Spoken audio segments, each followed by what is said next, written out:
welcome back, everyone. Welcome back to another another edition here of the April Madness Group C. I'm of course just VIP with him, joined by these amazing players, by the people in chat, and by my plushies as well. Welcome one and all. As we are jumping into our first match of the night. For those that are curious, welcome to a very special event, a new monthly event. Rexy has been hosting these events now for 2 months. He had the Rex March Madness, now the Rex April Madness. Last week we were live with Group A and Group B. Now we are live with Group C, and we'll be going over the group shortly. Here we have 4 players. We have 4 players locked in at GSL format, GSL group. Which players do we have? We have Dark, we have Bunny, we have Zoun, and we have Cure. And here we go, spawning in the right hand corner of Killer's Mile. We have the South Korean Zerg player. We have the Red Zerg. It is Dark. And spawning in the bottom left hand corner, we have the blue Terran player from South Korea representing Team Falcons. It is Bunny. And if you're in the chat, you know what time it is. It is Gamba time. Predictions are now open. Place your bets on who you think will claim the series. Best of luck in the chat. As a reminder, this is a 4-player GSL group. This is the first match. The winner will advance on into the winner's match, the loser into the elimination match. Neither player is going to be eliminated yet, and this is a best of 3. Best of 3 for the time being. Best of 5s later on in the evening. Let's go. Let us go. For now, we do have our vetoes done. Concluded. Game 1 here going to be on Killer's Mile. This is going to be one of the new TLMC maps. Of course, news has been reported on recently. As of less than 24 hours ago, we do have the new ladder map pool on the horizon. So that is slowly being decided. I don't think it's quite finalized yet, but for the most part, it is going to be dictated here by those working behind the scenes at the TLMC. So really cool to see that that is going to be working towards. And actually, we do have a new map pool poised to drop before EWC. Big news, big news, Pappy, big news. That's all that I was hoping for, I'll be honest. If you've been tuning into the podcast, you will know that my concern was that we wouldn't get a new map pool before EWC, but thankfully we are. Thankfully, at least it seems to be the case, that we are getting a new map pool. So it feels good, man, feels good. I don't think Killer's Mile is actually going to be part of that, actually. I don't think that's going to be quite a part of it, but regardless, new map pool nonetheless. As for now, we are going to be settling in. So far, ranks expand. Economic opener here out, or standard opener out of Bunny. Likewise, hatch gas pool out of Dark. No gasless. Nothing gasless, nothing crazy. So we have our standard openers. Reaper does dip in. Dancing with the Lings. So far, gets 1, not bad. Gets 1 Ling, dips into the main base. No major damage yet. Looking for another Ling, looking for a drone, but the Queens have arrived and Dark he will zone away. Now from here, welcome one to Killer's Mile. Killer's Mile is an interesting map in the map pool. I would say it has a very direct attack path and relatively short attack path as well. We have seen a lot of aggression have success on Killer's Mile. We've seen a lot of 3-base play and a lot of 3-base all-ins. But I'm curious to see how Bunny, speaking of aggression, there it is. Speaking of aggression, do you see what I see? I see a starport before command center, before CC. So a hyper aggressive build here by Bunny. He's going to be delaying his expansion in favor of faster Banshee production, more Hellions. This can also lead into a Hellbat push as well. Aggression here is on the horizon, and we'll see if Dark can realize what's going on. Now, he does have an Overlord here outside the natural, but the Overlord is on half HP. The Overlord did take a lot of hits here from the Marine, so scouting is quite limited here for Dark. He does not have a second Overlord towards the left-hand side, so limited vision, limited scouting. Dark is going to be in the dark, and we'll see if he plays Roach. If he goes for a Roach-based opener, he should be okay. Oh, Marauders are blindly... this should be Hellbats, 100%. If we're massing Marauders back at home, this should be for a Marauder Hellbat push across the map alongside Viking first to make sure that it does not get scouted. Okay, bold move. Let's go. Bunny is doubling down. He's doubling down. As we did mention, Marauder screams Hellbat push, and there it is. Armory is on the way for the Hellbats. Now, Dark, he has yet to really tech up. He's droning at the moment, which is fine. Like 4 minutes in, we should be fine. In a couple of seconds, we should be seeing either a Bailey Nest or a Roach Warren. Best case scenario for Bunny is Lair first. If Dark does play Lair first, then he'll delay his tech. Best case scenario actually for Bunny would be double Eva Chamber. If there's double Eva Chamber before Lair, then we could be in some trouble here. Okay, it is going to be Lair first. Gas is being taken, and we are playing Roaches from the side of Dark. Roach Warren has been thrown down, and the question becomes, do we get any roaches in time for the push? Because here comes the move out. Hellions are zooming across the map. The medevac does boost across as well with 3 Marauders, and the Roach Warren, it only just began. It's not ready for this. Oh boy. So purely Link Queen defense, there are 6 queens. 6 queens to defend, and we're not getting a 7th or 8th queen, so 6 queens, a handful of Lings, and here comes the push. Here comes the timing. Hellbats say Morphin, Marauders, they push forward as well. Breaking down that front door, pushing it towards the natural. Yeah, using the choke point against those Lings. Queens are coming from behind, but the Marauders are going to shut this down. And Dark's in trouble. The Queens are falling one after the other. He will lose 1 queen so far. Bust into the natural. We have Roach production now available. Getting into the middle line. Another clutch transfuse, but another queen is going to go down. They're losing 2 queens so far. There's 4 queens left. Boys being pulled away. Another queen is going to fall. And all the queens are going down. We have 13 roaches in production. Bunny, he needs more critical damage. Killing all the queens is nice, no, but he needs some economic damage. As he's catching roaches as they pop out. Again, the Marauder putting in a lot of damage. Oh my god. Yeah, roaches are falling one after the other. And again, we have control of the third base. GG gets called. The queens have all fallen. And Bunny, he will pull this off. He will take a lead in the series. GG. Whew. GG, well played. Again, a very strong timing there by Bunny. Unfortunately for Dark, he was being greedy. He had cut queens early. Instead of going up to 7 or 8 queens, he cut at 6 because he was taking into roaches. So he probably thought he was safe, so he could take into roaches. He cut queen production, and with that, he was caught with his pants down. And now Bunny is 1 game away from advancing on into the next round. Remember, this is the best of 3, so 1 more game is all that Bunny needs. And we'll see if he can get it. We'll see if he can get there. Now, I don't expect another Hellbat timing or Hellbat push here in game number 2. There are macro variations of this. I wouldn't be opposed to 3cc Hellbat push, as that is a way to maybe force an overreaction and kind of like bait Dark into overreacting and then just macro behind it. There's potential there. Otherwise, we should just be seeing an economic build here out of Bunny instead. Should be. Like, is he crazy enough to do the same build 2 games in a row? I hope not. If we do get into this game, I'm sure Dark is going to be playing a lot safer this time. And here we go. Spawning in the bottom left-hand corner of Ultra Love, we have our South Korean Zerg player, the Red Zerg, down in the series. We'll see if he can bounce back and make his way out of this group. It is Dark.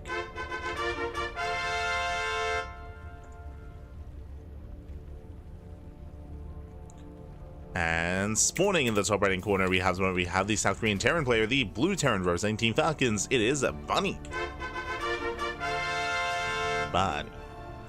Here we go. And again, a hyper-aggressive build in that last game from Bunny. And again, it was very fortunate that Dark was cutting corners. Dark was being greedy. I mean, a big part of the success of that build is also the lack of information. Remember, the initial overload was denied. It was denied by the Marines. There was a Viking follow-up as well. Like, there was a lot happening there to make sure that Dark had no idea what was happening. And on top of that, with that limited scouting information, Dark, he wasn't playing safe either, right? So, I mean, that's Dark for you. Now coming into game 2, I expect Dark to... I was going to say I expect him to play a little bit safer. And in a sense, I kind of do. I expect Dark to put a little bit more emphasis into scouting, but I don't think Dark is going to blindly play safely here. That's not really how you want to approach this, especially as we mentioned, what are the chances that Bunny does go for a committed 2-base play 2 games in a row? It'd be quite low. So you don't want to be like, you know, mind gaming yourself, or you don't want to put yourself behind by being overly safe and overly defensive. It's a big part of StarCraft. The mind games, the mind games. Here, this is when Dark goes like gasless, like 3 hatchery before before anything. But now they're hatch gas. We'll stand the nerf out here out of Dark. Likewise, Rax expand out of Bunny. Everything looks normal so far. Here we go. So chat, when does Dark start military? We don't know the exact date. Dark, he told us in April. He said like around mid-April is when he'd be joining. That's all we know. As we said before, Dark, he has not been playing in Open Cups, but he has been joining these Invitationals. We did have a show match with Dark and Clem not too long ago, and here Dark, he was invited into Rex tournament as well, as well. We do go for the eBay block. Oh my god. eBay block on the right, Reaper block here towards left hand side. A Dark's in a rough position here. He's being denied the expansion, being denied any kind of third base. Yeah, there's another gas trick. Saves the drone, Reaper moves away, there's a cancel on the right hand side, and it looks like a Dark can finally expand, but last forced to take his gases? Oh wait, no, that's the gas here on the left hand side. Queen moves out. Lings, they do get across map to try and delay and try and disrupt. There's that third CC, so Bunny is going for an economic build, and he will lose one worker so far. Dark, he finally expands, but that is a late expansion for Dark. Ay, ay, ay. Again, very cheeky play here by Bunny. So he races back home, and he will defend. He will deflect. Now, Darky does get a full scout. Darky's fully aware of the third CC, so now he knows he can be greedy. Now he knows he can be greedy, he can cut corners, he can be more economic, and get into his own game state here. Darky's very fond of Roach play, so we could see Roaches once again, especially on a smaller map like Ultralove. That would make sense, and yep, there it is. Roach Horn gets thrown down. Now, as a reminder, last game, Darky threw down his Roach Horn at 4:30. It was a third 4:30 Roach Horn timing. Here, it's at 3:30. Much earlier here, so this is for a Roach Rush. That's why it's behind the mineral line in the main base, so we're going for a Roach Rush. Now, this doesn't have to be for an all-in. This could just be an early Roach push to take control of the natural, but the Reaper does dip in. The Reaper does get a full scout. Bunny knows. Bunny, he sees, he knows behind this, he's going for an Admiral Swap and a Banshee, and he should be keeping the Banshee defensive. He should be using the Banshee defensively instead, and these Roaches are going to have a hard time getting any damage. As Dark, he is banking up that larva, waiting for the Roaches. Aliens do move out, and there it is. Roach production has begun. Getting into the Roaches, there we go. We have 8 Roaches on the way. Bunny is being active. And so far, I mean, he needs to be. So he's keeping up with the Lings. Lings, they bypass the main army.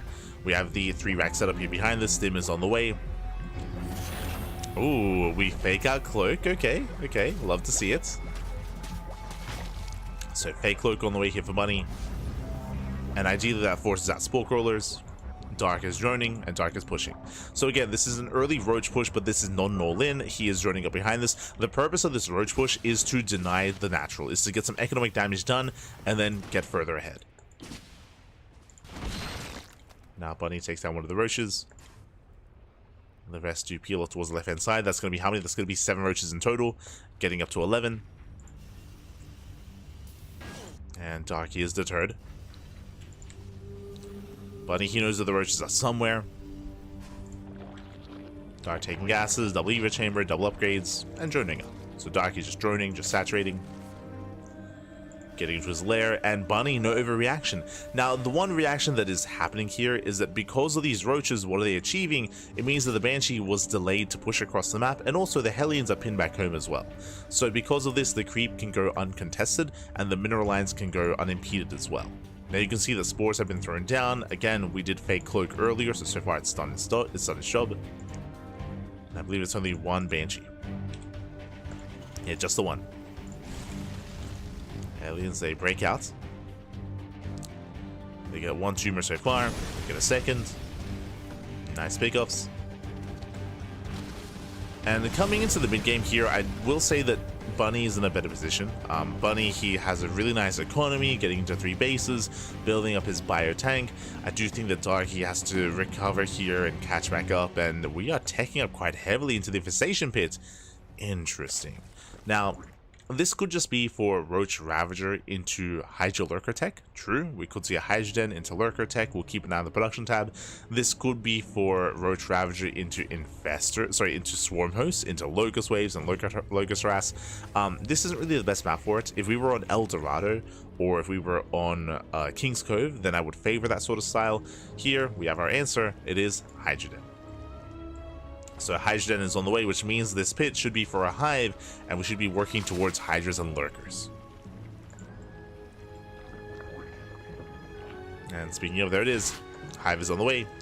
Lurker Den is on the horizon. And Darky's turtling. He's turtling up, he's knocking down all these towers, he's taking into Hive, taking into Lurkers. It's going to be on Dark to keep up with these rotations, and we'll see if Bunny can break Dark before Lurkers. Oh boy.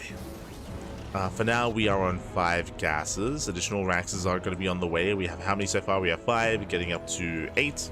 We have an 8-rack setup here, but with the extra gas geyser, this isn't necessarily a 3-base all-in. That's still a terrifying army, though. 1-1 is done. Bunny is pushing out. 2-2 is going to be delayed as the army was a little bit late. Tanks sieging up. Shows up Isles of very juicy connections. Yeah, 2 tanks go down instantly. Yeah, really well set up there from Bunny.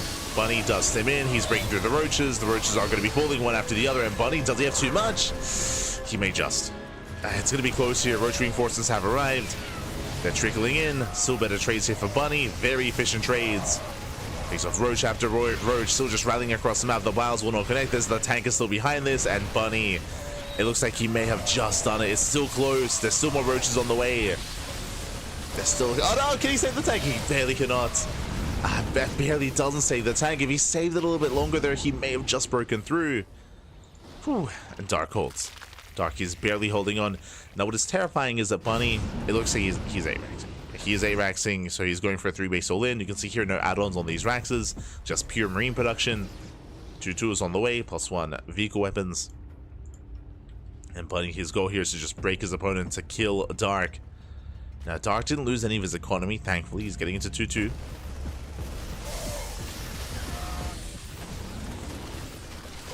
And he's still moving in, dropping into the main, keeping his opponent busy.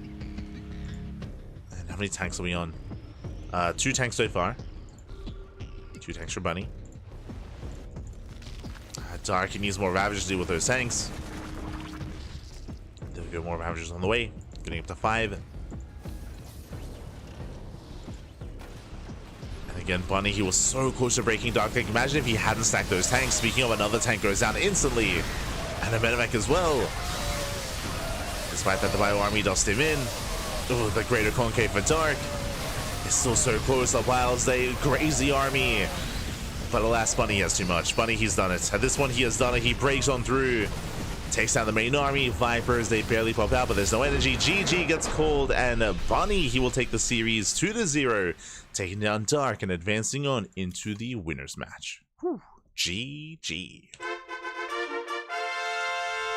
GG, well played. Congratulations, Bunny. He will claim the series. Again, very aggressive styles here out of Bunny. Bunny, game 1, he went for a Hellbat push, a very early Hellbat and Marauder timing, which he was able to hide very successfully. Meanwhile, game 2, we saw an 8-rax. We saw a 3-base all-in, 8-rax. Bunny just snowballing out of control, catching out the roaches early on, and eventually breaking Dark down. Again, Dark, he had a really rough start. As a reminder, Dark going for the roach rush early on with the 330 roach warren. As we mentioned, he did fall behind, and Bunny did take a lead because the roaches didn't get any damage. Bunny, he was able to scout it, able to shut it down, and even force reactions out of Dark, and those early 12 roaches weren't really worth it. They weren't really worth it in the end. And with that, Bunny was able to get a stronger early game into a stronger mid game into an all-in. GG. GG, well played. Bunny, he will claim the series. And with that, we are now getting ready for our next matchup. Again, this is a 4-player group. Up next, we have Zoun and Cure. Let's go. Quickly going over the group here, as we do have a moment to catch up. Let us switch our scenes over. Exclamation mark B in the chat if you guys want to have a look at the bracket yourself, the Wikipedia page. We do have our group. And first things first, Bunny, he takes the 2-0 over Dark. So Bunny, he's in the winner's match. Dark is in the elimination match. And we have our second series here, Cure versus Zoun. So 4 players, GSL group. We have 5 series in total. First one is done. We're getting ready for our second series, a TVP. Let's go. Let us go. Now, we're going to be going on a short break. Here while our players conduct their vetoes. Vetoes are currently underway. Once we wrap up, we will be back with Zoun and Cure in our next best of 3. For now, see you soon. See you soon, baby. See you soon. Oh.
And welcome back, everyone. Welcome back to our second series of the broadcast of the Rex April Madness Group C. We just wrapped up with Bunny versus Dark, and now we are jumping into Cure versus Zoun. And spawning in the top left-hand corner of Persephone, we have the South Korean Terran player, the Red Terran, representing Team Liquid. It is Cure.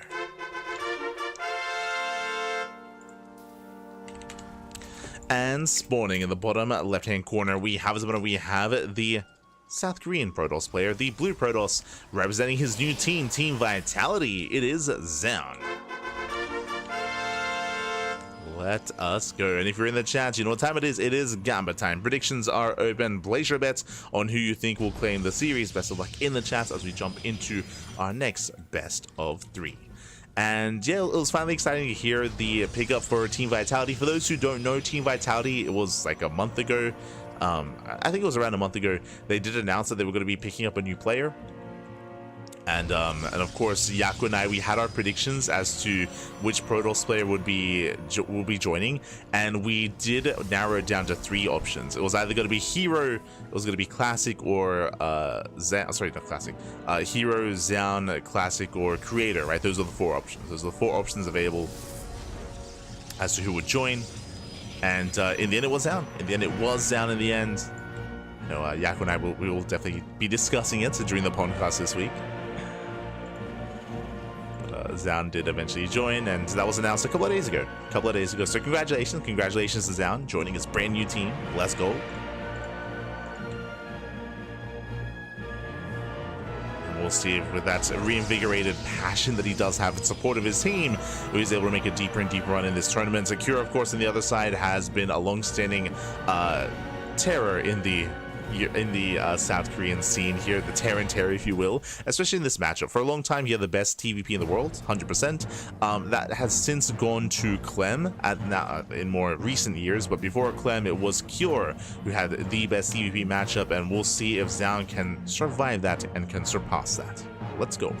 But now we do have our standard openers. It is going to be a Rax expand into Factory here from Cure. So Cure going for an economic opener. Meanwhile, Zoun going for a standard opener himself, going for a Twilight Council behind this. Of course, Zoun, he is a quote-unquote newer player to this team, as he did finish up his military service last year, at the end of last year, around October-ish. And he has been very quickly rising through the ranks amongst the Korean scene, getting stronger and stronger, better and better results over time. I would say, I think I might even currently rate Zoun above Classic. I think that's where I would place him. Just because of the performances, especially his own PvT. We've seen Zoun defeat Clem on multiple occasions over the past couple of months. I mean, it always comes to mind, but his return to form back in December in the Lima League, that was a crazy performance out of Zoun against Clem of all players. So yeah, it's been great to see Zoun return and see his rise to form.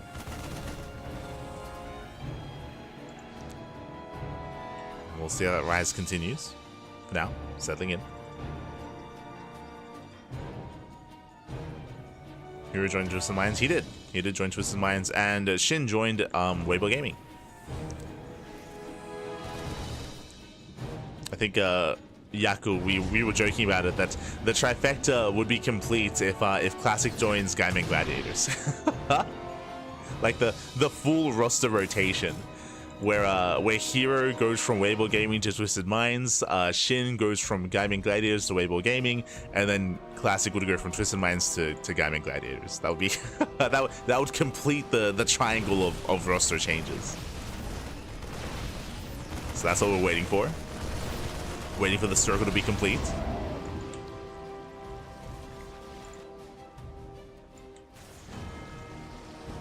Wasn't Weibo disbanded? No, Weibo was not disbanded. You might be confused with DKZ. Dragon KZ Gaming disbanded, Weibo Gaming did not. Just as a heads up. Dragon KZ Gaming was like partnered with Weibo Gaming, so that might be what you're thinking of.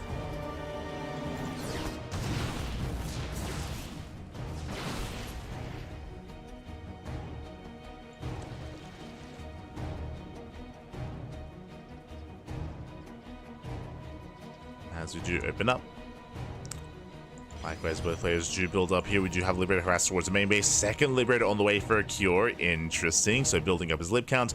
Bio Army does push through the center. Now, this is a very early push and very aggressive timing here from Cure. Do you see what I see? I mean, there's no stim. There's no stim with this. This is purely vanilla Marines, but the main run to this army, the backbone here, the damage dealer is at the tanks. Tanks moving forward. The goal here is to try to shut down the third base. They take down a Stalker. Massive pickup. Liberator to the main. Down. We'll see if we can hold on. We'll see if he can catch out those tanks. Does blink in. He gets one. Oh, he gets one. Barely doesn't get the other. Tank does siege. Liberated into the main base. Soldiers are quite in position, and probes are going down. Getting 2 workers so far. Zoun, he has to respond. Does spot the army. We can see Cure still rallying across the map, reinforcing with another tank. Liberator is going to be zoned away. And Cure, he isn't moving in yet. Zoun waiting for his moment. Now, at least he does force a siege out of range of the third base.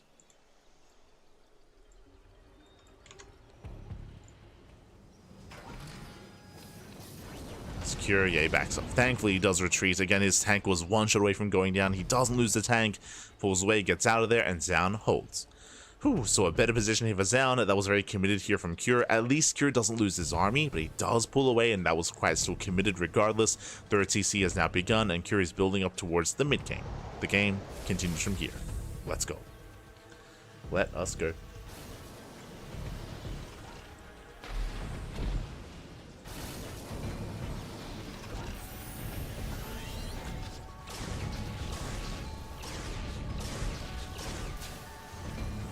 What is basically yeah, I think we spoke about it during the podcast. We spoke at how like Weibo Gaming still exists as an organization. They exist in other esports. Like that, there was no doubt in anyone's mind of that.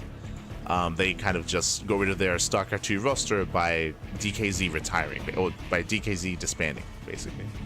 We did speak on that during the podcast.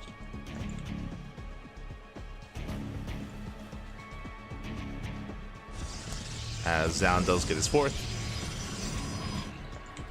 base on the way. Likewise, Zoun moving in.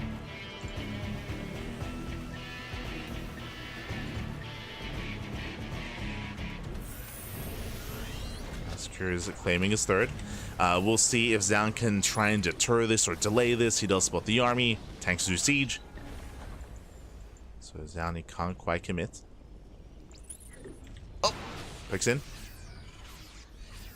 Picks in, but last is going to be deterred by those tanks. Scan does barely miss the observer. Whew, does pull away in time. Nice positioning here there from Zoun. Meanwhile, he does rotate. He spots the rotation here of Cure. Tanks are unsieged.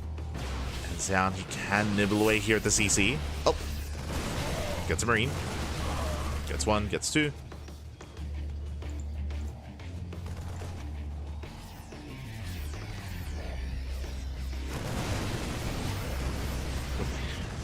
Zoun does back off, catching a tank. Very nice pickup.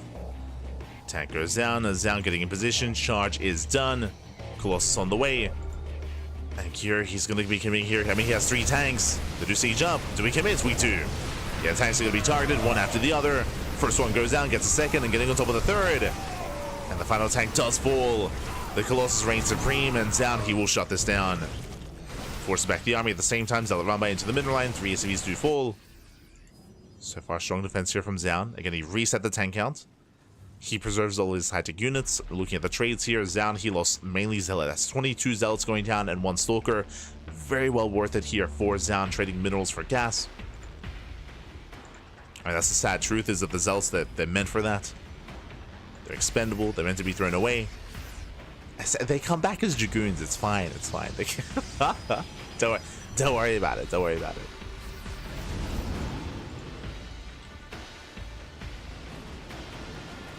Cure, he's going to be careful here. Cure getting his 4 CC on location. Very greedy here from Cure, but it is behind his army. Zoun moving in.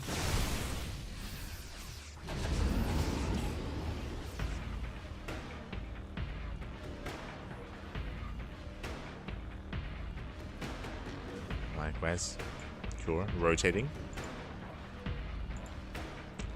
Cure is rotating. Zoun likewise does avoid the main army. Does spot the rotation. He knows. Likewise, Doom drop into the main. Cure going for multi-player aggression. And Zoun, can he keep up? He's not ready in the main. No recall either. Yeah, recall's not available. He has to peel off. Probe's going to be going down.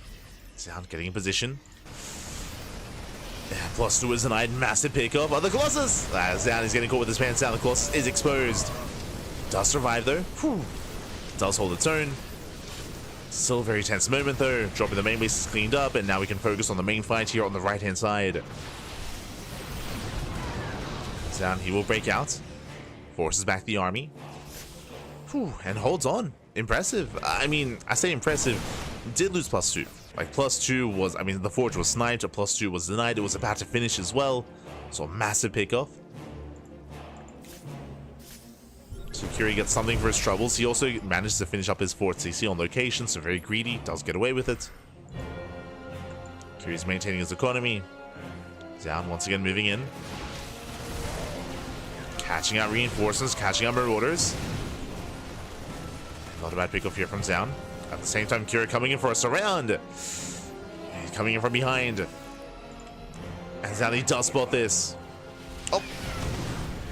Takes Widowman to the face, but he does spot the army. Curie has to pull out.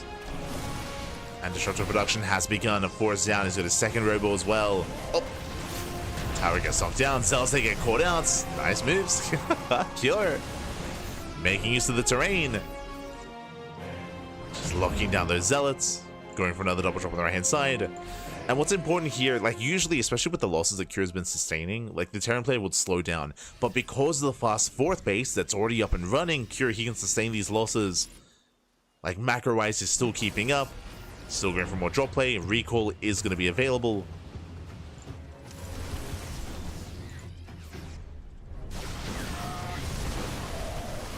Zoun is in position. Oh, he's shutting down this army. There's recall towards the right hand side. Does recall over.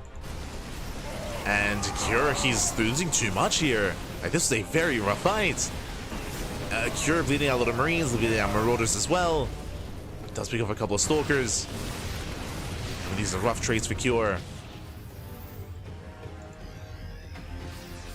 Cure, he scans, sees the base. No sag defense. He's moving back in. Oh. Likewise, so is Zoun. Zoun, he does intercept in time. Whew. Yeah, clutch movement out of Zoun. Keeps up, he defends. Ideally, we want to see some more side defense here. But now Zoun just building up his army. Meanwhile, another drop into the main. Again, Cure, he just doesn't stop. It's crazy. Triple drop into the main base. Main army here on the right-hand side. And Zoun, he will barely miss it. Recall's on cooldown. Uh-oh, not again. Yo, can he deny +3? It's possible. Yeah, he's going for it. He will deny +3. These forges, they just keep going down. And this forces a massive reaction, overreaction. The entire army comes back into the main base, and that means there's an opening on the right-hand side. Zoun, he's out of position. Again, a massive overreaction. The gateways, they get depowered. That means less warp-ins to defend. 2 Monarchs take it away, and now here comes the army on the right-hand side. Remember, recall's on cooldown. And Zoun, he's being pulled apart. Both players are max, but one is not quite like the other. Probes do fall, and the Nexus as well. Zoun just completely out of position. Now, he still has a comparable army, that is true, as the base goes down. Zoun can still win the fight. And again, Nova's a pop off. Oh my god, Mazok! There's no splits, no lift, and Cure, he just loses everything. The entire army goes down. Ay, ay, ay. The Novas, they connect. Cure, he wasn't looking. Oh no. And suddenly, Zoun, he's very much so in this game. As thankfully, that was only half of Cure's army, but Lackwest still getting forced back. Zoun expanding with his forces.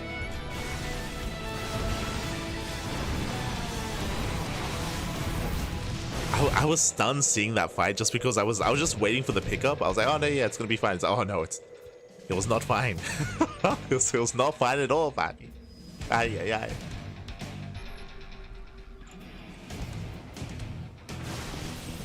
Zoun is moving in.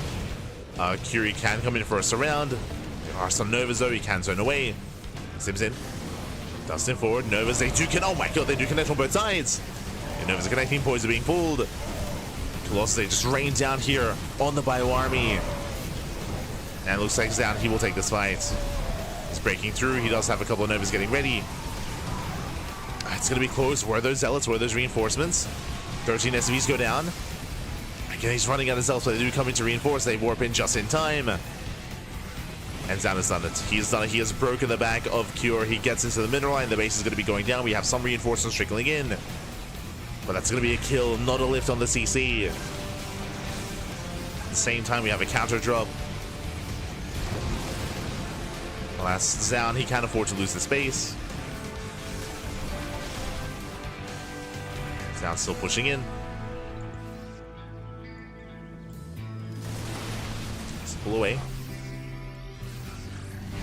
There he goes. Oh, gosh. The Novas. Cure, he's like Clem with Storm.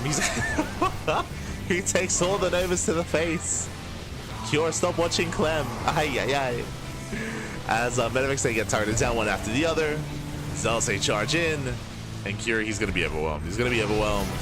Wait, there's something about the Team Liquid Terran players. It's like, ay. As Zoun, he has broken through, pushing into the natural. +3 is on the way. We'll finish up, but it may not matter. It may not matter at this point. Not like this. He does move in.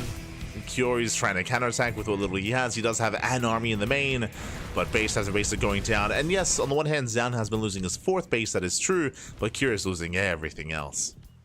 Cure down to a 1-base economy, and Zoun is fully aware. Zoun, he doesn't risk pushing into the main, he just goes and rotates towards the mining bases. And I believe a recall is now available here for Zoun.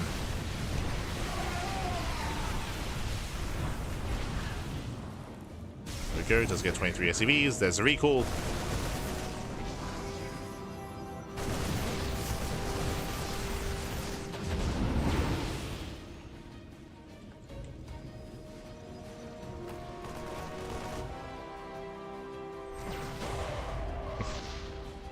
So there's going to be a full medevac going down. Ay. And there it is. GG gets called. Cure, he does tap out. He runs out of steam, and Zoun takes game number 1. GG. GG, well played. What? Okay. GG, well played. With that, Zoun, he does claim the first game here. Again, a very intense back and forth. I love how aggressive Cure was. He was so aggressive. He was so active. Just non-stop drop play left and right, and non-stop aggression. And in the end, Zoun, he was able to keep up. He was able to more or less keep up. There was a moment when Zoun did lose his 4th base, if you recall. Like, it was a really brutal moment. He was losing his upgrades, and he was losing his fringe bases, but the fights were going heavily in Zoun's favor. Like, that's what really came down to. The main army engagements were very nicely handled by Zoun when it came to his Novas, when it came to his positioning, his reinforcements, his angles of attack, all heavily in favor of Zoun. GG, well played. With that, Zoun takes the lead, but now we're jumping into game number 2. Let's go. The 3 Novas to the face. Well, that was like the highlight moments, the 3 Novas to the face. But if you recall, those were not the only Novas that connected. There were a lot of really juicy connections. I'm remembering when Zoun was pushing through the center, when we saw Cure try to flank on 2 sides. Zoun, he sent a Nova out on both ends, and he landed both connections there as well. At other moments when he was kiting back, like, there were a lot of really good Nova connections from Zoun throughout the game. But those triple Novas, that was like the highlight. That was like, that was for sure. But a lot of Novas connected. And with that, GG, well played. We're now jumping into game number 2 and spawning in the top right-hand corner of Amygdala. We have our South Korean Terran player, the Red Terran, representing Team Liquid. Down in the series, we'll see if he mounts back. It is Cure. And spawning in the bottom left-hand corner, we have the South Korean Protoss player, the Blue Protoss, leading the series 1-0. It is Zoun. Let's go. Let's go. Just catching up.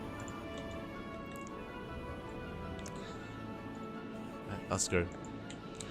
So now we are going to be settling into one of the more larger maps in the map pool. Now, last game on Persephone, we saw Cure being hyper aggressive when it came to drop play, just like non-stop drop play and drop aggression. It was great, it was beautiful. But I do expect this to slow down coming into Amygdala. I don't expect this to continue. Amygdala is a larger map. It's a larger map in the map pool, longer rush distance by air, longer rush distance by ground. Because of that, drop play in this kind of aggressive style is going to be weaker here on Amygdala. So it is going to be weaker, and we'll see how Cure will adjust. We'll see how he does adapt. As Zoun comes in for the scout, he does confirm no gas taken here in the main base, so it's going to be a ranks expand into a faster, natural into a faster economy. Let's go.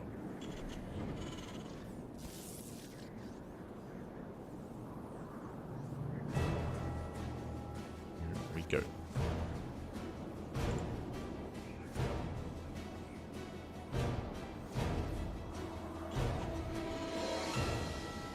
For about a week, I've been seeing news about the SE2 IP being sold and such or opened. That's a little bit old news. I want to say, I think we spoke about that either last week or the week before.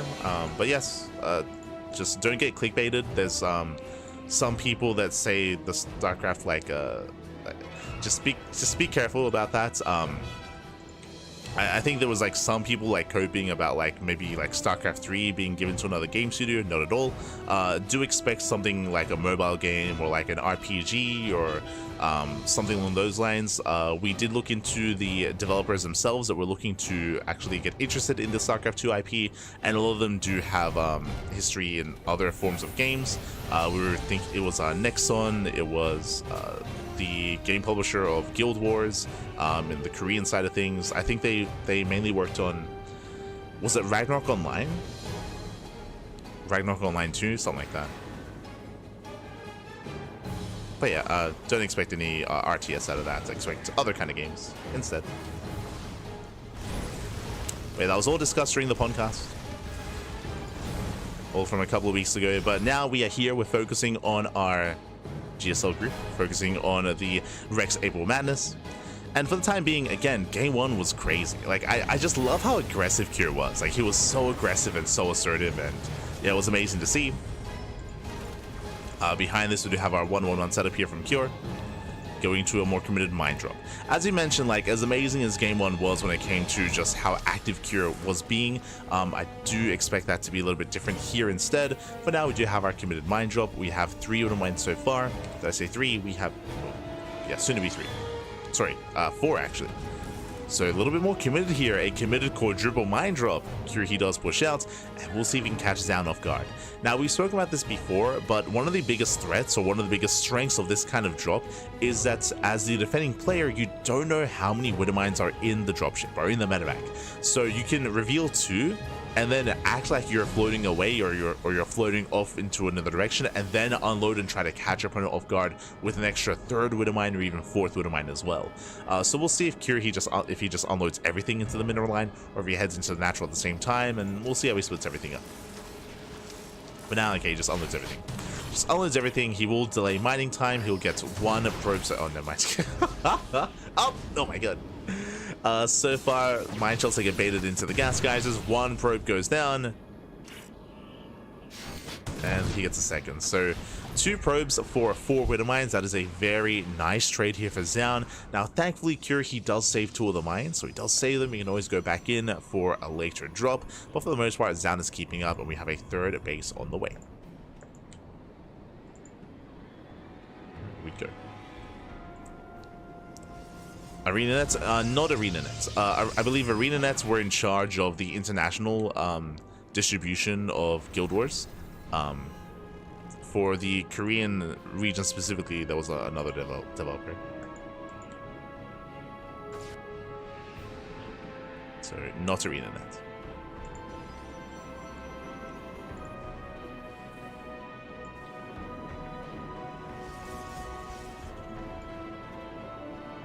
So Zoun does move out.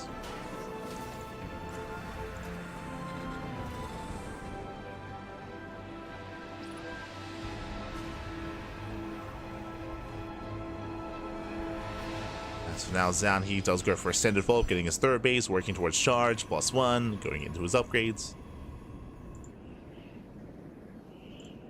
building up. Likewise, Cure going for his third CC into 1-1. The game is going to slow down for a moment here. We do have some harassment every now and then. We have our auto tart harass. We have the Widowmine drop as well. But for the most part, both players are building up into the mid game. From here, Zoun has a choice to make. He can either start taking into Storm or Colossus. You can go one or the other. Drop comes in. But last Zoun, he does react in time. We'll lose one probe. Up. Yeah, just the one. So clean the defense here from Zoun. Stalkers, they come in to intercept, and does he catch the medevac? Oh, oh, doesn't see, barely does. No, he will barely miss the medevac. Medevac does escape, does get away. Whew. Zoun still looking, doesn't get it. So here he does slip away. Behind this, waiting for his upgrades. Once Tim finishes, once Combat Shields finishes, then he can unsiege, he can break out, and he can look to expand and take his third. So we're getting into a longer game state here. Meanwhile, Zoun, he has yet to really confirm any tech yet outside of his gateway composition. And there it is, we have the bait. So not Storm, it's going to be Colossus once again, just like the previous game. Scan, I believe, yep, does catch the Observer. Cure expands.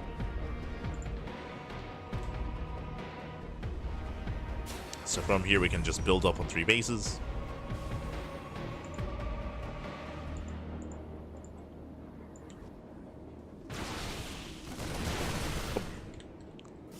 Zoun pulling back.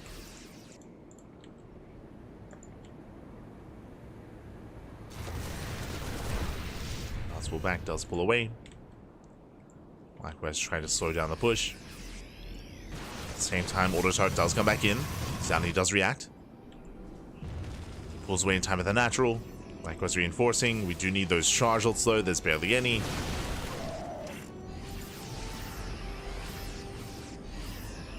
Charge ults, they do dive in, trying to bait out those mind shots. Oh no! Oh my god, one connects. Whew, just the one. Meanwhile, Zilla run back here towards the third base. As if he's going to be going down, even forcing friendly fire from the tank. 5 workers do full. Very nice run by here by Zoun. And catching Cure off guard.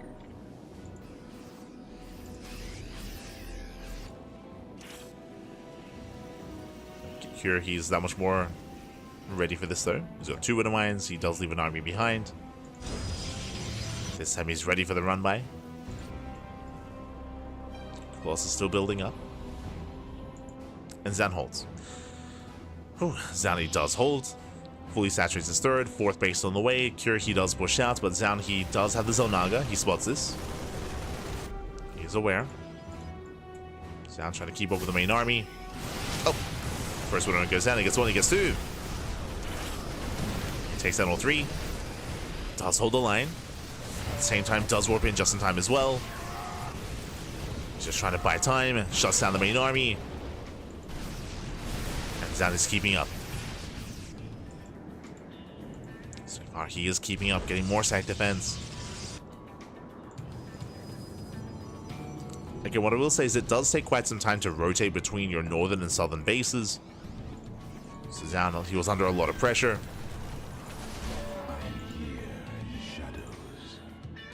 Alas, does defend. Cure, he has to back off. Behind this, getting to 2-2. 4th CC is on the way. Getting to a 4th expansion. Focusing on his bio. Something that Cure was lacking last game was Viking production. Because he was just going for a non-stop drop play, his star pool was mainly producing medevacs to facilitate for all those drops. Here, because of the lack of drop play, Vikings are able to amass up. So already a big difference here when it comes to the composition of Cure, when it comes to the style of Cure. So less medevacs, more Vikings. The Viking count is building up and looking quite healthy. So this time Cure is going to have a better answer to those Colossi. And again, it's going to be a very different dynamic. Second starport on the way. +1 ship weapons finishing up as well. We can see that Zoun is already working on his disruptors. He actually doesn't commit too hard into Colossus. It is not uncommon for, especially in current meta, for Protoss players to get up to 4 Colossus. But here Zoun, he stops at 2. Stops at 2. And then straight into disruptors. And this is going to fare quite well against the more heavy Viking composition of Cure. Because that's a lot of Vikings. So suddenly the Vikings are going to be a little bit less effective as there are less Colossus.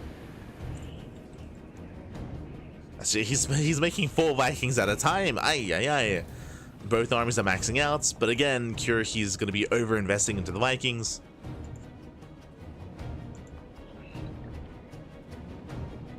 And we've been here before. It's going to come down to the Novas to the Disruptors. Disruptor's going to be amassing.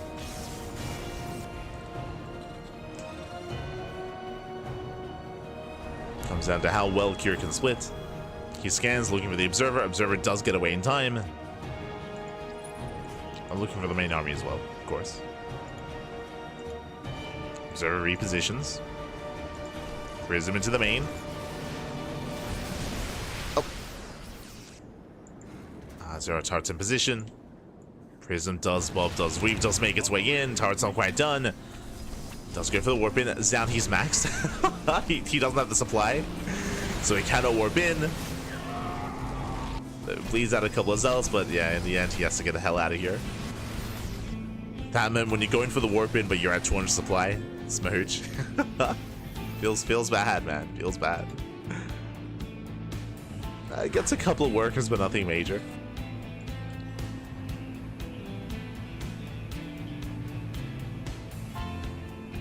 Zoun is rotating. Cure, this rotation is just barely out of vision of these center towers, so he does miss this. Cure, he's vulnerable. Now he does react. As he reacts, Bunker goes down, getting into the mineral line. Can he get the tank? Not quite. Nice EMP. Very nice EMP on the Zealots. You don't know as they pop up. Oh my god, 10 SCV kills. Scan takes down one of the observers. Zoun pulling away.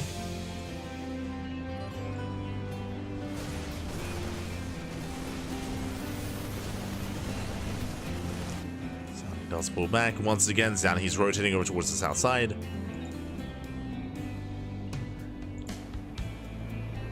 Stargate's on the way. This should be for a fleet beacon. This should be for Sky Toss. Oh.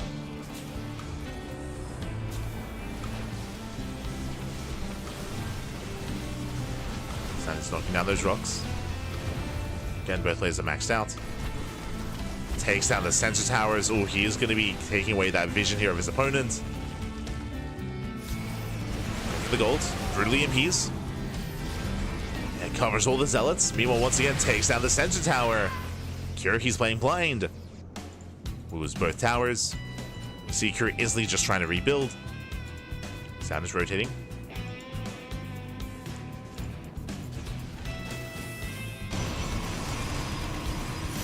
He rotates. Catches out the run by.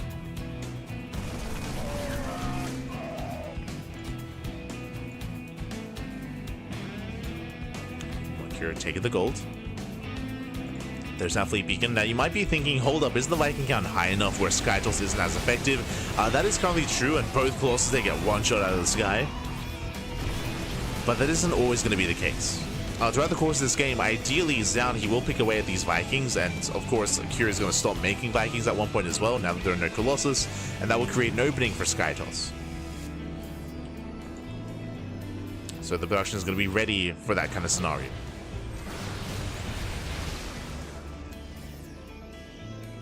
So at any moment here, if the Viking count gets reset, then that tech path becomes viable.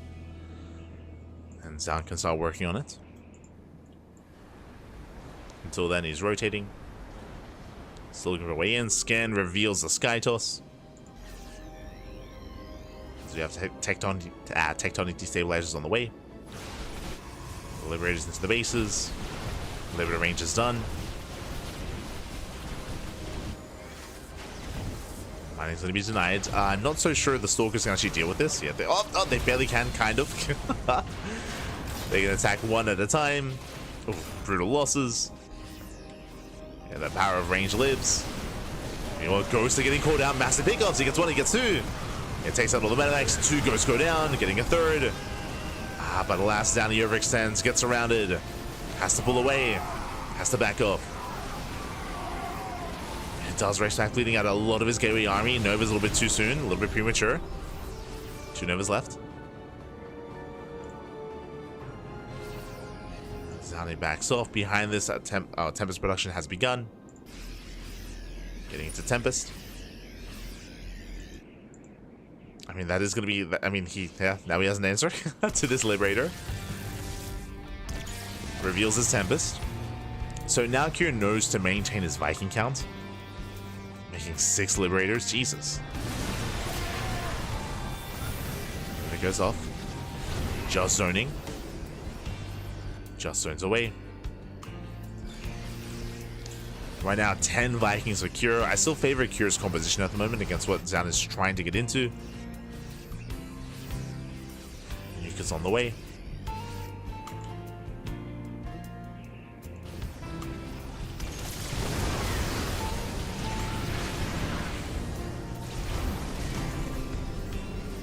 Another Novus, let's connect. Oh, Zoun does leave his army idle. Nova's a graze the army, but no major connections. Yeah, the disruptors are going to be going down. He gets 1, he gets 2, he gets 3, 4, 5. Oh, the missed rally. Rallies in, losing so many disruptors. Ay, ay, ay. Yeah, brutal fight there for Zoun. Nuke popping off, trying to catch out some stack defense. Army moves in. Nuke will commit. Will complete.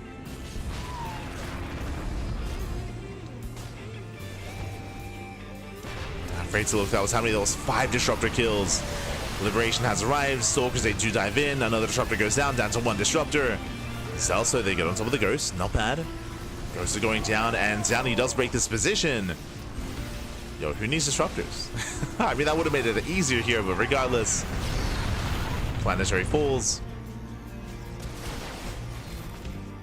Zoun rotates. Does rotate. Viking count was reset. Down to 2 Vikings. Down to 1. Yeah, 1 Viking left. So you can see here, Kier just making Liberators, making Medivacs.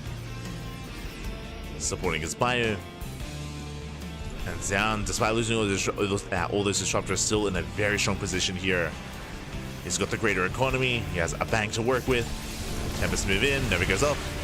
Oh my god. Very nice tracking out of Zoun. Jesus. Took a hard right with that Nova. Hard left, really. But very nice.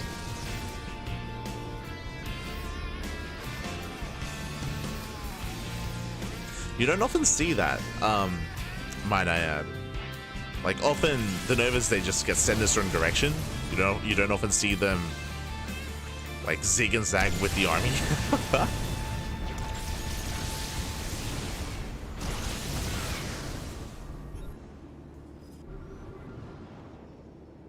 So here we go. And he rotates over. Oh! Catching the Liberator. The Viking count is building up. Nova's going to be coming in. Once again, no major connections. Nice splits here, better splits here by a Cure. Zoun is on the run, bleeds out the Disruptor. Disruptor's going to be going down. Brutal losses here for Zoun. Yeah, Zoun is in trouble. He lost every Disruptor. And this time, no major connections. Yeah, Zoun is racing back. He's racing back. Cure, he has momentum. Pushing on forward, 1 Nova goes off. And this time, once again, he does pull away. And Liberation has arrived. Again, it's all or nothing here for Cure. Cure, he has no bank. Economically, he is struggling. He will take down the expansion. Nexus goes down. Cure, he can go top left. Stims in, takes down top left. Another Nexus falls. Zoun, again, he's still trying to recover. He's down to 4 Disruptors. Again, they need to connect. Not bad. Decent connections. But Alas is going to be surrounded. Brutal connection towards the end. The Stalkers are on their own. DT's a waddle in. Oh, he's going for the Liberators. He gets 2. Takes down 2, and with that, Zoun, he barely makes it out of this. Gets out of the Liberation zones. Pulls away. Very nice pickups. But he lost 2 bases. He lost 2 expansions. Zoun is taking bottom right. Cure, he's re-establishing the center gold. And taking the top base as well. So we're getting scrappy, getting very scrappy here. Now looking at this tab, Zoun, he also has Skytoss army. At the same time, Cure, he only has 3 Liberators left. Cure, he's also down to 2 Ghosts. Oh, there it goes off. Oh my god, no, no! He stimmed in. It wasn't worth it. It wasn't worth it, Fabi. Oh no. Took another Nova to the face. Not to the face. And Cure, he does have a supply lead, that is true, but the soup does lie at times, especially when disruptors are involved. Cure going for a triple drop on the right hand side. Cure, he is aware of the expansion. Down moving in. It goes off, zoning the army away. Planetary goes down, massive pickoff. At the same time, Cure trading a base for a base. Do we have a recall? Do we attempt it? There's the recall, but it's too late. Yeah, it's too little too late. Base goes down. The mineral line as well. 14 probes. Oh my god. 14 workers full. Zoun in a rough position here. Again, he needs an economy. He's down to 36 probes. He barely has an economy. He's got, what, 3 patches here at the gold. He has 1 mining base here towards the south. And Cure, he preserved his SCVs. SCVs were preserved. That's a lot of disruptors. There is a lot of potential with this army. That's what we should say. 7 disruptors. Oh, bit of a rough engage though. Yeah, Novas don't connect. There's 5 Novas left. Speaking of, Novas, they pop up. Decent connections. The army does them in. As more Novas are connecting. But there's still just so much bio, and it looks like Cure, he should be able to overwhelm. Yeah, GG gets called, he overwhelms the army. No economy left for Zoun. And Cure will tie things up 1-1. Whew, we are going to the ace match. Aye. GG, well played. We're going to the ace match again. Things got very scrappy towards the end. One of the big issues here with this map that we did mention at the start of the game is rotating between the top and south side, the north and south side of the map. You can see how difficult it was for players to respond, and it went both ways, with Cure losing some bases and Zoun losing others. It's very difficult to keep up with said rotations, with said counterattacks, and bases that were just falling left and right. Likewise, I'm still reminded of the big moment, of course, when Zoun, he lost, what was it, like 6 disruptors, when he overextended, and when he misrallied into the army as well. He lost all of his disruptors, and that was actually the moment, if you remember, when Cure, he broke left, and he was able to snipe 2 bases. He sniped the Nexus on the left, and then the Nexus top left. That was all right after he had caught all those disruptors. Just one very strong fight for Cure. From that moment, he maintained his lead, he maintained momentum, he denied the economy, and Zoun, he was starving out. He was struggling. And with that, we're now getting into game number 3. We're getting into the ace match. We'll see how this story ends. Let's go. Let us go.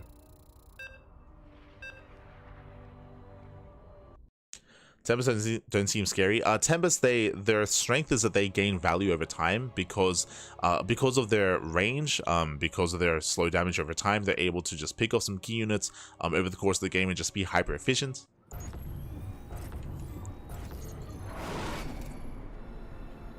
That is their strength. And here we go. We're getting into the ace match, and spawning in the right-hand corner of a Killer's Mile, we have the blue Terran player, the South Korean Terran representing Team Liquid, tying up the series 1-1 and forcing the ace match. It is Cure.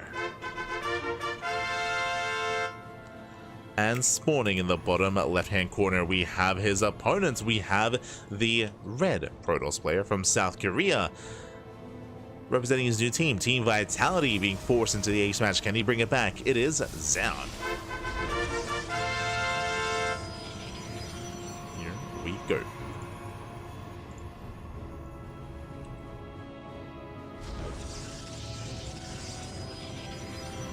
Are going to be settling in and calming things down. As Killer's Mile, again, we have seen a lot of aggression on this map, and a lot of successful aggression as well. We were talking about how very often a 2 and 3 base play is favored here just because of how difficult it can be to defend the third base. And as we were saying that, then Bunny, he went for a Hellbat push and just killed Dark. It was like, move outs, they can hit quite hard and quite fast on Killer's Mile. So we'll see who is going to be the aggressor this time as Cure opens up double gas for the first time this series, I believe. Okay, so double gas opener out of Cure. Cure, he's going for a delayed expansion into a faster factory. And from here, Cure, he can go into an early drop into early tank production. He can go for early Cyclones. He can go Reactor Reaper Hellion. There's a lot available here to Cure. We'll see what he goes for. We shall see. As Zoun is going into his own Gate Expand, or Gate Cyber Expand. Set that open out to Zoun. Does recall. Does recall, does save the probe.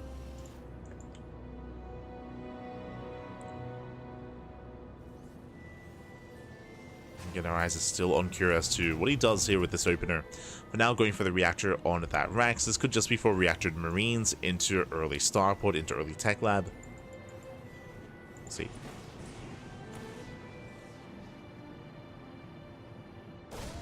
Okay, it's going to be a Widowmine drop. Widowmine production has begun. Reaper goes into the main. Oh. Trying to get a scout off. Is going to be denied.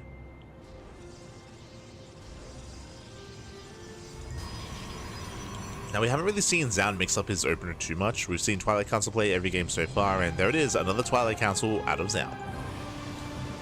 So, Twilight Council opener into Blink. Safety shield battery here at the natural.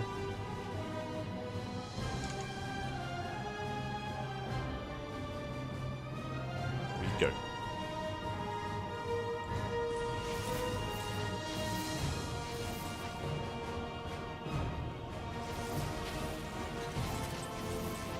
This Reaper is going to be shut down. Meanwhile, it's going to be 3 Gate Blink in total, so a very safe opener here out of Zoun. He's got a shield battery, his Sim City, his 3 gateways.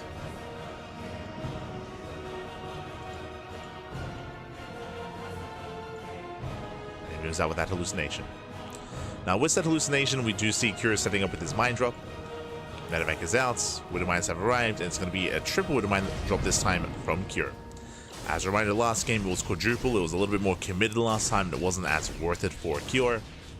So he pulls back on those mines, at least a little bit. Zoun is where you can see him fan out his Stalkers. He's trying to hunt down that Medevac, and it looks like he will intercept.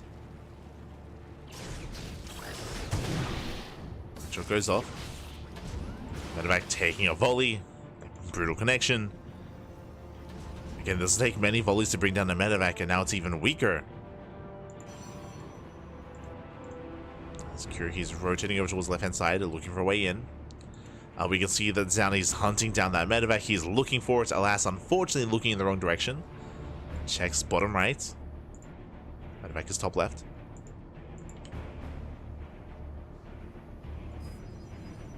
He does have some soldiers in position though.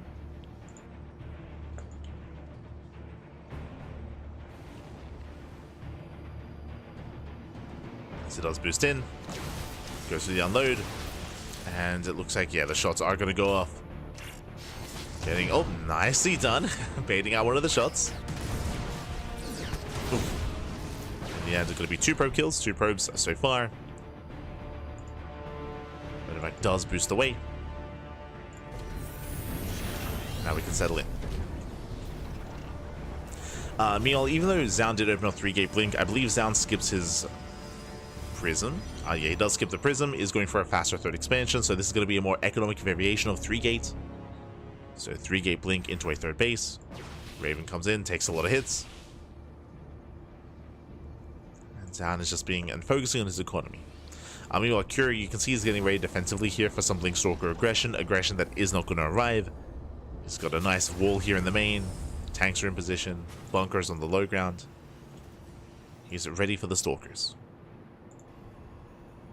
And again, Zoun doesn't have a War Prism. He's not committing. Just poking out. Keeping tabs of Cure.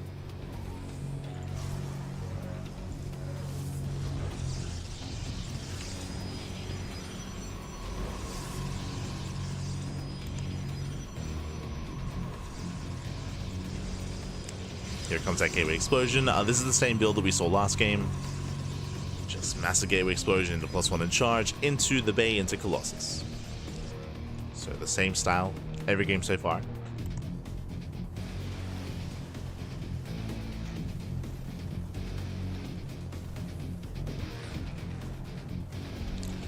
Same style every game. 3 probes going to be going down. Marine getting another probe, but not bad. Just a random Marine. Gets 1 probe. And here he breaks out. His 3rd CC is on the way. Now establishing his 3rd base. But something that we have found here on Killer's Mile is just how difficult it can be to protect your 3rd and your 4th. When it comes to your 3rd base, and this goes both ways, there is no high ground advantage. The entrance here is quite wide as well. So we have seen a lot of players have a little bit more difficulty defending against committed play.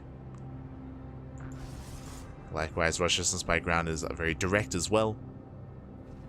But we'll see who's going to be the aggressor here. We're waiting for the moment for Cure to move out. Oh. I'm running into the tanks. Uh-oh. Yeah, Curie stems in. Blink is on cooldown. He gets 1. Just 1 Stalker. Nice pickup. Here comes the move out. Mass on siege. Curie pushes right down mid. Oh, actually, he rotates towards the left. Zoun trying to keep up. But again, Curie, he has a massive army. Zoun has been making immortals. But yeah, Zoun, he will miss this rotation. This base, it's going to go down. There's a kill here on the initial pylon. Tanks, they siege up. Zoun trying to engage with the... Yeah, this position is just too brutal. It's just too brutal here. The base does fall. We spoke about it. We spoke about how powerful these pushes can be. 4th base, it's forfeit. And honestly, Curie can just keep going. Yeah, he can just keep pushing here towards the 3rd. Zoun trying to keep up. Tanks, they siege once again. More volleys going up, and Curie actually boosting into the main. Bold move. Just boosting into the main base. Abandons the tanks. Zoun at the same time attempting a run by. Drop comes in. Zoun out of position. He's trying to respond, trying to rotate. And the Nexus is going to fall as well. Just massive pickoffs. Losing the 4th base, losing the main base as well. Cure, he does get away. Yeah, Stalker's not able to keep up. And things are looking dire here for Zoun. Curie's almost maxed. He's almost maxed out. And like having this kind of momentum early on, it's just so difficult to recover. At this point, Zoun, he's hoping that Cure makes mistakes. If he, for example, loads up everything into Medivacs, goes for a Doom Drop and gets caught. If he unsieges, and likewise it gets caught that way as well. There are a couple of possibilities, but yeah, there we go. Zoun, he has to commit. Oh, God. Tank volleys are brutal. Zoun, he cannot break this. Reinforcements on the right-hand side, and Zoun is just being pulled apart completely. And Cure has done it. He knocks down the 4th base. Zoun, he does break the main army, takes down the tank, but he will lose another expansion. And these are losses that he just cannot afford. Curie plays it safe, he backs off.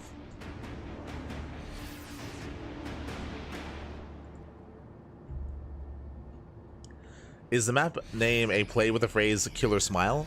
Kind of. I say kind of because the map name is the ID of the person that made this map is called Killer Smile. Like it's a or Killer Smile. There we go. So Killer Smile is made by Killer Smile. There you go. So it's a play on that phrase because it's his name. It's yeah. There you go. He's very creative, as you can see. Very creative.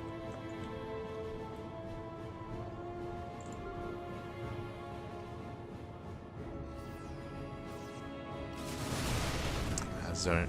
Oh, sorry, as Cure, he does push out. Zoun going for a ninja base, double expanding. It's not going to happen. It's not going to work here. Cure stims in, takes down the expansion.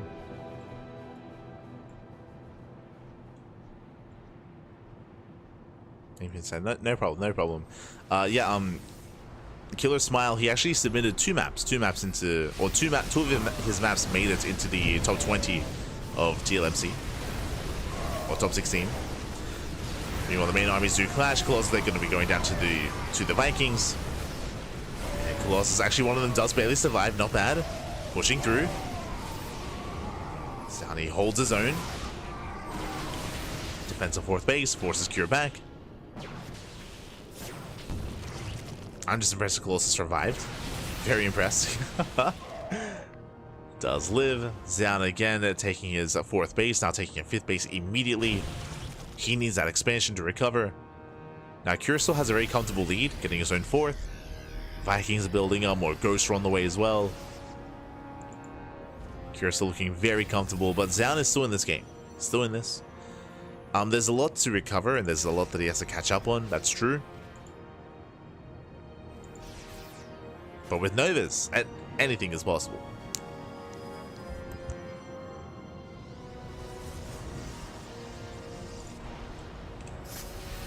He's got 3 Disruptors so far. He's got 3 Novas. Unfortunately, Zoun, he has no map vision. I mean, he does have eyes on the main attack piles on the left-hand side. Does find the army.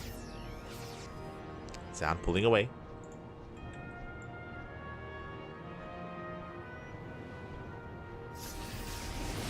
Fury sims in, gets a Colossus. Brings it down, Nova goes off. No major connection. There's 2 Novas left. EMPs do land. Fury rotates. Rotates over. Zoun keeping up with said rotations.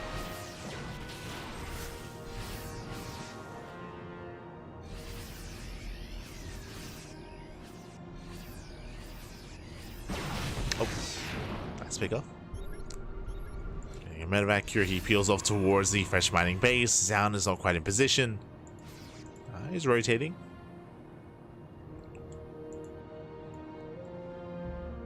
It's rotating over. Observer does spot the main army. Never gets spotted. Zoun does see reinforcements moving in on the right hand side. Zoun, he's somewhat aware of the army's location, somewhat. Both armies are maxed.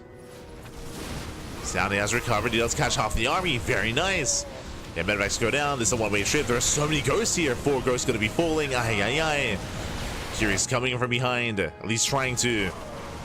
This army should be cleaned up, and the main forces, they do evacuate, or at least they should. Uh-oh. Disruptors are exposed, he sims in. Never they pop up. We do get some connections. Yeah, some decent connections here, nothing major. But alas, Cure, he's getting caught out regardless. The Zealots, they just dive on the army. Rotor's going down. Cure, he had like, did he not have like a 50 supply lead? At least at one point he did, but Zoun with the comeback, he recovers. He was able to double expand, get his economy back up and running. The base does fall. Again, he just caught 4 ghosts. And Cure, he's hurting. And Zoun, he's back. He's crazy. Takes down the Liberators. Nervous, they pop up. Oh, no major connection. Better towards the end. Zoun pulls away. Does pull away. Zoun running out of steam here. Takes down the Liberator. Has to pull back. But did get a kill here on the base, on the mineral line. We're getting scrappy. Getting down and dirty, Pop. Yeah. Cure taking a 6th, sorry, Zoun taking a 6th base. Getting a 6th expansion.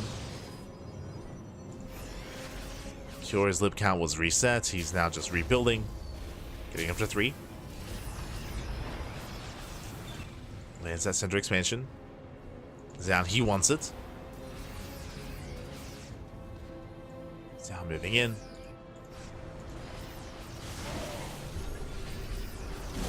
And Liberators are not ready. It's going to be targeted down. Oh! Does barely get it. There's Zoo Punish as well. Punish is real. Mainly on Marine though. Mainly catching Marines. 1 Nova's left over. Rotates towards that natural.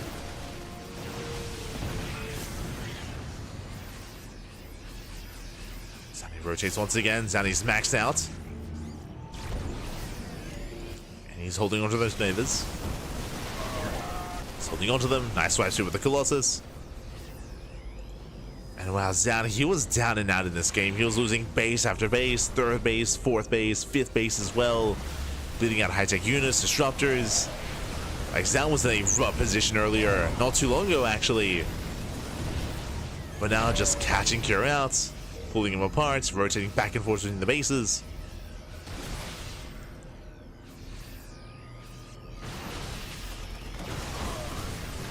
Just back and forth over again. Takes down the depot. Oh. Catching out Marines. A little bit trigger happy there from Zoun. Has to be careful. Coming further here into the bases. Going close for a massive dive. It does dive in. Vikings, they should deal with the Colossus. Novas are a little bit lackluster here as the fight is getting very messy. Yeah, Zoun here extends. Disruptors are going to be going down, but he might still have enough as it's going to be, what, 4 or 5 Disruptors falling. Ay, ay, ay. Yeah, that was a bit just a very messy engage there. Zoun losing everything. He has to pull back. Again, there was just a crazy, like, patience blink out of Zoun where he dove in front of everything else. He lost the Stalkers. Zoun getting too excited. Too excited, might be too excited. Calm down.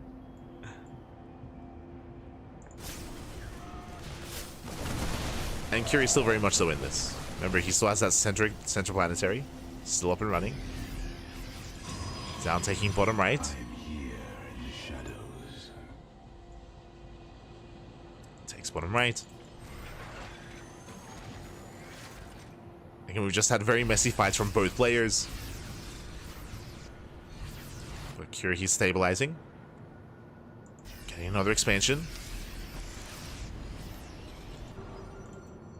Now, Zoun did preserve a decent chunk of his disruptors. He's back up to 6. Back up to 6 disruptors. Now making Colossi.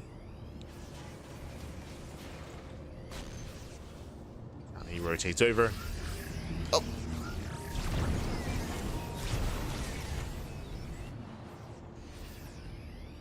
Still looking for a way in. Just keeping up. Nice EMP. CMP so far. Zoun having a hard time pushing in. I guess the Widowmine.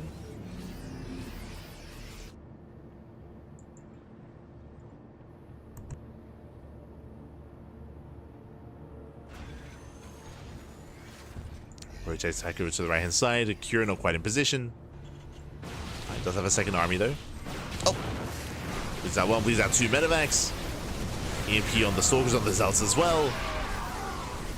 Curie's coming in from behind. An awkward angle. Zoun, he does slip away. Does pull back.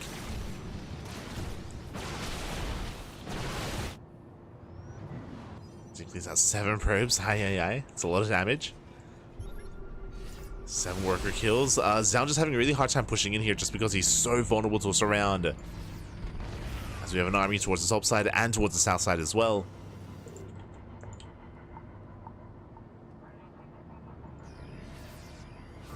Now catching out 3 Vikings. Getting 2 Vikings and a Liberator. If Jesus. 3 Vikings even. Oh, the Viking goes down. Still very tense. Curie sims in from behind. Reinforcements getting caught out. Still waiting for those Novas. Oh. Still waiting.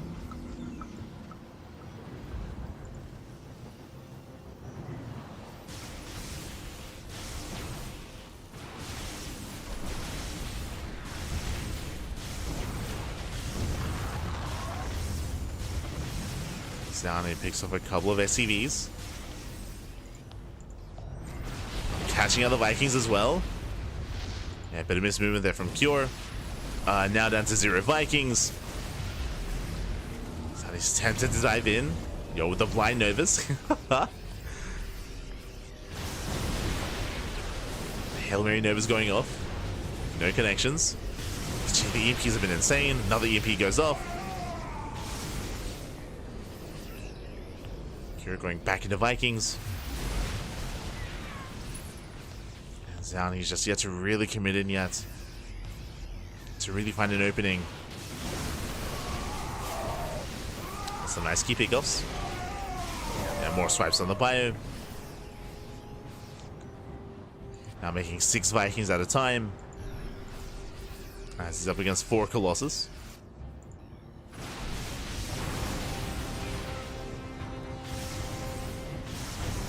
Again, just being so careful about committing. He pokes in.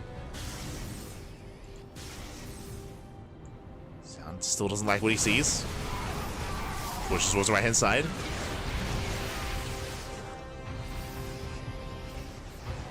Like, the problem is that, again, if he ever does commit into any of these bases, then he just gets surrounded. So he's being so careful. Gets a ghost. At this point, I wouldn't be opposed to him rotating towards the right hand side instead, towards this base. And just limiting the attack pile of his opponent, but... oh god, as if we go in! Yeah, Curie stims, does stim in, goes to the dive, takes down the first disruptor. Colossus goes down as well, and Zoun is in trouble, he's kiting back. Nervous, we get some okay connections. Well, he will lose everything. The Colossus, I should say, are all going down. Oh, Nova goes off. The zone, nice punish here on those medevacs. Zoun chasing him down, no more EMPs. Yeah, no EMPs remaining, every ghost falls. And Curie's in trouble. The boys! The boys are being pulled. Nova doesn't quite connect.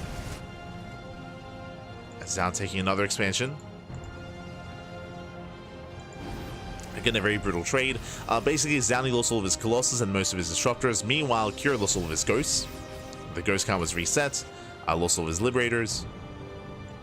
Still maintains his Bio Army.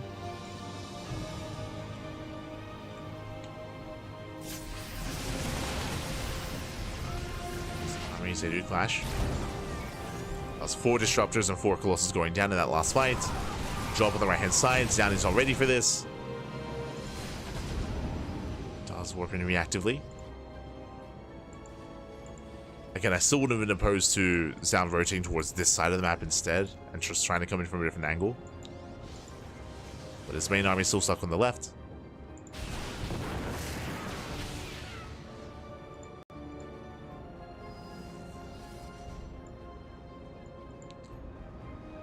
I mean, the added value of pushing on this side is that he's also denying the expansion. As the CC gets spotted, it's going to go down. That's the pickup. Kills the CC.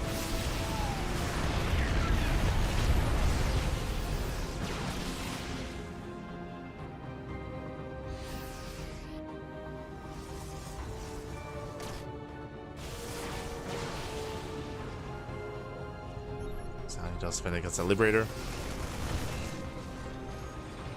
Once again, still posturing, still looking for a way in. That's a lot of liberation, Jesus. That's a lot of freedom. Freedom has arrived, the army is out of position, the base is finally going to go down. But alas, he has to commit in. These Colossus, they're going to go down one after the other. Massive pickoffs. Zoun is on the run. He has to pull away. Novas aren't connecting. Mainly a Gateway Army left. The final Disruptor is going to be targeted. Vikings, they do land, but what about the Zealots though? What about the EMPs? Yeah, no EMPs left. Once again, the Zealots overwhelm the Ghosts. Brutal pickoffs. And Kurashori got all the high-tech units, but the last team bleeds out so many Ghosts here in the retreat. Another CC going down. Oof, that's going to be a kill. Takes down the Orbital. Again, there's still 1 Ghost left. Does survive.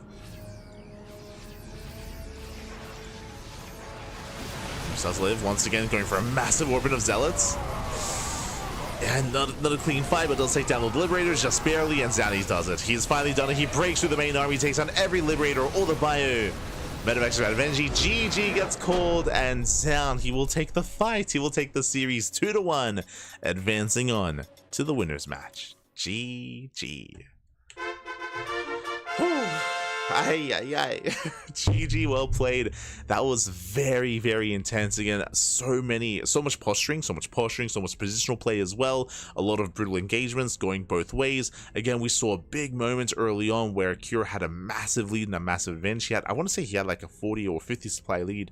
I'm referring to the first quarter or the first third of the game, when Zoun lost 2 bases. Remember, he lost 2 expansions, the Nexus on the left and the Nexus on the right hand side, like, and alongside his army as well. Like, Zoun was having a very hard time in the early to mid game, but then he was able to double expand and he recovered. He was able to max out himself. He had some better engagements, better connections with his Novas as well. Very intense back and forth. GG, well played. Zoun does claim the series, and with that, we're getting ready for our next matchup. We're getting ready for our winners match. Let's go. Another TVP. It's gonna be Terran versus Protoss between Zoun and Bunny. Here we go as we switch our scenes over. There we go. There we have it. So Zoun takes down Cure, Bunny takes down Dark, and we have Zoun versus Bunny in the winners match. We have Dark versus Cure in the elimination match. Oh boy. So our best of 5s are ready for us. We're going to be going on a short break. Vetoes are underway. I also need a moment to set up the matchups ourselves here on the casting tool. And when we come back, we'll have our second half of the broadcast. We'll have our best of 5s. See you soon. See you soon, Pappy. See you soon.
And welcome back, everyone. Welcome back to the winners match of tonight's broadcast of the Rex April Madness Group C. We have just featured our first two series of the night, and we have our two winners, I should say, as both Dark and Cure have fallen to the elimination matches. And now we are jumping into our fresh best of 5, as spawning in the bottom left-hand corner of Amygdala, we have the South Green Protoss player, the Red Protoss. Representing his new team, Team Vitality, it is Zoun. And spawning in the top right-hand corner, we have the South Green Terran player, the Blue Terran. Representing Team Falcons, it is Bunny. Bunny, let's go. And if you're in the chat, you know what time it is Gamba time. Predictions are open. Place your bets on who you think will claim the series. Best of luck in the chat as we get into our TVP. Coming into this, Zoun is very well rehearsed and very well versed when it comes to this matchup, but at the same time, Bunny, I'm sure, was also watching. I'm sure he was watching. I'm sure he saw how close and how intense that series was between Zoun and Cure. On top of that, as a reminder, this is a best of 5, not a best of 3, so it's going to be a longer series, a longer back and forth, and I'm looking forward to a full series here. I'm looking forward to a game 4, potentially even a game 5. Both Bunny and Zoun, I want to believe they can go the distance, but we'll see.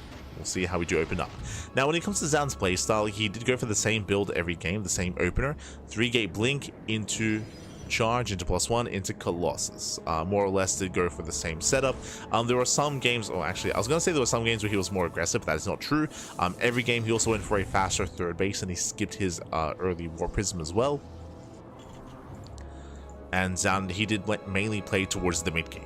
Like that was Zoun's kind of goal. His end goal, his win condition was get into the mid game and then move on from there. So not overly aggressive early on. Because of that, if Bunny was watching those previous games, Bunny can recognize that, and we could even see Bunny go for like the Beyond build, right? I mean, it's too late at this point, but we could see like a 3cc setup before Starport, into a faster economy, into something that would put pressure on Zoun to try to punish, and something that we didn't really see last series was Zoun attempting to punish builds or attempting to punish greed, as he couldn't. So we'll see. For now, it is going to be a Twilight Council opener out of Zoun, getting into Blink. Meanwhile, it is going to be a 1-1-1 out of Bunny.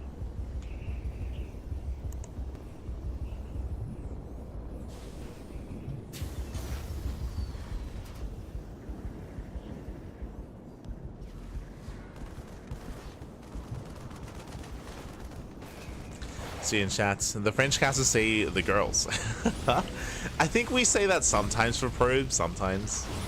But I'm okay calling all the workers the boys. I'm okay with it. I do know that, like, for the most part, that's mainly associated with SCVs, but that might also just be because SCV pools are a lot more prevalent in StarCraft, right? They're a lot more common. Usually when the drones are being pulled, it's like a 12-pool drone pool, or when the probes are being pulled, it's usually like in a panic when trying to hold on and trying to survive. But for sure, I can understand that. And understand. As for now, we are going to be settling into our mine drop. So we do have a mine drop setup here from Bunny, moving out with his Hellions. So far, Zanny does fully wall off the Hellions. They will not find a way in. Not here, not into the natural. So we do have a committed quadruple mine drop. So far, Zoun, he hasn't lost much to the mine drops, at least not from Cure. We'll see if Bunny is a little bit more successful.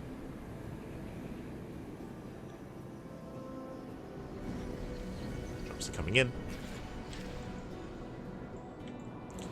Meanwhile, Bunny, he will create an opening. Yep, does borrow here at the ramp. Boys being pulled away. Adept is going to create an opening. Hellions, they dive in. They try to. Oh my god, they get shut down. Whew. Clean defense here from Zoun. He shuts down the Hellions, shuts down the Widow Mines. Shot goes off.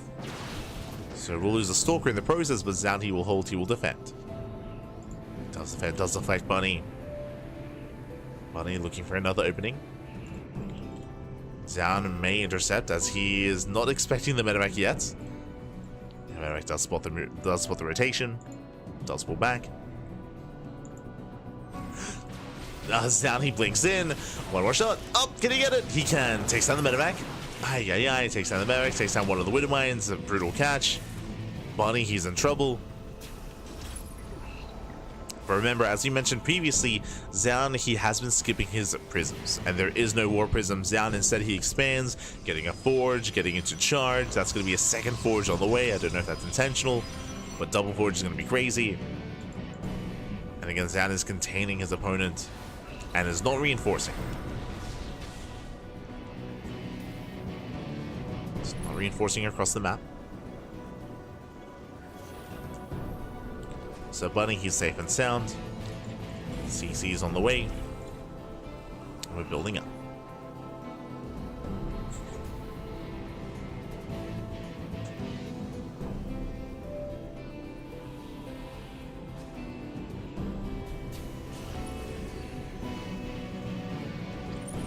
Building up into a longer game. Just getting to our upgrades. Again, Bunny, he shouldn't be able to break out until he gets his upgrades. So until then, he is contained on 2 bases. And Zoun, he is free to just saturate, get his third base up running, go to charge, upgrades, 1-1 is on the way. This will lead typically into Colossus.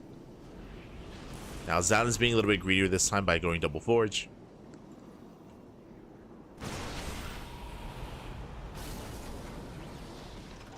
Zoun is going to be forced back, at least for now. And Bunny can now freely expand.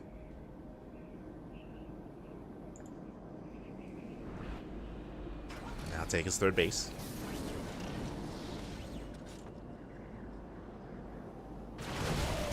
Oh. So does catch a couple of Marine. Bunny committing. Yo, we got drilling claws behind this. Let's go. Drilling claws on the way.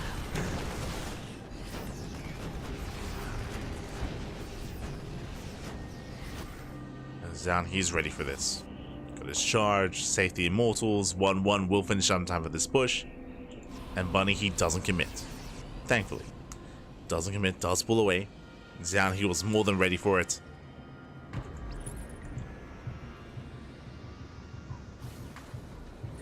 Bunny, he retreats, he will fortify his bases. Settle into 3 bases. Likewise, Zoun also takes the 4th. It's 4th base up and running. Now, I had assumed that by this point we would see a bay on the way, but this might also be because of the double forge. So Zoun, he is mixing it up. We did emphasize earlier that the second forge was a little bit more unorthodox from Zoun. So double forge means fast 2-2, and as you can see, he has still not gotten any splash damage. He's heavily reliant on more zealots, and he's continuing immortal production. So continuing immortals into mass zealots. To me, this tells me that Zoun expects Bunny to push, and this setup is designed to shut down aggression. But as we can see, Bunny doesn't push.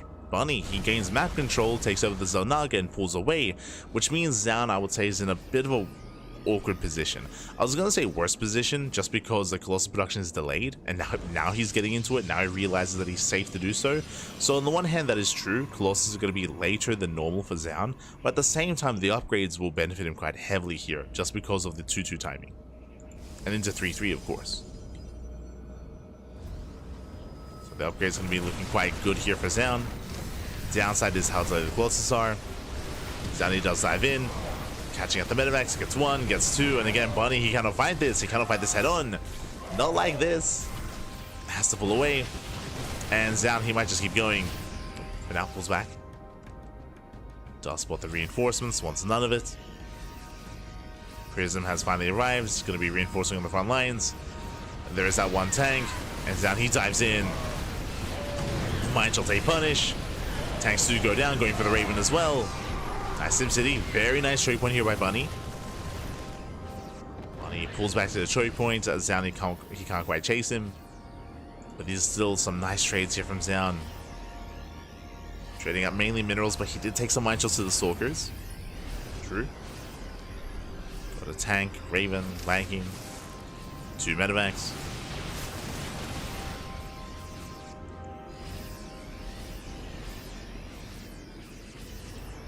First Colossus is out.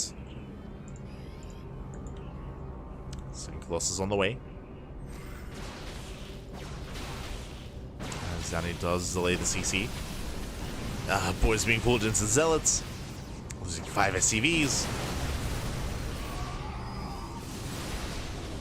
And Again, Zoun just flirting with the army. Catching out more workers.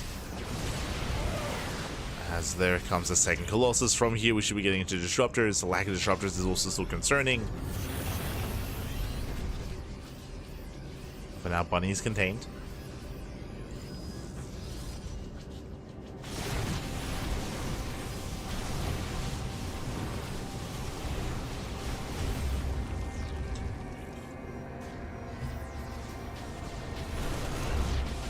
As the CC is just being chased back. Oh! Avoids the mine shots. Avoids the connections. 3-3 now on the horizon here for Zoun. And these upgrades, they're just so fast here for our Protoss.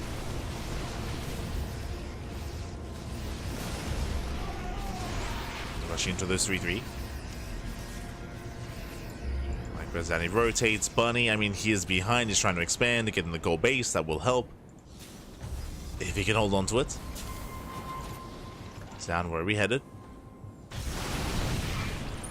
Does hit the top side. Takes out the depots. Does create an opening. Once again, takes down the center tower, just making it more difficult here for Bunny to keep up. Second robo's on the way. 0 disruptors so far. Zoun is maxed out. He's maxed out with how many zealots? 39. Jeez. 39 zealots. That's a lot of charge lots.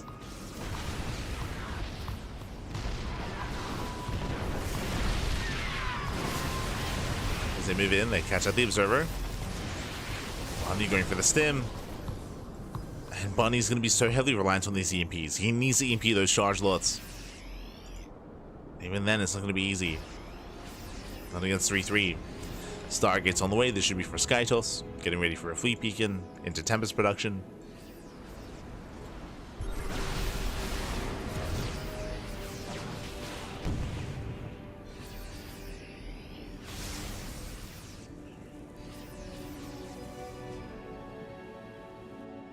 He does maintain his gold. Now going for another expansion.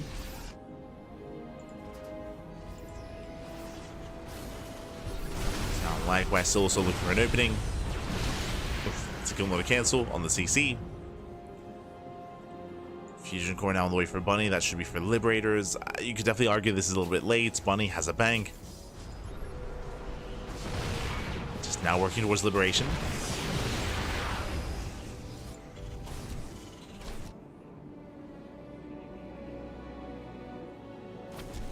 Base gets spotted. Zoun, he responds to it. So massive rotation out of Zoun. Bunny getting in position.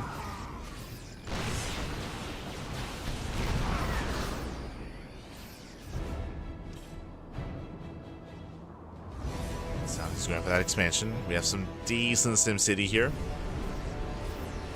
Likewise, Bunny's ready for it.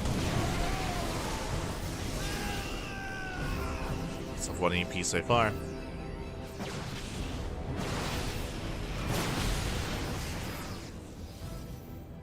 We spoke with the Tempest, there it is. Fleet Beacon, 2 more Stargates, triple Stargate production.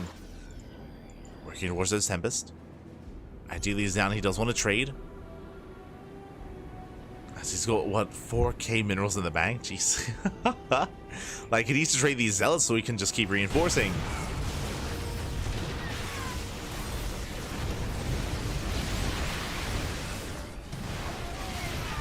Colossus, they punish. Get a Colossus. Not bad. Colossus goes down for 7 SCVs. Zealot run by is ready. But Bunny, he is just fortifying himself and looking very secure on 4 bases. I say 4, getting to 5.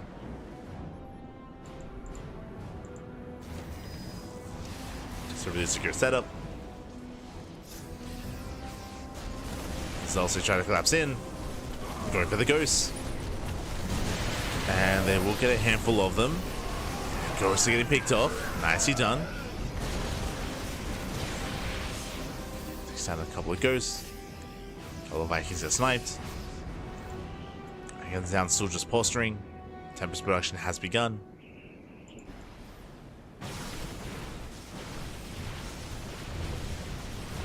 So this Tempest.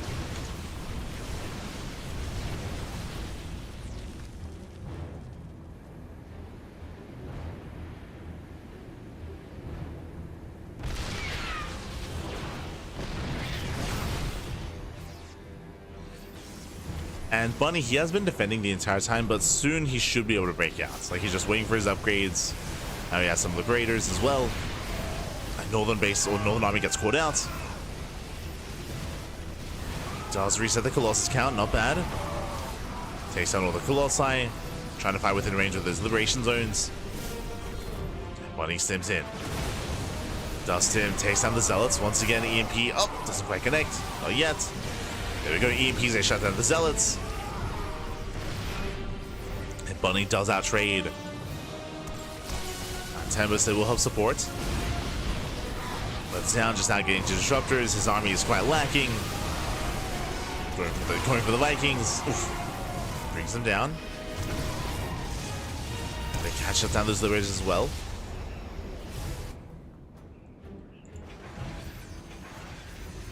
Zoun does make a stand, but last down he is lacking gases. He needs more gas income. He has 2,000 minerals, but again, the gas is lacking. Zoun still trying to remax.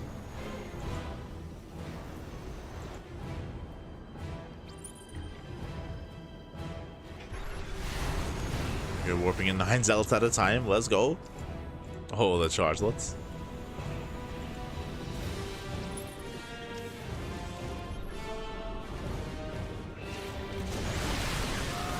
Again, Bunny just taking a very slow approach to this. He has not pushed this entire game. If I recall correctly, I don't think he's ever actually threatened the bases of Zoun. Outside of the mine drop at the start of the game. True. Outside of the mine drop.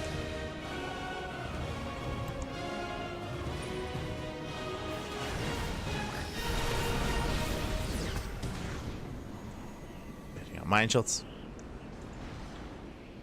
More sensor towers, turrets, widow mines, liberation. Just very turtle style. Nice Novas. Gets one connection. Now against this more defensive style, that's where Tempest can really thrive. As long as they avoid those Vikings. There we go, a couple of Vikings going down, getting 3 Vikings. Nice pickups. Oh, force a recall.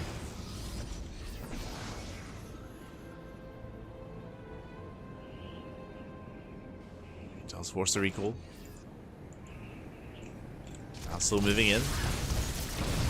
Once again, denying mining. Oh, a bit of a miss rally. Yes, down he overextends. He move commands in. Oh, losing almost every single Tempest. Yeah, the Tempest, they go down. Massive pickoffs. That should not have happened. Just an unfortunate move command there from Zoun. It was either a move command or he had targeted like a medevac that boosted back or something. Just a really awkward setup there from Zoun. And like he was building up quite hard and quite heavily there towards those Tempest. Now stuck without them. Behind the mineral line. Funny is popping off. Resets the Sky Toss. Gets 5 probe kills.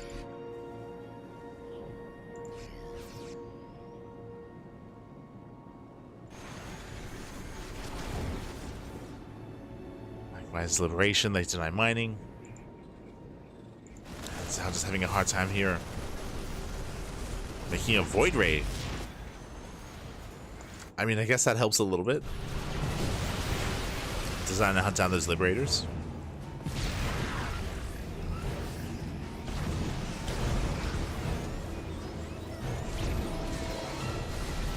Meanwhile, Drop takes down the Nexus. Massive pickup. Gets the expansion. Zoun expanding bottom right. Void Ray has arrived.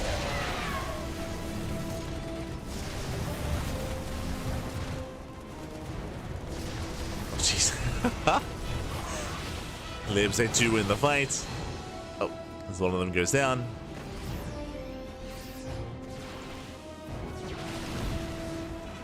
Gee, there's just so many central towers here. All the Venn diagrams. And Zoun is in a rough position. Like, ideally, in this kind of siege setup, you do want more Tempest, but Elastic lost every single one. It's so difficult to kind of make use of this more mobile composition where you have to like rotate back and forth and hit an expansion, hit another base. this is very similar to how you would approach this matchup, ZVT, like Ling Bane Hydra, where you want to rotate and knock down planetary after planetary. If you don't, your opponent just out-trades you with just more efficient army.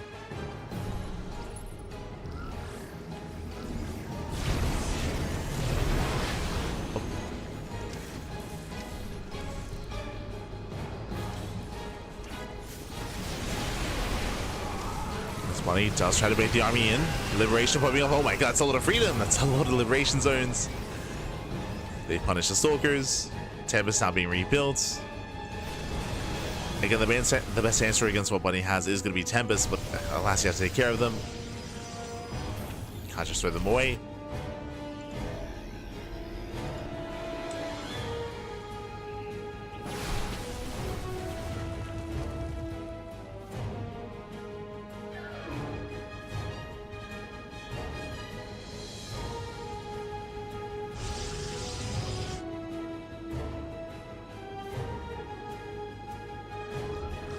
Moving in.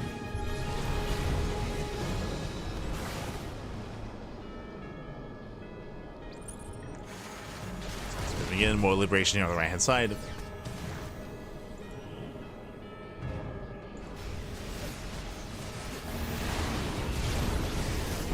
Oh. Bunny just being so careful with how he engages. No major commitments here from Bunny. Aside from the drop on the right, going for the another expansion.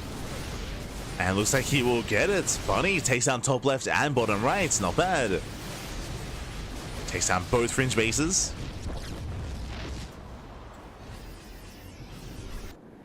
It's very slow, methodical play. Tempest, they respond. Oh, nice EMP. Bunny has to respect the Tempest. Has to pull back.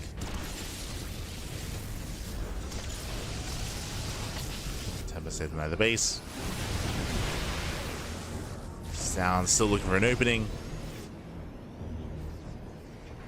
Again, it's one of those things where Zoun still has a very low tech army. So I'm not too confident, but he does catch a couple of Vikings.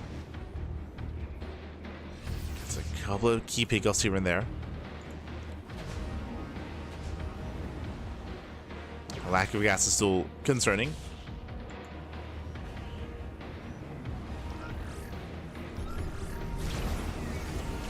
Getting there. So getting there, picking up a couple of turrets. Zoun once again pulling away. But I will say that Zoun has not been passive. Like at every turn he's looking for a way in, looking for any kind of pickoffs. Like here, getting a Liberator. Not the cleanest trade, but gets a Liberator nonetheless. Scan reveals the expansion. Bunny's gonna knock it down.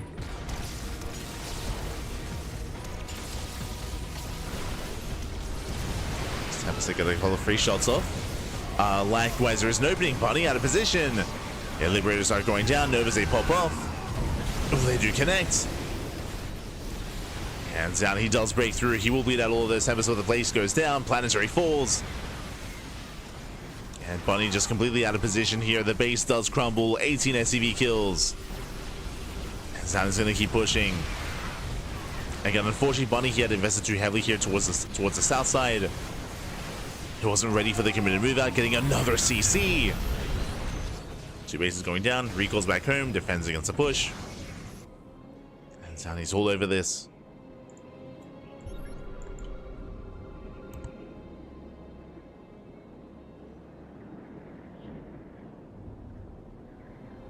It's all over the army. Bunny down to what, 2 bases? Or really 1.5. And honestly, Bunny, he was playing this well. He was playing this well up until those final moments where he did overcommit towards rotating towards the south side. We saw that Zoun, he found an opening. Took him a long time, but he found it. And once he found it, bam, 2 bases killed. Planetary and the 3rd base.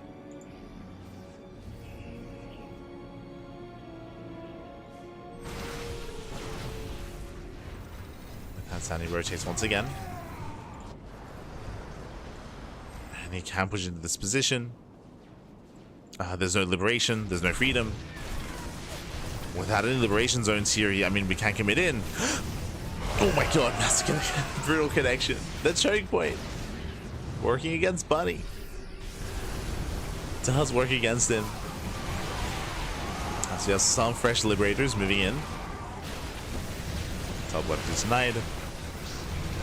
Zoun double expanding, going for bottom right.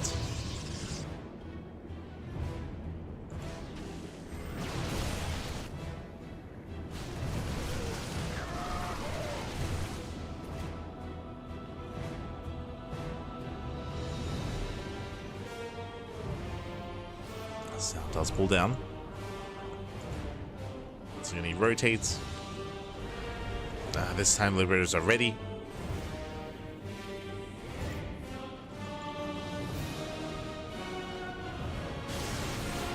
And again, Zanny does want to ape in. Now going into carrier. I'm not too fond of the idea of going into carriers instead of Tempest, but okay, we'll see how he does. We'll see how they work. As they are less efficient.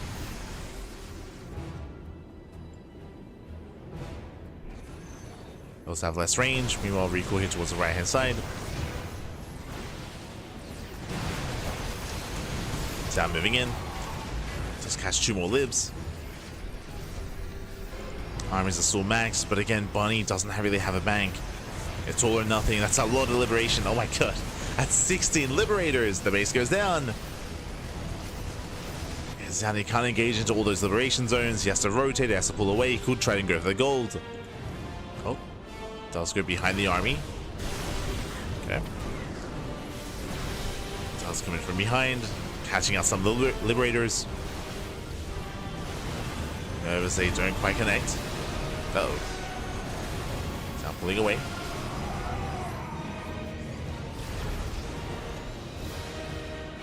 Does pull away. Once again, can rotate to the center base. Bunny takes a fresh mining base on the right hand side. But can he saturate?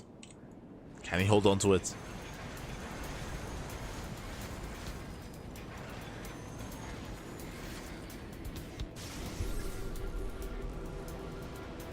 So the problem at this point here is that Bunny is spreading himself thin.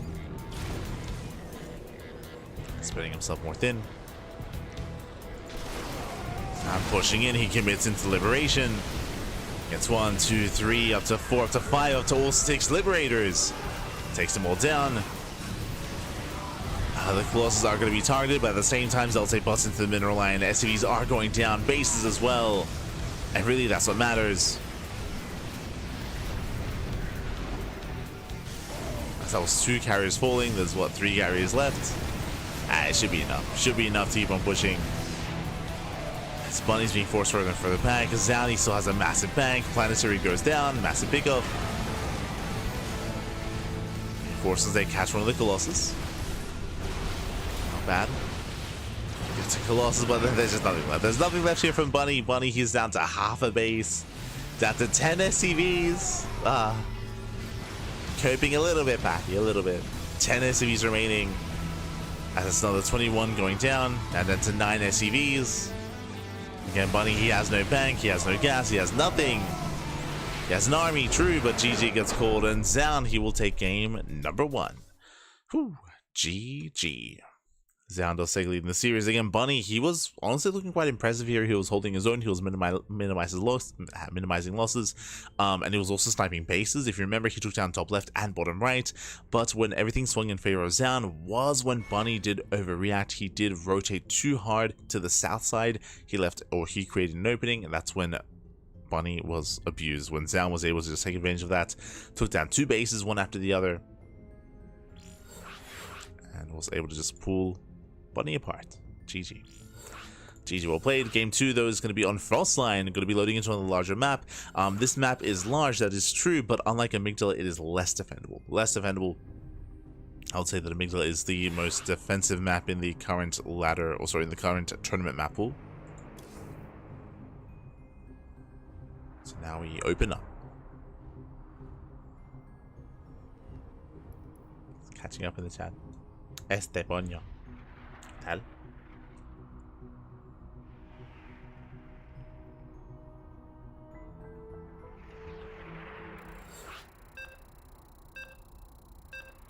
Here we go.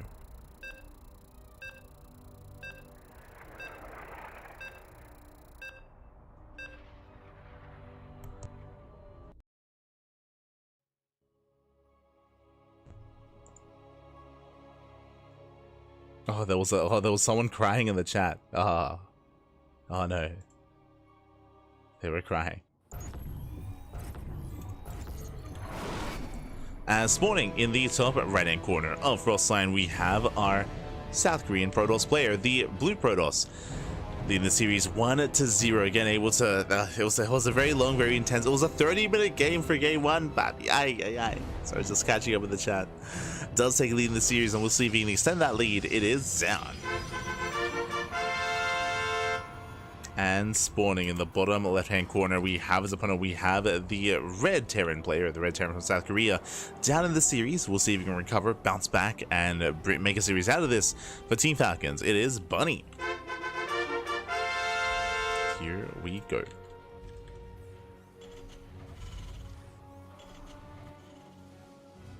we go.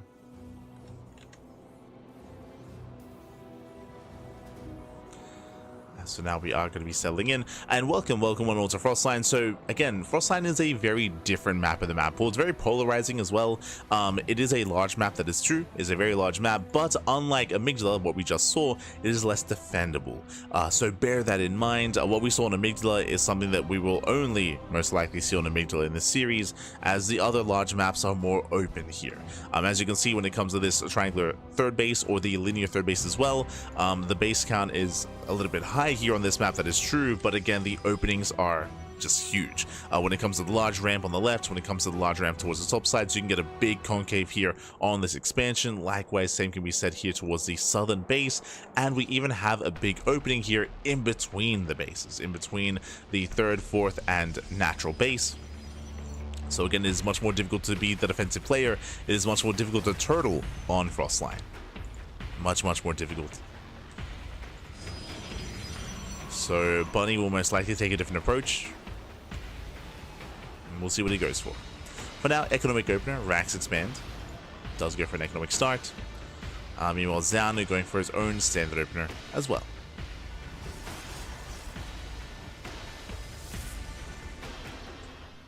Here we go.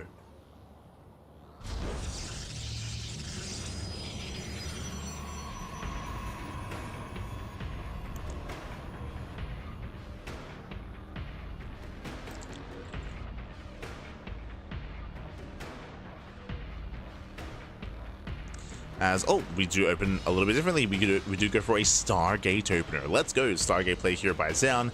Interesting setup. Now we do see Stargate play from time to time, but we often see it on larger maps instead, on maps like Amygdala or King's Cove or Neo Violet Square. Here on Frostline, I would say is it a little bit riskier to go for this, just because you are more vulnerable on this map than other maps. But I appreciate that Zoun is mixing it up. Again, we did not see Stargate play at all against Cure. We never saw it against Cure, but we're seeing it here against Bunny. So I appreciate that Zoun, he's showing that he has some diverse play available to him. He's not kind of like a one-trick pony, or he's not completely one note. Doesn't have to play 3-gate blink every game. So I do appreciate it here from Zoun. Does open Phoenixes. Meanwhile, we do see Bunny is going to be going for his mine drop once again, opening up with his Widow Mines, 4 Widow Mines in total, into a drop across the map. Now we'll see if Zoun can cash the drop ahead of time, as he will have the tools to defend, but we'll see if he's in position.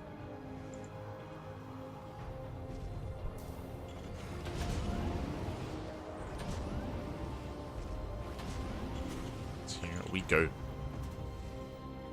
Bunny does move out.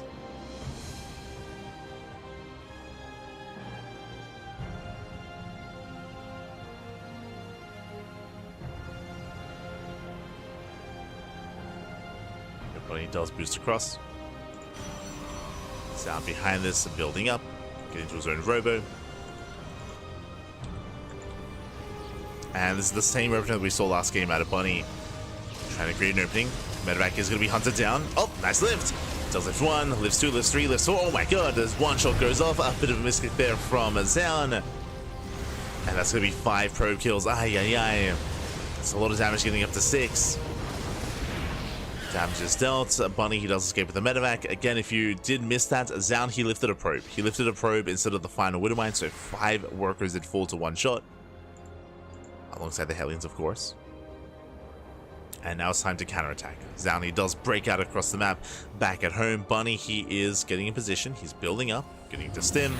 Cyclone has arrived. Viking is out. Should be okay. He has enough. He has enough to deflect. Behind this, Zoun going from Phoenix's not into charge, but a more old school composition going into Phoenix into Colossus. Okay, Bay is on the way for Colossus production. This is very old school. This is very out of meta nowadays, just because the players have been getting better and better at punishing this. As I mentioned before, though, this kind of build, this kind of playstyle is more ideal on these larger maps, assuming that Bunny doesn't move out too aggressively early on. As we can see for now, Bunny is being more defensive. He's getting to stim, combat shields, focusing on his bio, but going for early drops. Okay, does move out.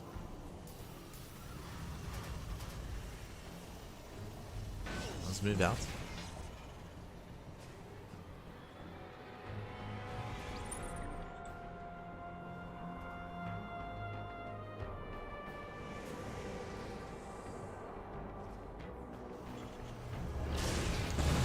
Zoun picks in. Picking up 3 more SCVs.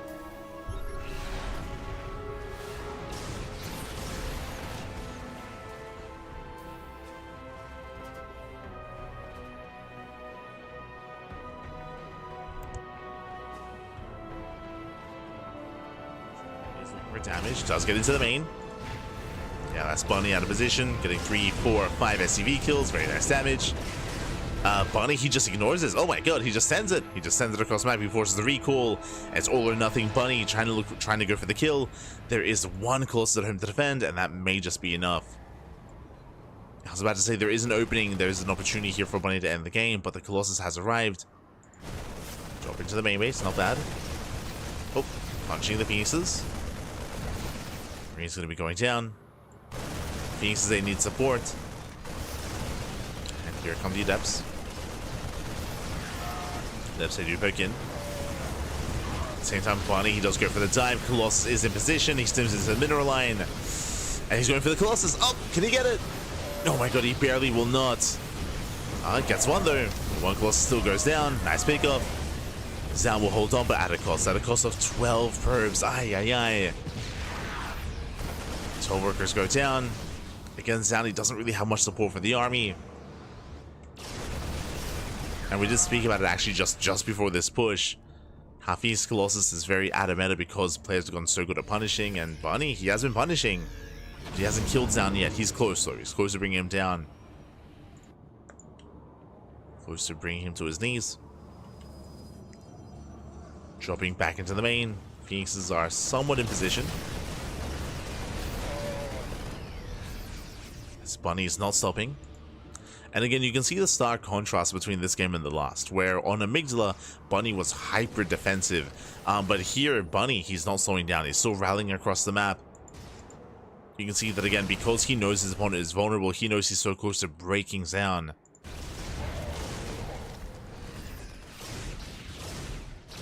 Zoun will catch a medevac. Widowmine's bar in. Oh. Shantae pop up. Zoun still barely has any kind of buffer here for the Colossus. Still barely. They rotating, going for a double drop into the main. Phoenixes, they do rotate, they keep up. Oh! They catch a full medevac. Very nicely done. He's got 1 medevac. Going for another.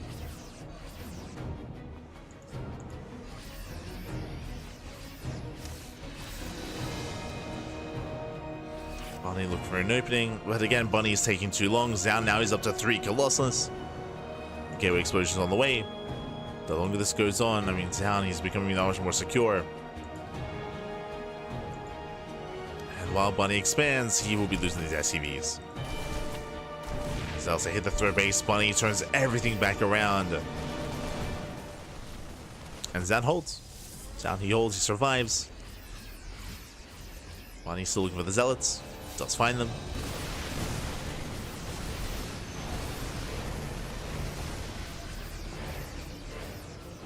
Let's find the charge lots.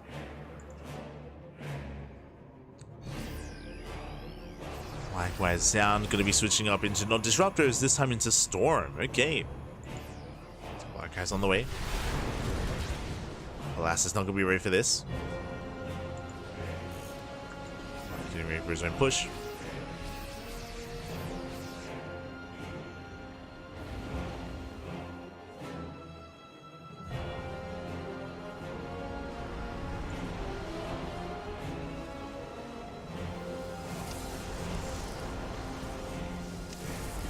He's moving in. Does move in. Zoun out of position. The base is under fire. Yeah, Zoun, he did miss the army. Did just barely miss it. Bunny not quite able to go for the expansion though. Pulling away.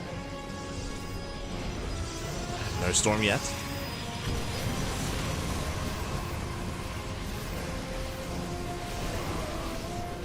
Zoun, he tries to commit in. Oh, brutal mind connection. The base still goes down. Very nice big up here from Bunny. Takes down the expansion, takes down the Nexus. Going for the mineral line. Getting another 6 probes as they fail to transfer away. They barely don't make it out. And Zoun is supply blocked. Oh, hi. 3 pylons being thrown down. Heavy supply block here for Zoun. And again, the aggression this time for Bunny is a lot more successful.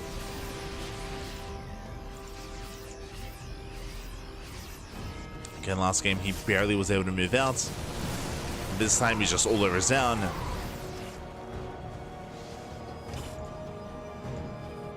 He's all over him. Is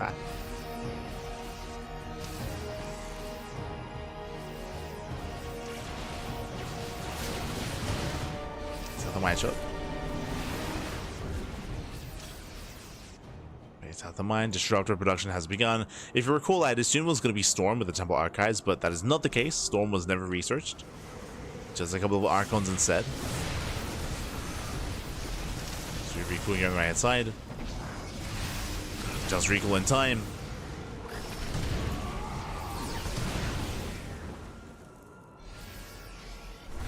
Still tense. And once again, Bunny being punished for his aggression because he's just continuing to rally everything across the map. 11 more CV kills.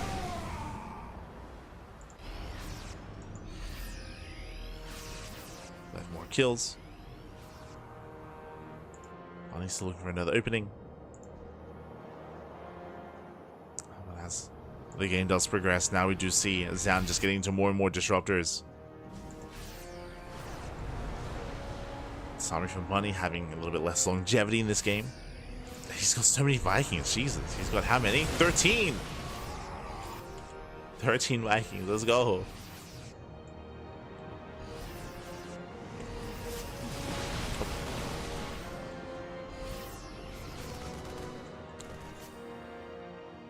Bunny's still looking for a way in. Disruptors, they have arrived. Show us those Novas. It goes off. It's a Marine. Let's get a Marine so far. Nova just zones away. No major connections.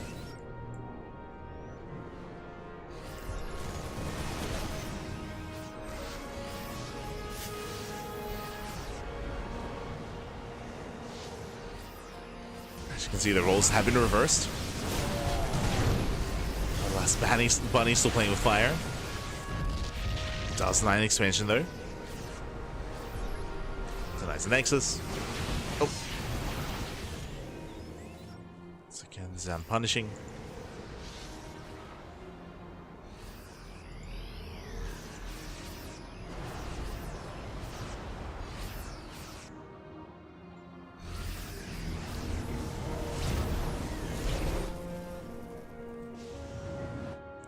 Punish. Zoun likewise rotating over. It does catch the main army. Zoun trying to expand, going for the northern base. It's not gonna happen. It's not gonna happen. The 5th base denied time and time again. We're in a really weird position here where Zoun, he's being denied the 5th over and over again. True, that is true. Bunny, he has not expanded. Despite having map control, and he's had map control for I want to say like the past 6 minutes. Bunny does not take a 4th base, even though he totally could. Like, Bunny's keeping Zoun pinned, and we ideally would need another expansion to keep this going. What I'm getting at, because there's no 4th base, it means that Zoun not getting a 5th isn't the biggest of deals. It could be worse. It is rough to see that he can't expand, that is true, but Bunny likewise doesn't have a 4th base either. You know, does him in. There it goes up. Does graze the army. Last 13 probes going down. Zoun completely out of position. Base goes down. Likewise drops on the main base. It's going to be cleaned up. Zoun is hurting. Collapsing in. Oof. Colossus almost goes down. And 13 probes is brutal. Zoun, he's supply blocked. Vikings do overextend. A lot of Vikings go down. That was how many? That was 6 Vikings falling. Now we're gonna punish Bunny.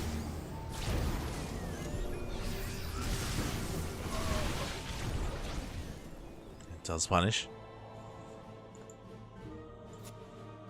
Well, still being active. I'm very impressed that the Colossus survived this. Meanwhile, Recall was just used. Oh, never mind. Recall is available. Does survive. Still run back coming in. There's still no 4CC. I think there's still no 4CC. Bunny has the money for it. Ay. Like, Bunny, he's on 35 SCVs. Like, he's pretty all in, which is crazy to think about. What is happening? He's on 5 Raxes. He's not even 8 Raxing, for example. Like, what's we are tunnel visioning so hard right now. I'm just caught off guard. As this usually, it doesn't really happen.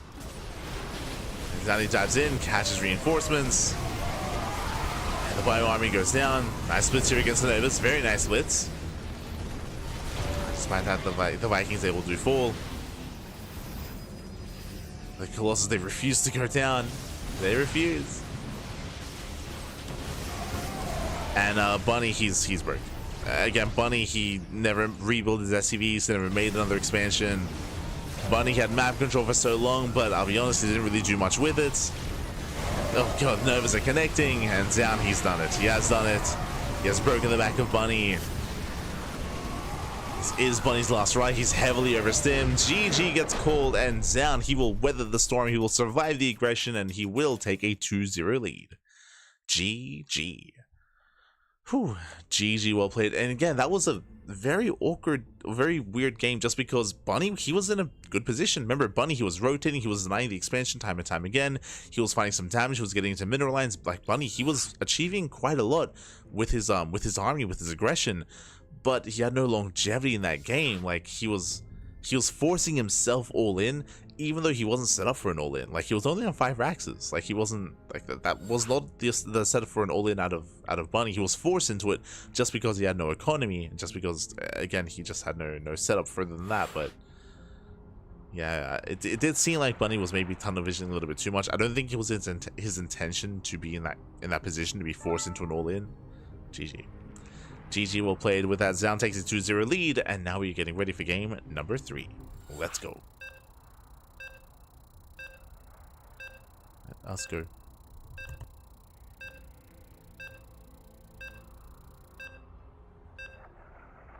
As we are loading into Ultra Love.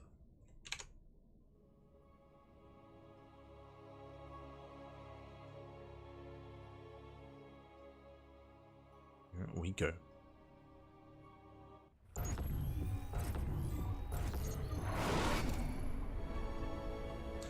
Tempest have versus Terran because of Vikings. That is not the case. Tempests usually are superior against Terran. Usually you do have support. It's very similar to, I guess, ZVP even as well. Usually you have support to help facilitate for those Tempests, as we saw in game 1. But now here we go, we're getting into game number 3. And spawning in the top right-hand corner of Ultra Love, leading the series 2-0, we have the South Korean Protoss player, the Red Protoss, representing his new team, Team Vitality. It is Zoun. And spawning in the bottom left-hand corner, we have as opponent, we have the South Korean Terran player, the Blue Terran, representing his team, Team Falcons, down in the series. We'll see if he can bounce back. We'll see if he can recover. It is Bunny. Here we go. As we are moving out. And again, Bunny, again, like I want to praise Bunny for the last game just because he was achieving a lot with his army, right? He was sniping bases, he was getting into mineral lines, he was pulling Zoun apart. That is all true. The problem is that the longer the game went on, it was getting worse and worse for Bunny. Like Bunny, he just never expanded. He never expanded, never had the setup for the expansion. He also, it wasn't just that he wasn't expanding, but he wasn't replacing the SCVs that he was losing. Every now and then he would lose a couple of workers towards Zealot run by. Nothing major, but he would lose like, 2-3 SCVs here and there. And because he wasn't rebuilding his workers, I mean, it did just add up over time. So Bunny, he ran out of steam. And with that, we have a 2-0 advantage for Zoun. And this could just be a straight up 3-0. One more game is all he needs. Una más, papi, una más.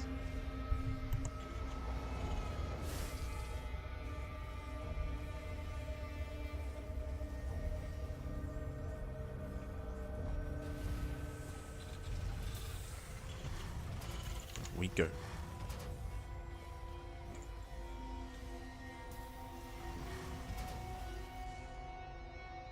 Now we are going to be settling in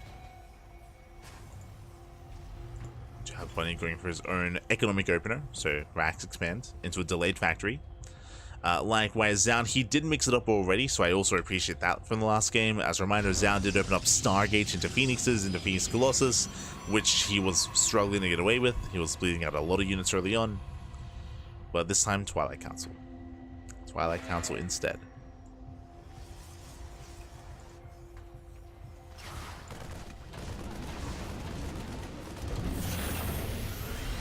That does get behind the mineral line, will delay the CC. Not bad. Delays the command center, slows Bunny down.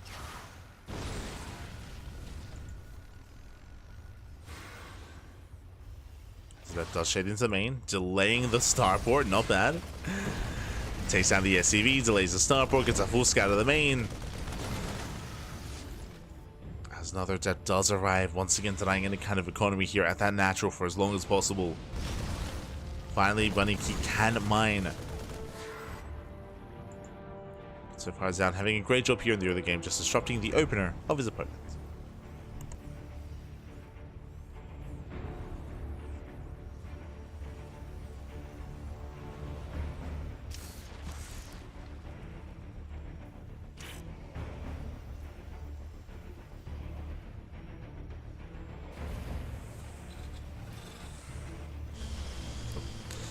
So far, we are going to be setting up. We do have, once again, Blink. 3-gate setup, 3-gate Blink into a third expansion.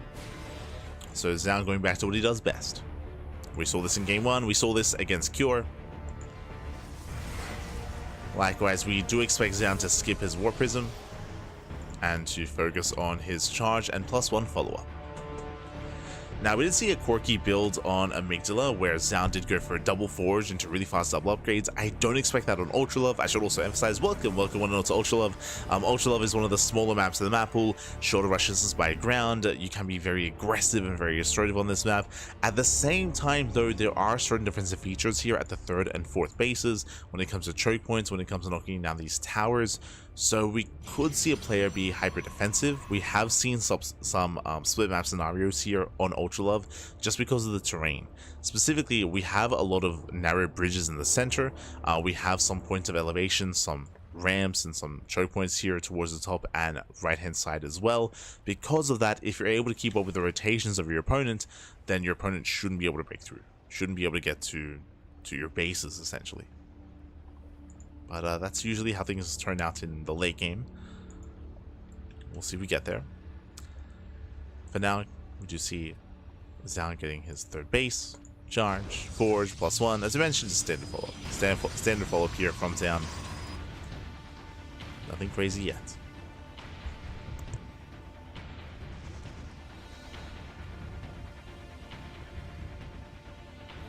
Is going to be the mind drop opener here from Bunny. Bunny does boost in. But might as well borrow. Zoun, he does react in time. Oh, pulls away. Leaves out 2 probes. Army blinks in, and the medevac, it looks like, okay, escape. One more volley. Oof, medevac does not escape. Massive pickoff. Medevac goes down. Widowmines do fall. It's 2 Widowmines and a medevac getting sniped here. And Zoun defends. Zoun, he holds, he defends.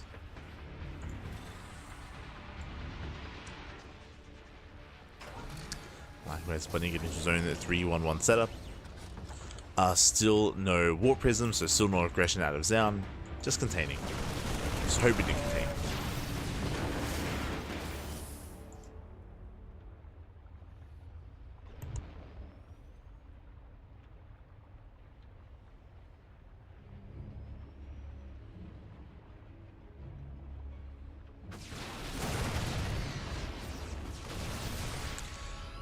As Bunny's breaking out. This is a bit of an earlier push. Stim just finished. Trying to catch out those stalkers. Behind this, just rallying across the map. He should be expanding on location. Should be setting up for his expansion. This Bunny is pushing. Does move out. And he's just going for the all-in. I was like, he should be expanding. He should be. He doesn't. He doesn't expand. He pulls the boys instead. 2 base all in here from Bunny. It's all or nothing. One way or another, he either kills Zoun or he dies trying. Now Zoun, he does not spot this ahead of time. Until now. Now he knows. Now he sees. Ooh, Zealots, they get picked off. Where are the force fields? But you need them. Yeah, boys are coming in. Their force fields on the ramp. Does barely force field in time. Whew. But Last Immortal does get caught. So far, Zoun making a stand. It takes down the SCV. That's going to be 15 SCV kills. Tank stays siege up behind this. Zoun has to pull away. And does he have one more warp in? So far, decent pickoffs. Boys are being pulled. Zealots are coming from behind. And they don't force friendly fire. And tanks, they survive. More Zealots trickling in. Bunny still cleans us up. Still maintains the position. And still going for the kill. Bunny, he has run out of gas, he's run out of workers. Plus 22 SCVs, Stim's in, he will lose all of his tanks, boys are being pulled. Hands down, he's barely holding on here. I say that, where are the Zealots? Where are the charged lots? Oh. Picks off a medevac. But Bunny, he might just have too much. Yeah, just barely too much here again. Zoun had no idea what was going on until it was too late. And Zoun just losing Stalker after Stalker. More Zealots trickling in. Still very close. Get some Marauder.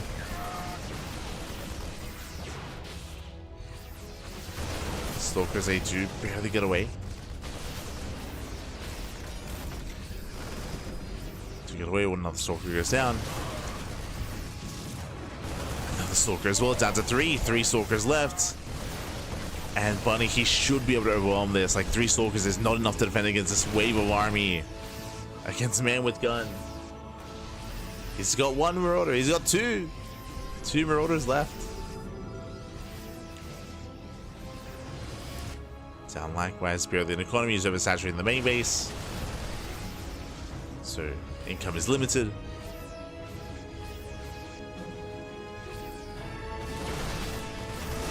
Zoun trying to buy time. Piece of Marine here and there.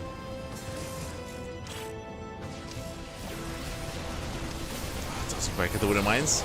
Oof, yeah, brutal connections. Shots going off. The boys have arrived once again. The boys are back. They have returned.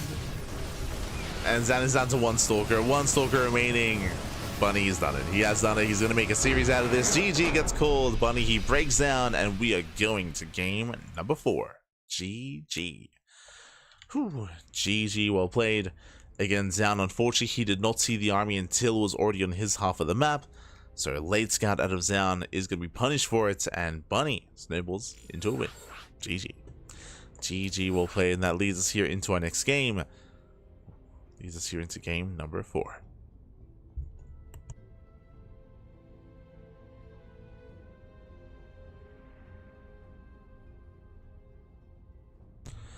Meanwhile, it looks like our players, they need a moment here. So I mean, it has been a very intense series, especially after game one. Like, game one was a very long game one, so it looks like our players, they need a moment to catch their breath. Understandable.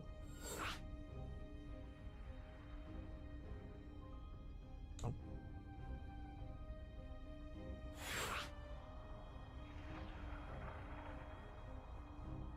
So we are getting into game number 2. Sorry, number 2? Game 4. Getting into game 4. And again, we'll see if Bunny can force the ace match or if Zoun will maintain his lead and take the series. Let's go. Still very close, still very tense. Next game is going to be on Killer Smile. Not to be confused with Killer Smile. Totally different. Totally different. Aye, aye, aye. Oh.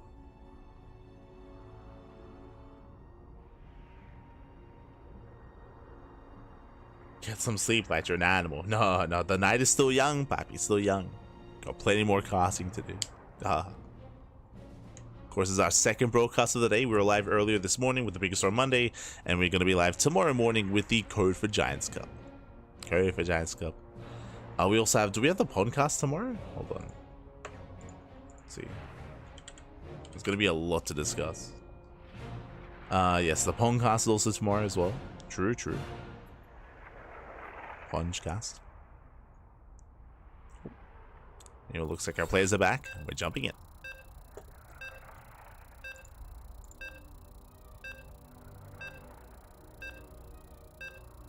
We've been awake and casting since Text Watch March 2020. True, true. It's been 5 years. Let's go.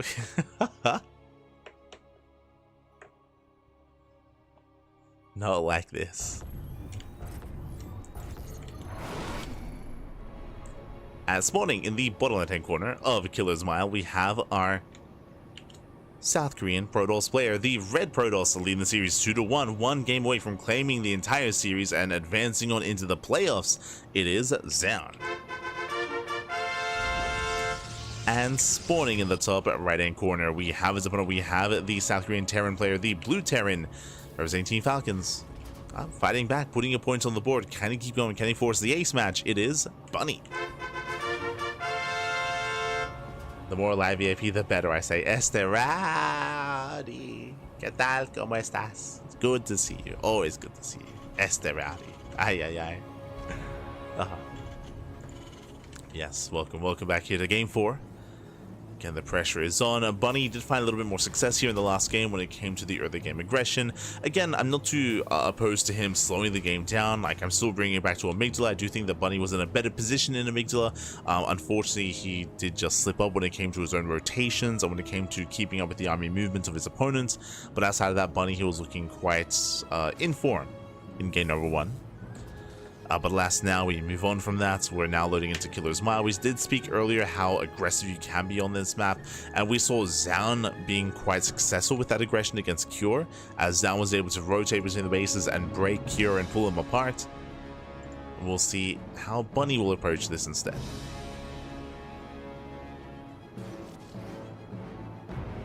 When there are no tournaments on, Light uses miniatures to reenact StarCraft games. He's addicted. Oh no.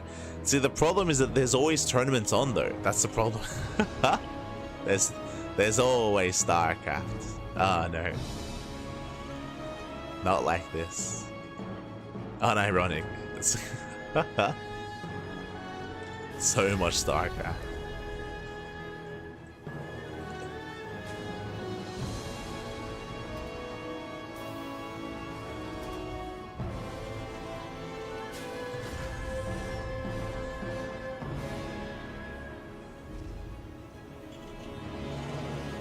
Here we go. Building up. Getting to our next game. Likewise, File Counter opener here out of Zoun. Did play Stargate that one game on Frostline, but only on Frostline. Outside of that, Twilight Council openers. Into 3-gate blink. Into charge, into +1, into our standard setup. Meanwhile, Bunny, we'll see how he does mix things up.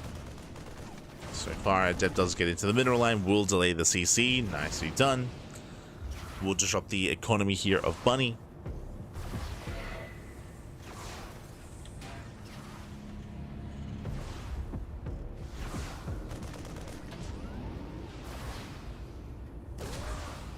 I am looking forward to Bedge though, unironically. I'm looking forward to it.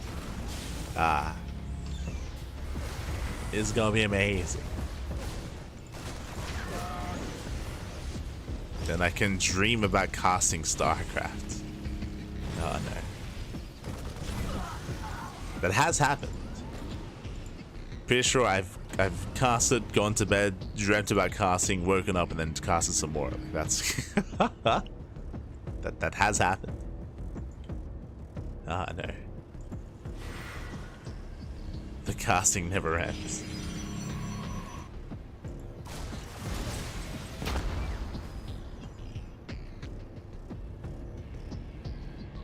Year is 2060. StarCraft moves underground and now an illegal form of flesh. Calm down, Rowdy. Calm down. Lad scours the dystopian cavern, scratching his arm for that quick casting fix. Oh no. Oh no. I'm an animal, Pappy. I'm an animal. God damn it, Rowdy. As Bunny, he does peel off with his Hellions, and as the Hellions get cleaned up, so this time there won't be multi-rank aggression. The Mind Drop is coming in, 2 Widowmines here in towards that natural, does boost forward, but Zoun, he cannot focus his entirety of his defenses here on that drop. Blinks in, shuts it down, Widowmine will burrow, gets 1. It's 1 probe kill, and the Medevac has to get the hell out of here. Doubles back. Oh. Does attempt to double back. Zoun trying to hunt down that medevac. Back at home, Bunny still building up once again. Now, I wouldn't be opposed to Bunny going for a 2-base all-in here on Killer's Mile, but the problem is that he just went for 1. I don't really see that being too successful multiple times in a series, especially back-to-back. Oh, hello, as Zoun, he does mix it up a little bit here. Okay, I had assumed that it was going to be Blink into Charge and +1, and there is Charge, but there's no Forge. Instead of a Forge, we're going for an earlier Temple Archives. This should be for a really fast Storm. Should be. Okay, you have my attention. Zoun takes the 3rd base. Back at home, Bunny just getting into his own bio. Light starts each day with a big bowl of Castios. Did I come out of the wrong timeline? No. Not like this. Where are the dystopian StarCraft caverns? As you mentioned, Storm is being prioritized.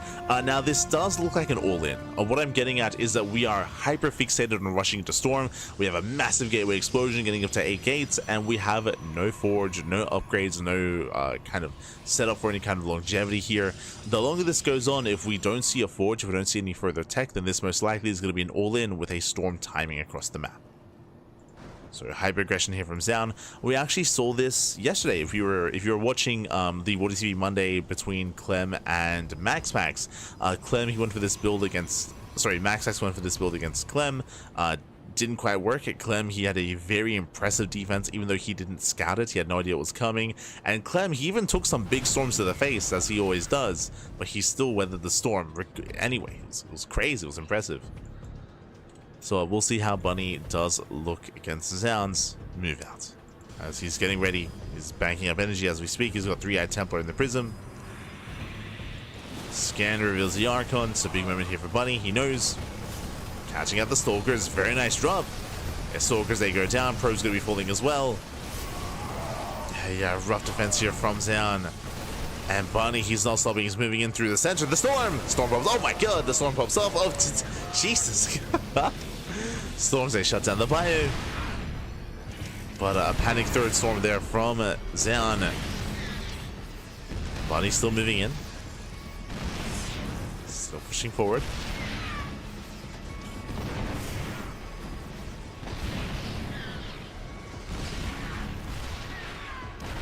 And Zoun getting ready for a surround.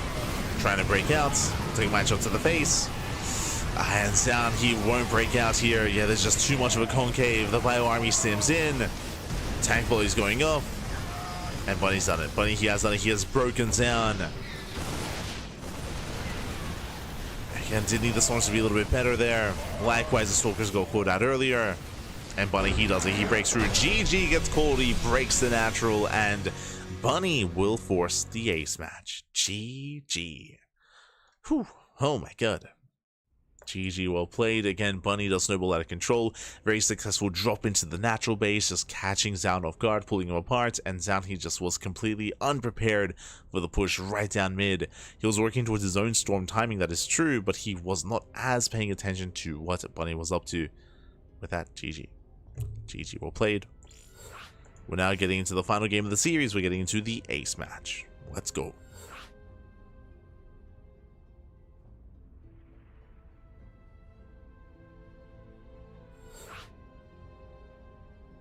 Bunny's super good, but plays inconsistently. Yeah, kind of. I mean, I would say that Bunny, his TVZ is pretty consistent. He's very aggressive. He's very aggressive against Zerg, and he's very successful with that aggression as well.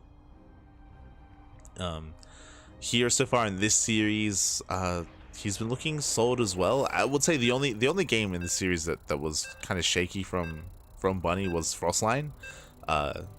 We don't have to talk about Frostline, but like the Frostline game was really odd. Was a really odd one. But outside that, here we go. Here we go. We're getting into the final game of the series. We're going to be loading into Sandworm. And based on the success that our Terran player has had so far in this series, we'll see if he once again goes for another 2-base all-in or another 2-base aggression. He's been quite successful with that so far. We'll see what he goes for. As spawning in the bottom left-hand corner of Sandworm, we have our South Korean Terran player, the Blue Terran, representing Team Falcons. It is Bunny. And spawning in the top right-hand corner, we have the red Protoss player, also from South Korea, representing Team Vitality. It is Zoun. We go.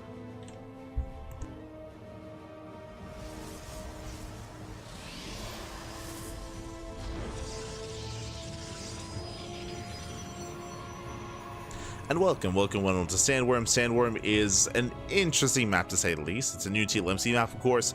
The rush distance by ground is short, so short rush distance by ground, but the terrain itself does actually favor defensive play, especially at the goal base. There's so much terrain, there are these spikes or the Dragon's Teeth in the center that do kind of allow this center location to be a little bit safer, and we have seen many a player rush into this goal base as a third or as a fourth and maintain that gold as well. So we'll see if either one does try to rush into that. See who goes for the goal. But likewise, because it's so defendable here, you're able to, and because there are so many choke points and ramps as well, we actually have seen a lot of late game on this map, like a lot of mid to late game on Sandworm. Bunny has been very aggressive these past couple of games, but that may change here. We'll see. But now Bunny does get a CC on location, was delayed by a second or two. Let's get the CC.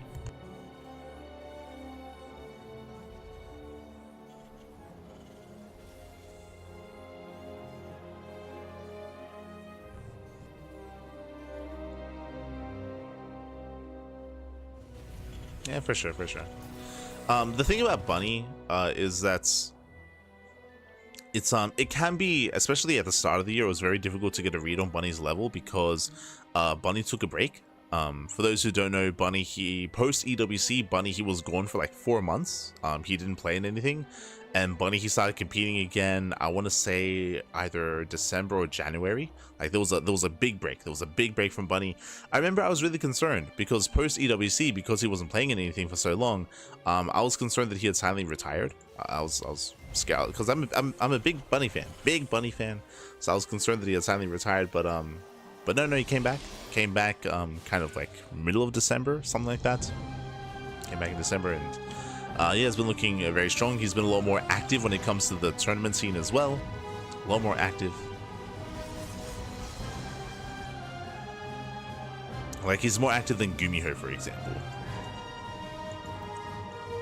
So he is moving out.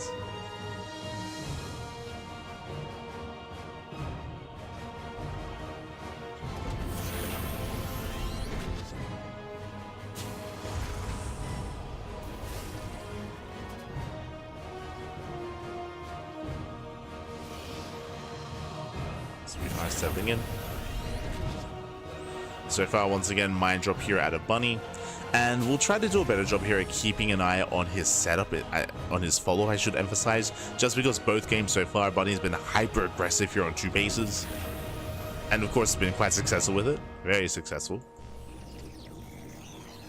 Zoun building up, getting into his own blink. So 3-gate blink out of Zoun. Last game, Zoun did try to rush into Storm. As a result, he only had those 3 storms for the push, and after they ran out, he had no more splash damage. Downside of Storm, of course.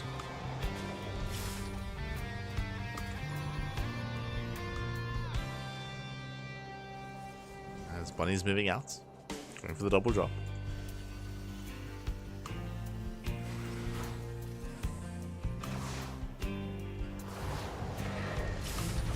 Let's go for the double drop. Likewise, Dub shades into the main base, gets a full scouts. Do have a 3-1-1 setup. Standard setup here by Bunny. And does get an SCV. Oh! Oh my god, barely not. SCVs to survive. And Zoun, he's mixing it up here. Interesting. The mine drop has arrived, and so far Zoun reacts well. Cleans up the mines. Shuts down the medevac. But for the first time this entire series, actually, Zoun, he opens 3-gate blink, he takes extra gases at the natural, and he's going for an early bay into early Colossus production. This is much safer play here, very safe play out of Zoun. As Zoun, he delays his 3rd base, he delays charge, he delays +1, he delays his gateway explosion in favor of a very early Colossus instead. Now, I say this is safe, I would say it's a little bit middle of the road in the sense. It's safe just because you get really early Colossus production, that is true. On the other hand, if Bunny was aggressive earlier, then he could try to break Zoun. He could try to break him, as he's going to be relying on that 1 Colossus early on. I would say this does make you a little bit stronger coming into the mid game, just because you hit 3 Colossus much faster, and it does keep you safe in the mid game. But you're vulnerable early on in the early game just because you're lacking gateways and lacking warp-ins and lacking a gateway army. Speaking of, Bunny getting ready to push. Stim is on the way, combat shields as well. Zoun is here to slow this down. Does get 1 tank. Very nice pickup. Gets a tank, picks up a couple of Marines, and again it's on Zoun to slow down this push while he builds up his Colossus. And so far so good. Does slow it down.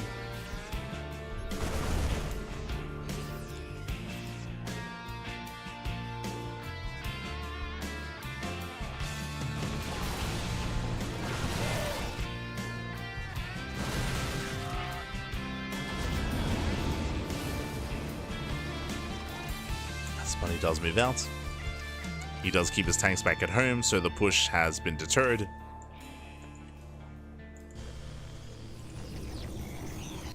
Bunny trying to get a read on what's going on. So is Zoun. Do you see what I see? Bunny, he throws down 2 more Raxes, not a 3rd CC. So this is looking very similar to the last game. So 2 more Raxes, is going for, okay, he's going for add-ons. Never mind, he's going for add-ons. Now, if this was a 2-base all-in, usually we wouldn't see add-ons. We just see 2 more Raxes and just committed marine production. With these add-ons coming into play, it looks like we should be expanding, and we might even try to go for the gold. What are we going for? Show us that 3rd CC. Zoun, meanwhile, being active, making more Colossus. Observer does spot the army. Army spots the Observer. Observer goes down. Add-ons are done.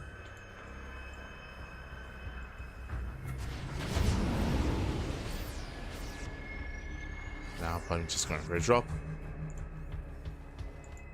Drop towards the main base. Still very committed here by Bunny. Still no 3rd CC. Yeah, no expansion in sight. Bunny just making as many uses as he can. Vikings, Marauders, Winter Mines. Double drop into the main base. Does distract down. Pro's going to be falling. And Bunny's very committed here on 2 bases. Anyway, does escape. Bunny, he rotates over towards that 3rd base. Zoun's out of position.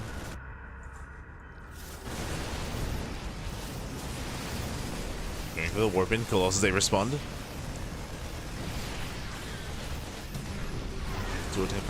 They do attempt to respond. Oh, but the base is going to be going down. Massive pickoff.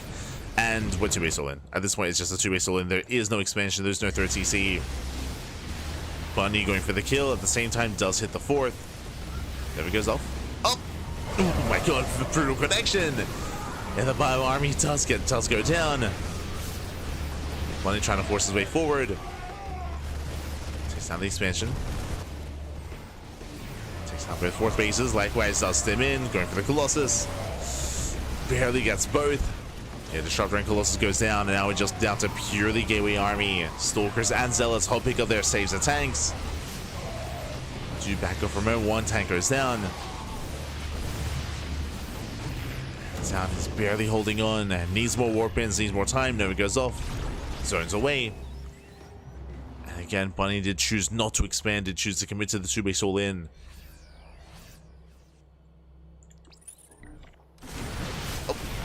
Zoun blinks in. Oh no! Gets one of the tanks. Bunny failed to save. At the same time, Doom drop into the main. Zoun out of position.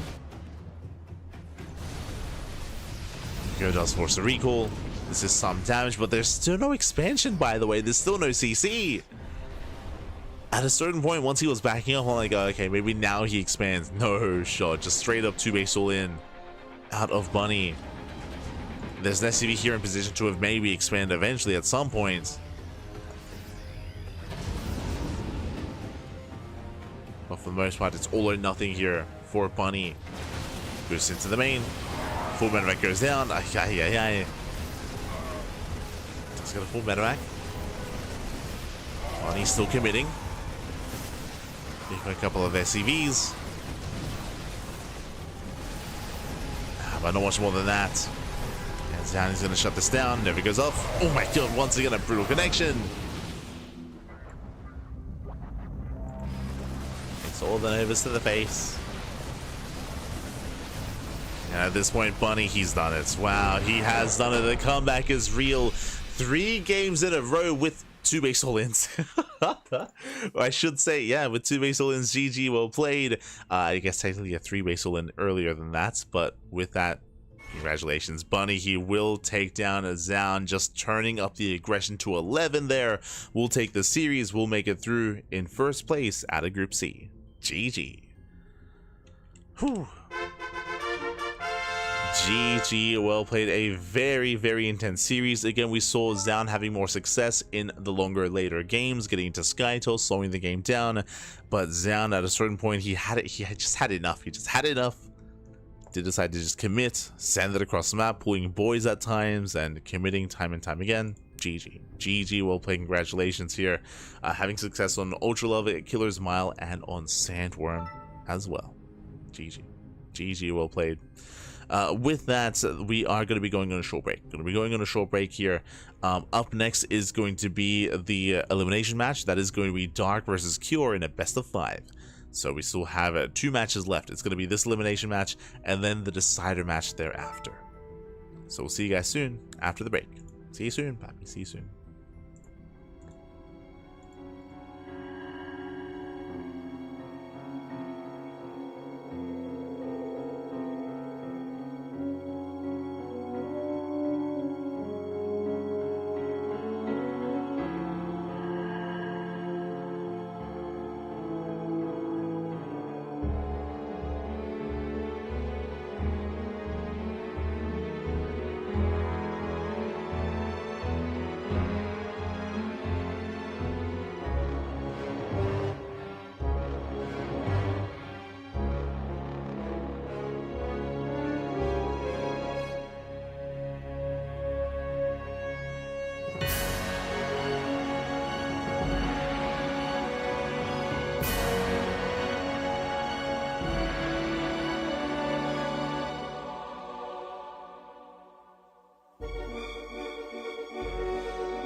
And welcome back, everyone. Welcome back to the next series here, to the group stage here of the Rex April Madness Group C. We just wrapped up with the winners match, and congratulations, Bunny. Bunny is the first player to make it out of Group C in first place, and now we're here to determine who is the first player eliminated from the group.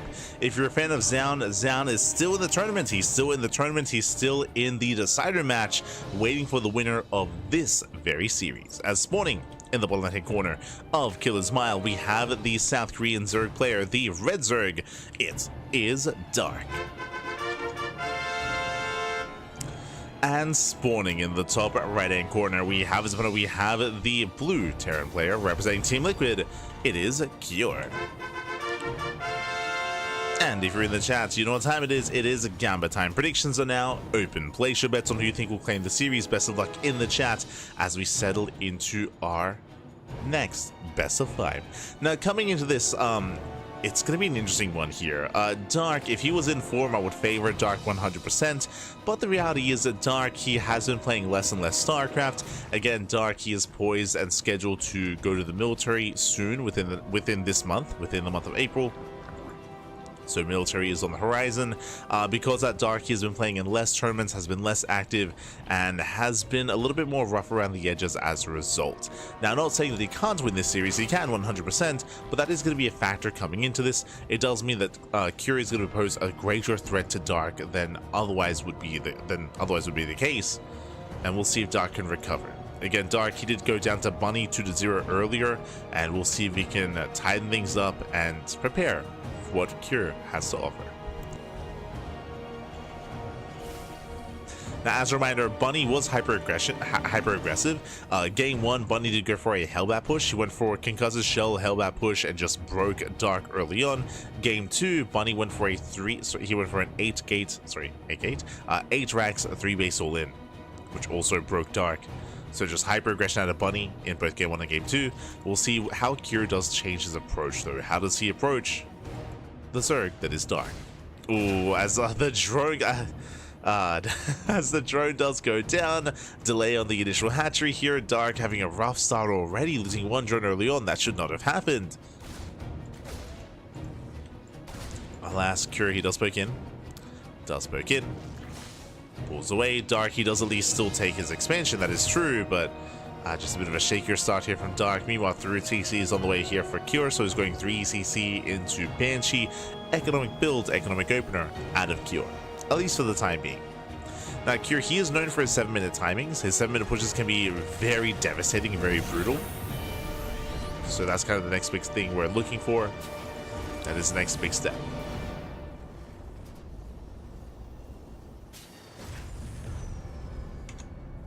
Until then, we do see Dark getting ready for his own scouts.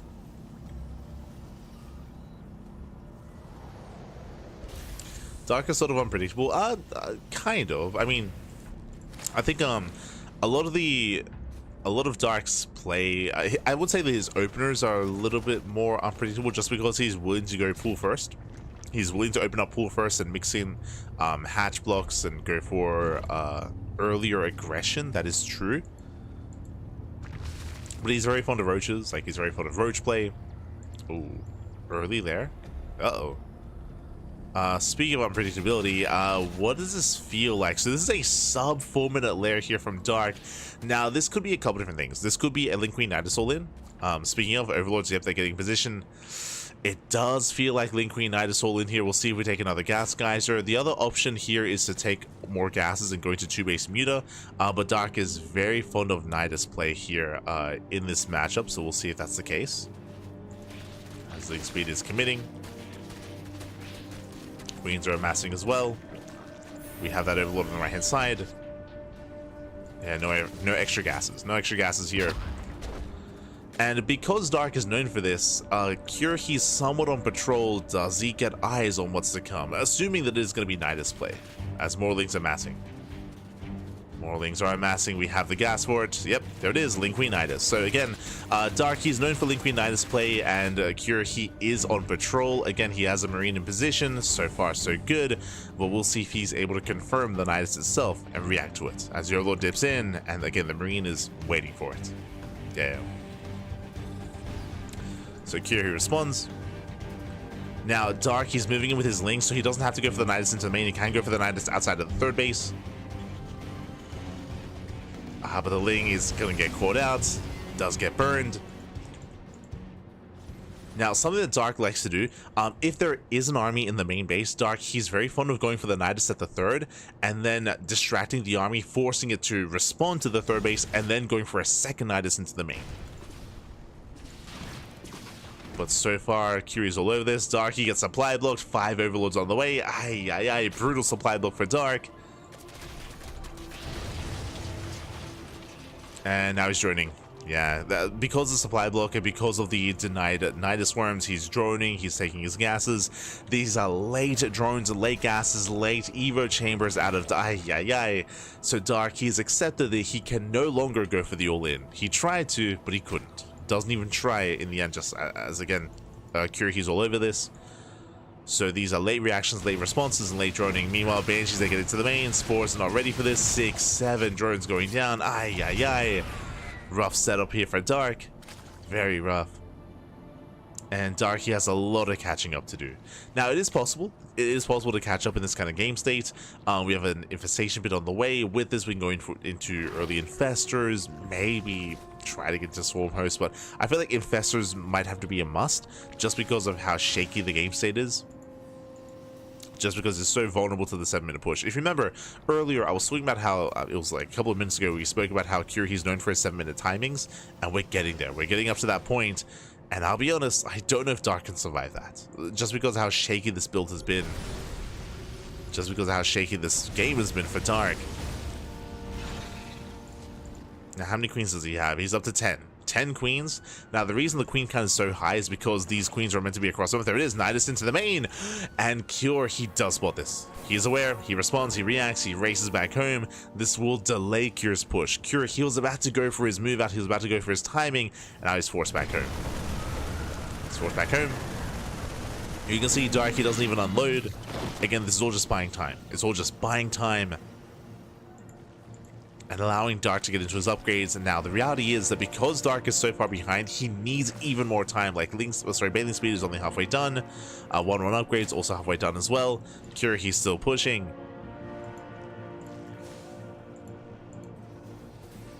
And we'll see how well Dark can defend here, as he still needs a little bit more time for those upgrades. Creep is being denied.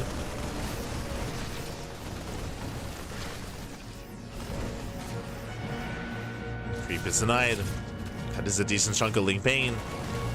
Bathing Speed finishing up in 10 seconds. Going for a Ling Runby at the same time. Let's go. Going for the Runby, but alas, Cure, he is in position. He shuts us down. And Dark, he can't afford to lose this expansion. He has to save it. He has to try it. Base taking a lot of hits. That's going to go down. It's going to go down. Base falls.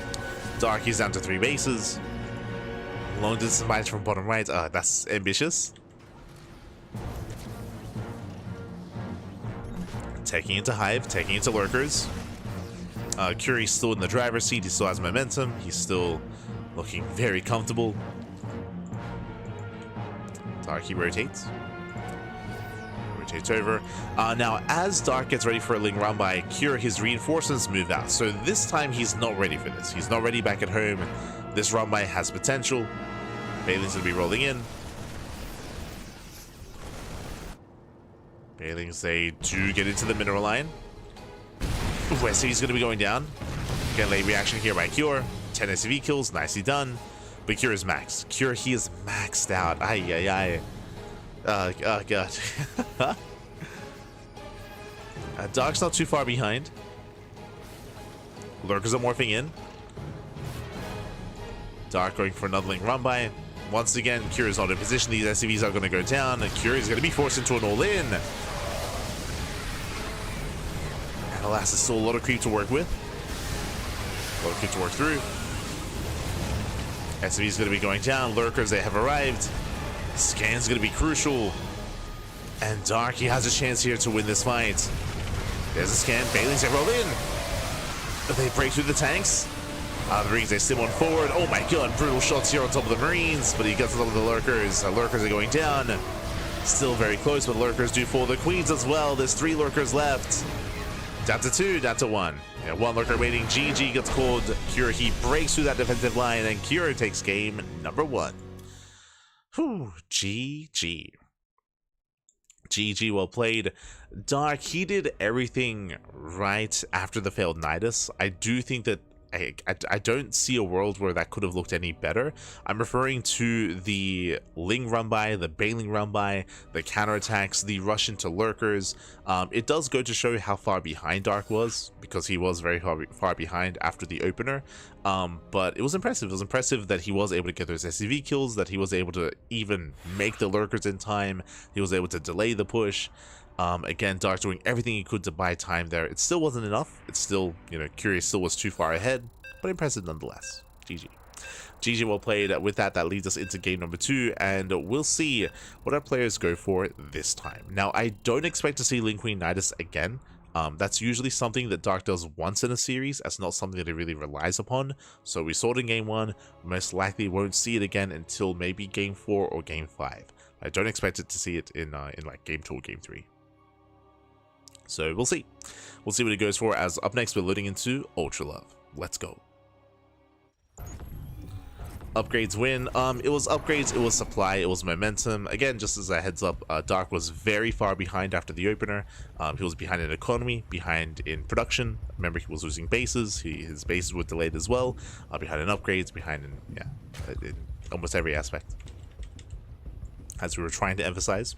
But here we go, we're getting into game number 2, and spawning in the top right hand corner of Ultra Love, we have the red Zerg player, himself, down in the series, looking to bounce back and make a series out of this. It is Dark. And spawning in the bottom left hand corner, we have as opponent, we have the blue Terran player, the blue Terran from South Korea, leading the series 1-0 for Team Liquid. It is Cure.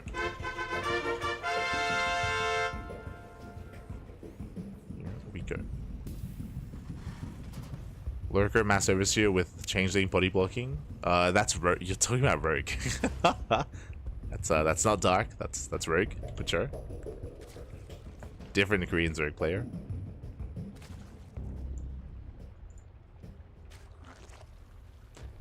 So now, Hatch Gas Pool. Standard opener out of Dark. No early pool timing, no early gas timing. Ooh, meanwhile, Cure, he does open up not just 2 Racks Reaper, 3 Racks Reaper. Okay, hyper aggression here by Cure. Now, if Dark had gone for a gasless opener, then Dark would be in trouble. Now, thankfully, it's Ultra Love, so he does go for a standard opener instead, and we'll see what Cure can achieve. Now, Dark, he will have the tools to defend. Basically, this build from Cure is designed to delay the third base, to get some worker damage, and to disrupt the initial opener here of Dark. And we'll see what he can get done. From the side of Dark, it's on Dark to minimize losses, to maintain his queens, get into Link speed, and to punish these Reapers eventually and survive until Link speed kicks in. As the Overlord does confirm the initial 2 Racks Reaper, and the Overlord is trying to get eyes on the natural CC. Not yet. Yeah, no Commencer, that is a bit of a tell. Darky goes further in, and Darky will confirm the 3rd Rack. So he's fully aware of how committed this is, and Dark, he shouldn't try to expand. Not yet.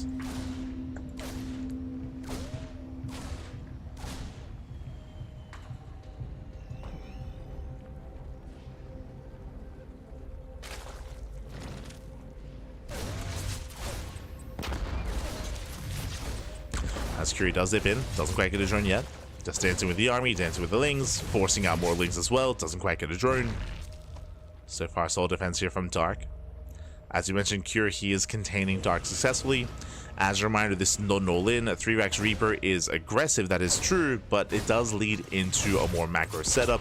Natural bases on the way. This can lead into an early 3rd CC as well, before factory.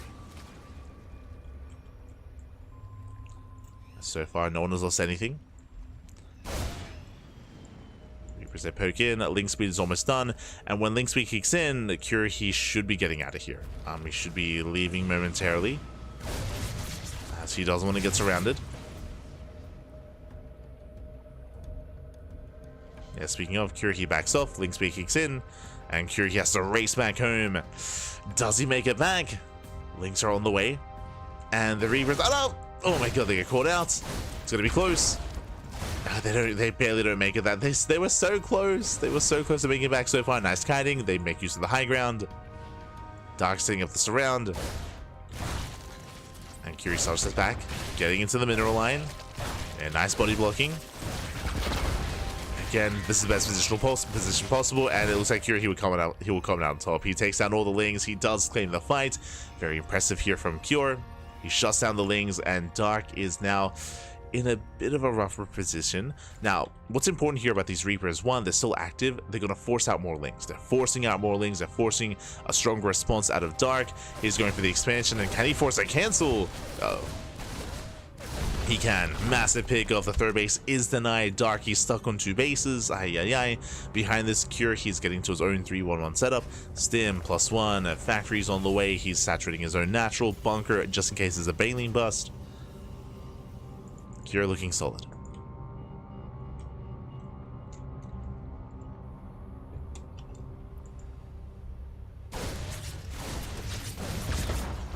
Is looking solid. Dark is trying to keep up. Reapers move in. Getting a queen. Oh, thankfully, does survive.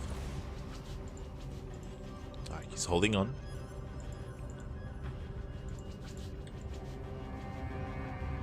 Secure is rotating, trying to gain more value. Now, Reapers, they can be quite impactful when it comes to these main bio pushes as well with their KDA charges. But for now, CranKy is more concerned with scouting and keeping tabs on Dark. Has CranKy lost a Reaper? He has lost nothing. Jesus Christ. He has lost nothing this game. 25 Lings, a drone, denied expansions, Overlord. And CranKy hasn't lost a single unit yet. And here comes that sim timing. Oh boy. So the problem here, this might just end the game. And the reason for this, how many queens do we have? 6. So only 6 queens, that's a very low queen count. Likewise, mass Link to defend, no Banelings. Baneling is still on the way. This army can be very efficient. As here we go, CranKy's pushing forward. Lings, they attempt to surround.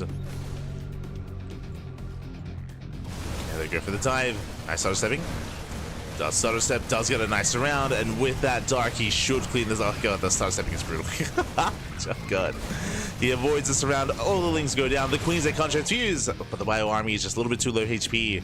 The queens they hold their own, but that was still a very efficient fight here from CranKy, as he was able to clean up every single Ling. 26 Lings on the way. Here come the Medivacs, now this army can actually stim more freely, and Dark is hurting. Dark, he's hurting, he's in a lot of trouble here. Again, he's down when it comes to the economy, his expansions are late. He bled out a lot of Lings, and now he barely has a standing army. And another stim. Going for the queens, Clash Transfuse. Lings, they do engage once again. Nice auto stepping. The Lings are all going to go down. The queens thereafter, and CranKy, he has done it. He has broken the third base. He has broken Dark, as every queen will fall. And GG gets called. It's just too much to handle. CranKy, he will take a 2-0 lead. Whew, GG. He will take lead again. He just had a very strong start. The initial 3x Reaper was very effective. As a reminder, it was a macro build, and the goal is to contain the Zerg player, and he did contain Dark on 2 bases. He delayed the third quite heavily. Dark, he eventually broke out with Link speed, but if you remember, he lost all the Lings. He did not kill a single Reaper. CranKy, he was aware of the timing, so he was able to race back in time. He was able to avoid the Lings and shut them down. Shut them down completely. That led into the stim timing, and then as a reminder, Dark, he had no Banelings ready for that. The Baneling nest was still halfway done by the time the Marines got across the map, and yeah, the stutter stepping was brutal there. GG. GG, well played. And now the pressure is on. The pressure is on Dark. He is a 1 game away from being eliminated from the tournament. Coming into this CranKy, he was favored, but I still was hoping for a back and forth. I was hoping for a game 4. I was hoping for a game 5, hoping for an extended series. We'll see if Dark can make a series out of this. Let's go. As we are loading into, this time, a much larger map. Gonna be loading into Starchild.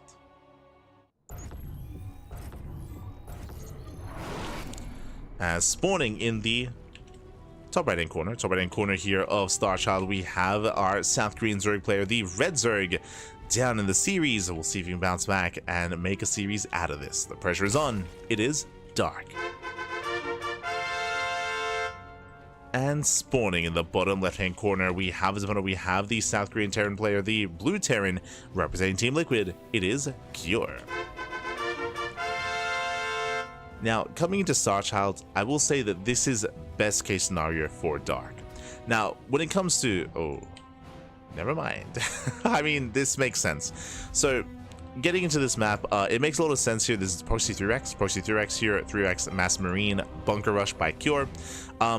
Now, the reason why I said that this is best case scenario for Dark is that Terran players are usually favored on smaller maps. The reason why they favor on smaller maps, like the two maps we just saw, like Ultra Love, as well as Killer's Smile, Whispers of Gold, Ley Lines, because on these smaller maps, the rush distance by ground is shorter, and these timings that Terrans have hit even harder than usual, and they punish Zerg players even harder as well. They hit so hard, they hit so fast.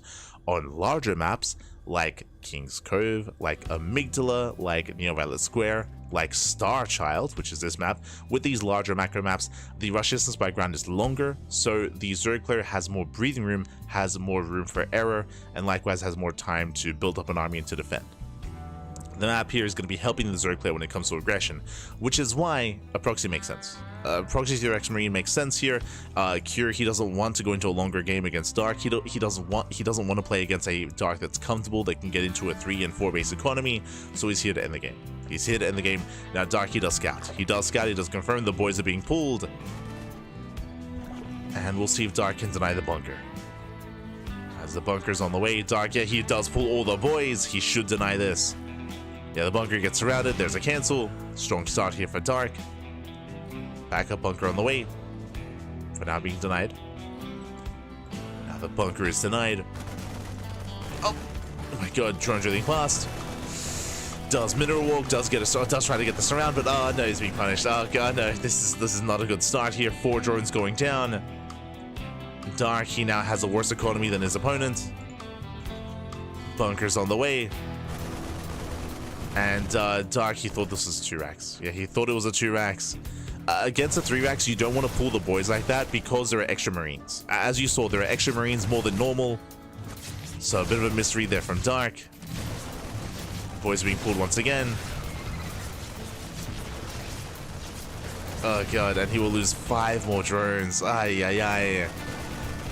Yeah, this is getting out of hand. This is getting out of hand at this point. Too many worker losses. Queens are low. Marines, they do threaten a dive. So wait for an opening. There's the first range use. Oh, there's a second. Lings, yep, they fall one after the other. There's just no momentum here for Dark. He will lose every single Ling. And then the Queens. Yeah, the Queens are falling. Cure's done it. Cure, he's done it. GG gets called. He breaks Dark, and Cure, he will take the 3-0 and will advance on to the decider match. GG. Whew. GG, well played. Unfortunate misread there from Dark. He did pull all the boys to commit to try to break through. Again, there are 2 different builds when it comes to proxies. There's 2-racks Marine Bunker Rush, and there's 3-racks Marine Bunker Rush. One is more committed than the other, and against 3-racks, it is really risky and really difficult to pull all the boys like that to force back the army because there are more Marines than normal. So it did seem like Dark kind of got baited out into that. He wasn't expecting that many Marines, and if you lose too many drones early on, that's game. That's game then and there, because suddenly you don't have that economic lead that you should have defensively. So just a really rough start there for Dark. He bled out 5 drones in the first drone pool, which is insane. It's just far too much, and GG. GG, well played from there. They lose too many workers, and from there, Cure will take it. Will take the series, and with that, we are now getting ready for our next matchup. We're getting ready here for the final series of the night. Here we go. I'm a little bit sad though. Like, I would have loved to have seen some mid game. We didn't get any mid game between Dark and Cure, as Cure was hyper aggressive and really successful in each game. As a reminder, game 1 was Dark going for a failed Link Queen Nidus all-in, and Dark fell behind because of that. Game 2 was Cure going for 3x Reaper and being very successful with his 3x Reaper and taking a lead early on from there, snowballing out of control. And here, final game, Proxy. So really fast games, really early leads there for Cure, and Dark just was playing from behind for the most part. Starchild, this final map would have been the map for Dark to actually get comfortable and drone up and saturate and get into 3 and 4 bases, but that's why Cure proxied. That's why he proxied, and GG. GG, well played. With that, we're now getting ready for that final series. We have 1 slot left. 1 slot left. And it is going to be a rematch. Bam. As we're getting ready for a best of 5 between Zoun and Cure. Let's go. We're getting ready for that best of 5. Oh, beautiful.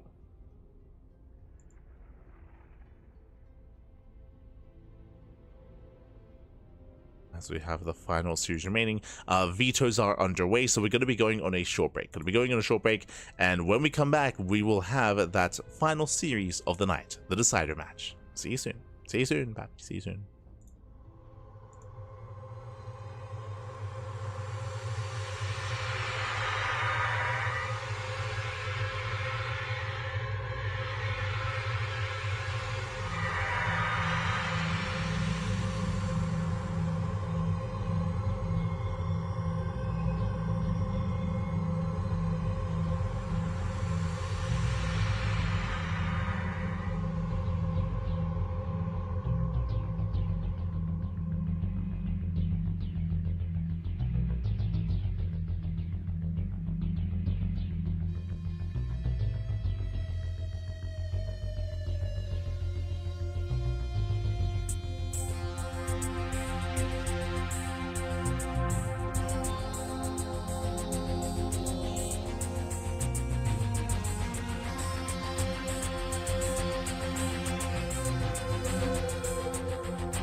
fans, welcome back everyone, welcome back. Ooh, hope you enjoyed that lovely Brutal OC as we have returned with the final best of 5 of the evening. Again, welcome to the Rex April Madness Group C. It is a GSL group with 4 players. We did have Bunny making it out in first place. Dark was eliminated initially. Well, he is the first player to be eliminated. Now we have 2 players left. We have Zoun and Cure, and there's only 1 spot available here to join Bunny in the playoffs. Who's it going to be? As spawning in the top left-hand corner of Persephone, we have the South Korean Terran player, the Red Terran, representing Team Liquid. It is Cure. And spawning in the bottom left-hand corner, we have the South Korean Protoss player, the Blue Protoss, representing his new team, Team Vitality. It is Zoun.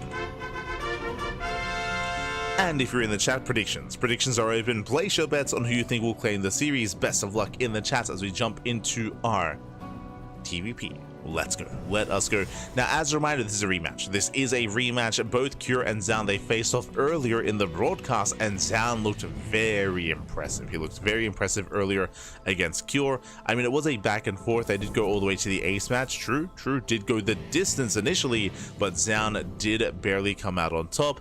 I'm looking forward to seeing another back and forth. I'm leaning towards Zoun just because of what occurred previously, but Cure, he is no slouch. He is no slouch.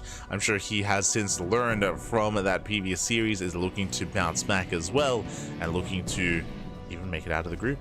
Let's go. It's going to be a hard one to call. I don't expect this to be a 3-0 in either direction. Whether it's 3-0 for Cure or 3-0 for Zoun, I don't expect it to be a 3-0. Hoping for a game 4 and a game 5. Let's go. For now, Economic Opener, ranks expand here, single gas out of Cure. Meanwhile, Zoun does open up a standard as well. If you recall, we actually saw these 2 players face off on this map previously, with Cure going for non-stop aggression. It was actually the first game of the broadcast, right? Yeah, it was the first game of their series, I should say. I would say that was the highlight of their series. Like, Cure versus Zoun on Persephone was beautiful. It was a beautiful back and forth. For those that missed it, I do recommend the VODs for that first best of 3. But basically, Cure, he was going for non-stop aggression. There was just non-stop drop play time and time again, hitting the right-hand side, the left-hand side, the 4th base, the 3rd base, the 5th base as well. And it was Zoun that was barely keeping up. He was taking some losses here and there. He was trading with his opponent. It was just a very intense game to start the series, and it was beautiful.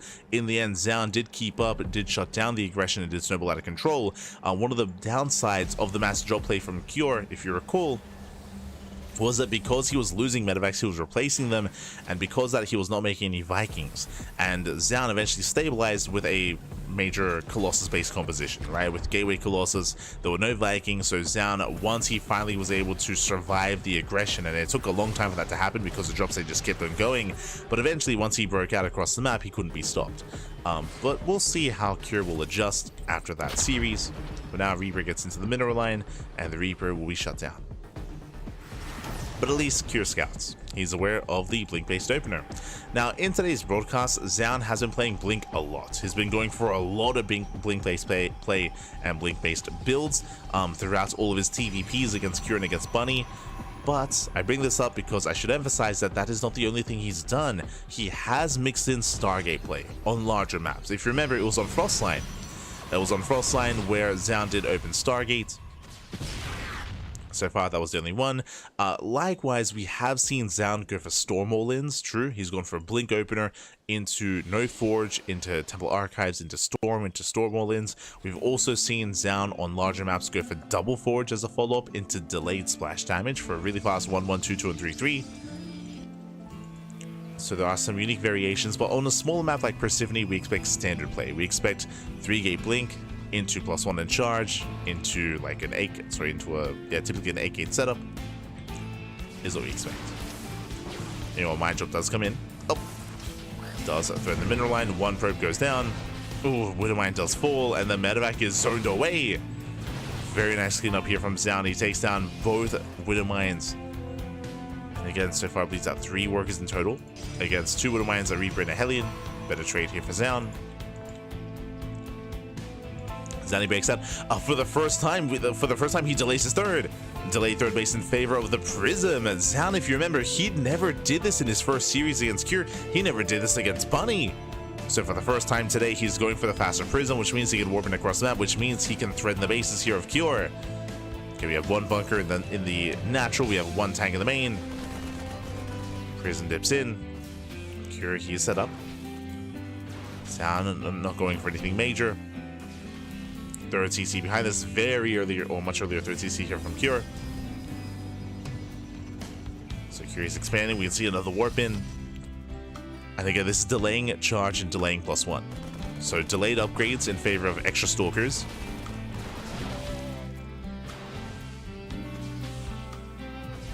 Depot taking a lot of hits. No dive yet. There we go, does dive in. Oh, doesn't quite get the Raven. Punished by the tank. The second tank has arrived. And Zoun rotates. And so far, this has not been working. So far, no major damage here. We've picked off, we've denied some mining time. Gotten a Marine. Stalkers into the mineral line. We'll get some SCVs. This is better. As one Stalker does fall. One Stalker for 4 SCVs. I would say it's a better trade for Zoun. And he pulls away. And again, like the downside of this style that Zoun has gone for is that his upgrades are later than usual. So these are later upgrades, later production as well. Zoun, he committed quite hard here, and in the end, this wasn't quite worth it. So I would say a better setup for Cure. Cure, he's at this point in a better position, especially with the faster third CC.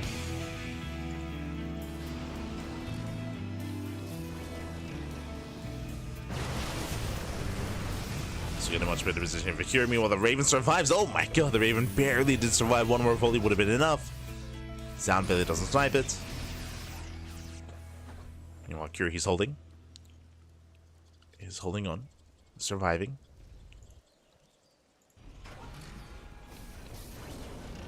Secure, he secures himself.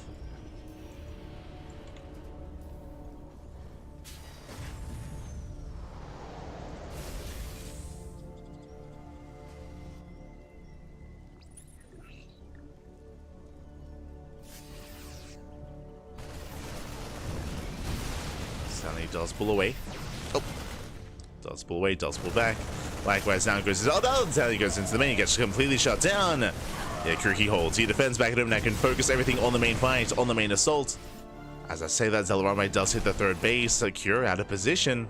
Does get some SCVs. But Zoun's in trouble. Zoun, he's in trouble here. He's building up back at home. He's getting ready for the push. Despite that, don't know if he can be ready. Ideally, he wants to force an early siege. Zell said dealt with. Army gets spotted. Zoun moves in. Snipes a Raven. Gets up the tanks. Nice charge there from the Zealots. The tanks do go down. He gets one, he gets two. He's going to get all three. It barely brings him down, but alas, Cure, he breaks through. He sims. He gets one of the Immortals. Barely doesn't have enough to keep going, though. Zoun holds. Zoun holds, but that was a tough hold. That was rough. He lost a lot of his Zealots, a lot of his army in that fight. And Cure, he's not done. He's just rallying across the map. Cure just enjoying that greater economy. Again, that Prism typically is meant to keep supply at home to defend. But with that Prism falling, there's nothing keeping Cure pinned back. So he's just going to keep rallying, keep pushing in. Rotate over towards the fourth base. Meanwhile, Zoun does catch some reinforcements. Gets a Viking, not bad. Does get a Viking, but Cure sims in. Takes on the shield batteries. Takes on the shield batteries. Likewise, kites against the Zealots. They do all go down. Colossus putting in a lot of swipes, putting in a lot of work here. And with that, Zoun holds. Whew. Zoun, he will hold on. Does pull a couple of boys as the Immortal does go down towards the end. He will survive. And Zoun, he doesn't really lose any workers either. Whew. Okay. We have a game. We have a game. We have a back and forth. Here he's forced back. His reinforcements, they were staying at home. Zoun is slowly recovering. He's still not out of the woods yet. Zoun is still trying to build up. Kira likewise reinforces. Does get spotted. Kira gets spotted. Zoun, he responds. Getting in position. No, I see in the chat. Saludos, Fabi, saludos. Buenos días. Buenos días. Oh. Kira's looking for a way in. Zoun, it's keeping up.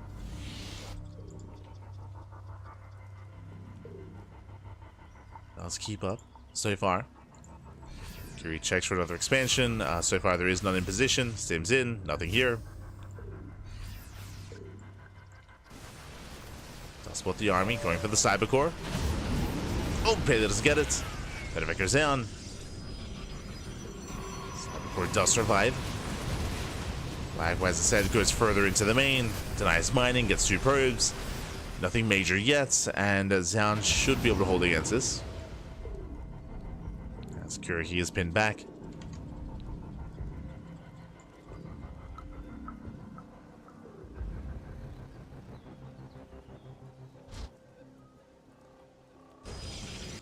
He's going to be pinned back here.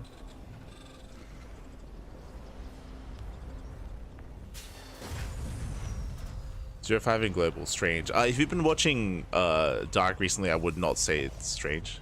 Again, there's a reason why I try to emphasize coming into his matches that Dark is poised to go to the military soon.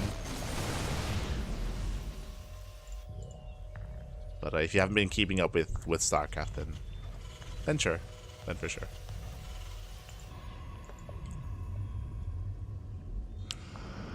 But again, Dark has been much more inactive over the past 2-3 months. I would say 2 months. Kira goes back in. Kira, he is maxed out, but again, he's only fighting with a portion of his army, so he should be dealt with here. I'm not too convinced by this fight. He will pick off some of these stalkers. Decent pickoffs. What is that? Is that 7 stalkers for 8 marines, or 8 marauders, I should say. We'll lose 3 medevacs. Zoun, he's recovering. He's building back up. Disruptors are amassing. And even though Kira had a much stronger early game, Zoun, he is recovering, and Disruptors can make up for that supply at disadvantage. Disruptors are building up.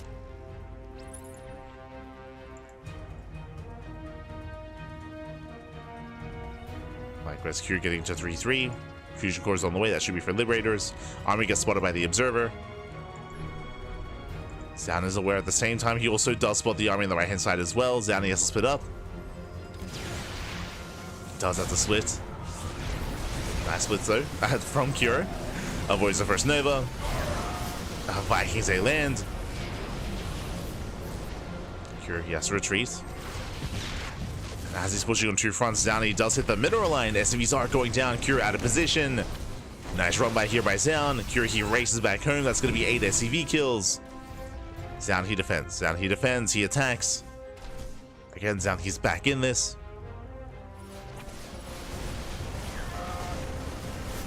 Zoun is not stopping either. Still pushing forward. Catching out a couple straight units. No, it doesn't quite connect at the same time. Catching out these medevacs. Zoun gaining map control. Consolidating his army. Everything comes together. How many disruptors? He's got 2. Oh, never mind. Up to 4. Up to 4 disruptors. Again, Zoun, impressive. He was able to recover despite being behind. Does move in. Nova's going to be going off. Ooh, brutal connections. Novas do connect. Vikings, they shut down those Colossus. And does Zoun have enough? As he has to wait for those Novas to recharge. Let's pull away. Does pull away for the time being. Unfortunately, no War Prism. He can't oh, the boys? The boys have a right. Let's go. Does pull a couple of boys. They're here. They're ready. Send it, baby. Send it. Yo, EMP on the probes. Aye, aye, aye. EMP pops off. Kira will hold the line. Disruptor's a little bit too far behind. There was no quite connect. Zoun has to pull away. From here, Zoun taking another expansion, getting a 5th base. Going back to Colossus. I mean, the Viking count was reset.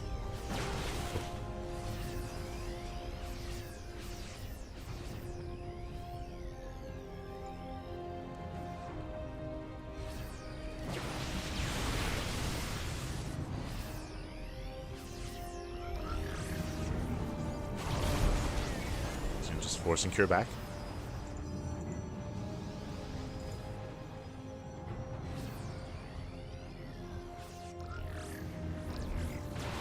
Forcing him back once again. Oh! Getting Marine. Nice splits here from Cure. Nice spread. Does collapse on the army. But he may not have enough. The Prism does go down. Denies the Warp in. Very nice snipe. Takes down the Prism. Still though, plenty of Novas left over. The Colossus, they have arrived. And where are the Vikings? There's only 2 Vikings left. And with that, it's not going to be enough. Blast are still lacking Zealots. Novas are connecting. Here we go. The Zealots, they just charge in. They collapse on the army. Ghost under fire. Still a very close defense. Again, Zoun just isn't able to reinforce in time. Likewise, his own economy is actually quite lackluster. He's still on 66 workers. It didn't help that he pulled the boys earlier. It didn't help, but his probe count is still very low, and he could be making probes right now. Undersaturated. Just staying on 66. Still moving in.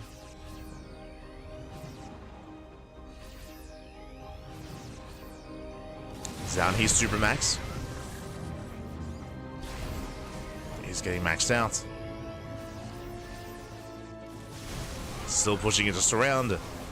And at last down, he might still have too much to. He might just have too much to handle anyway. And the Novas, the Colossus. Oh my god, brutal connections. More ghosts going down. They're exposed. Oh, the ghost screams. And Zani takes the lead. Will tank an EMP to the face, but does take that supply lead. As that's a brutal connection. Oh god, the ghost! Once in, he takes all the Novas to the face. Almost every ghost goes down. Ay, ay, ay. And he's done it. He has done it. He has broken through. GG gets called. Zoun, he will take a lead in the series. He will take game number 1. Whew. GG. GG, well played. I would say a stronger early game out of Cure as he was able to gain map control early on, able to pop off with his drop play and counterattacks, but alas, he did end up losing that lead. I would say that Cure, he got a little bit too excited when it came to his triple drop into the main, where he lost, or where he committed with his medevacs, he lost everything, wasn't quite really worth it in the end, and he did lose a lot of that army supply lead that he had. Likewise, I was very impressed by Zoun splitting up his army. I think one of the big moments where Zoun did recover was, if you remember, when Cure was pushing on the right and left hand side, and Zoun, he was able to defend both bases at once and also go for a Zealot run by. That was the moment where he killed 8 SCVs. 8 SCVs went down while he was defending, and that was the moment that Zoun was able to recover and catch back up. It was a very impressive play there by Zoun. And with that, GG. With that, GG, well played. We're now getting into game number 2, and we'll see if Zoun can extend that lead or if Cure can bounce back and tie things up. Let's go. Let us go. Mándame un besito, like, you're an animal, papi, you're an animal. Calm down, papi, calm down. The Bulls were good, the Bulls were good. Yes, yes, they were good. I mean, they have been all day, like, all day, papi, all day.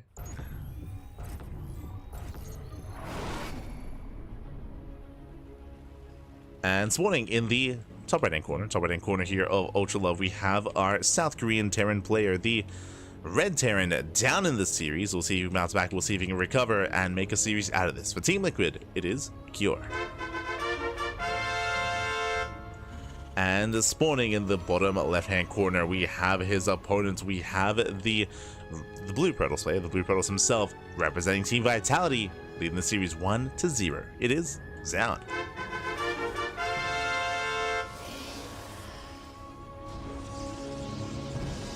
We go.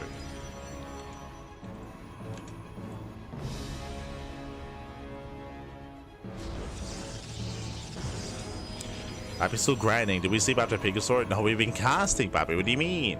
What do you mean? Now, I did have a nap. I did have, I want to say a 2-hour nap. So I was able to sleep 2 hours. And then jump back on that casting. Well, hello, Dave. Hello, ¿qué tal? ¿Cómo estás? Dave. But I'm very sleep deprived. So I'm looking forward to having a nap after this and then casting once again, as always. Como siempre, papi, como siempre. So good. As for now, we do have an economic opener once again out of Cure, going for a racked expand. Do see Zoun being as annoying as possible, but the CC is going to be placed. Cure, he does skip his initial Reaper, so Marine first here, delayed scouting by Cure. This can be risky, but for the most part, Zoun, he hasn't really shown any early game aggression. He has mixed up his openers and his builds, true. Like the last game, he did have his initial Prism opener into extra warp wins, into delayed upgrades, which is again why Zoun did fall behind last game.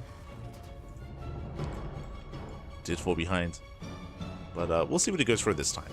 As we do load into a much smaller map into Ultra Love. Hello, bro. As Zoun does have a worker out on the map. Now, settling in.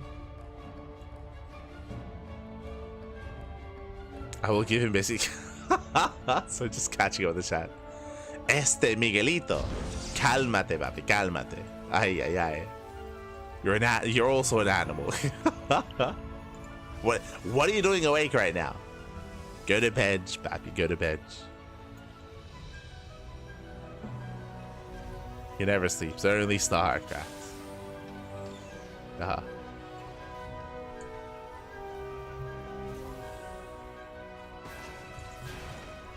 Light snap, light snoring. You're an animal, papi. Calm down. No. Not like this. Is how I sleep.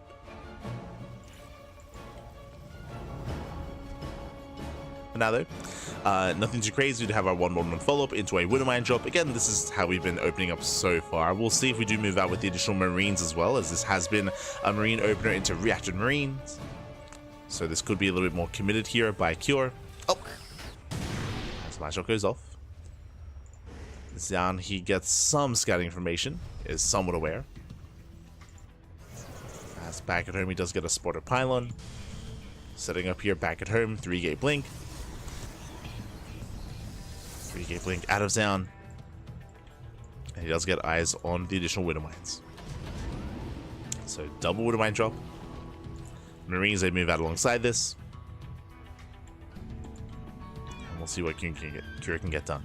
Oh, never mind. Pulls back with a bio. Back at home, Zoun, he does go for his third base before his Robo. As we mentioned, last game was more of an anomaly, where Zoun did go for a delayed expansion and a faster Prism into War Prism Aggression for the first time tonight. Here we're back to normal, back to basics, back to a more economic start instead out of Zoun. Which is where he's been finding most of his success.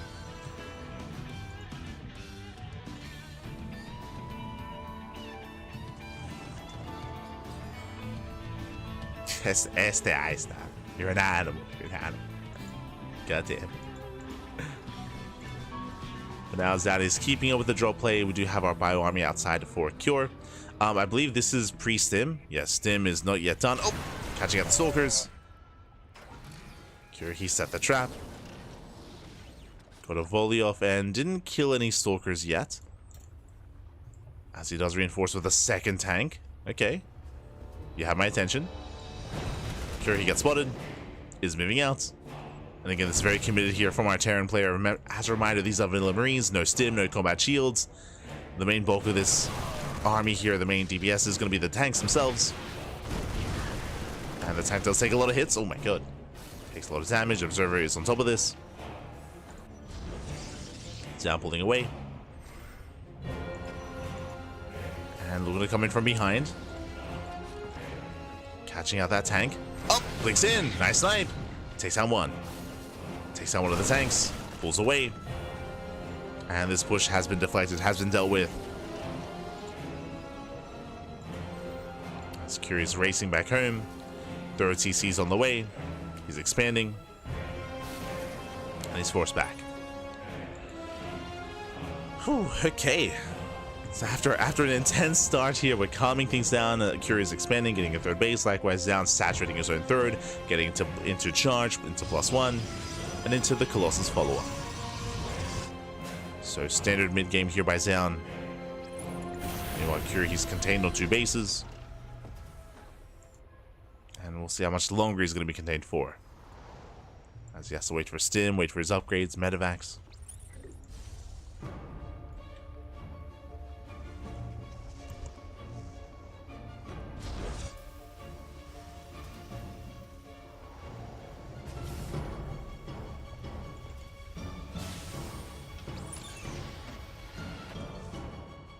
And we'll also see how many corners Zoun can cut by the time his opponent does expand. So far, still just taking. There we go. 4th base is on the way before Curie even takes a 3rd.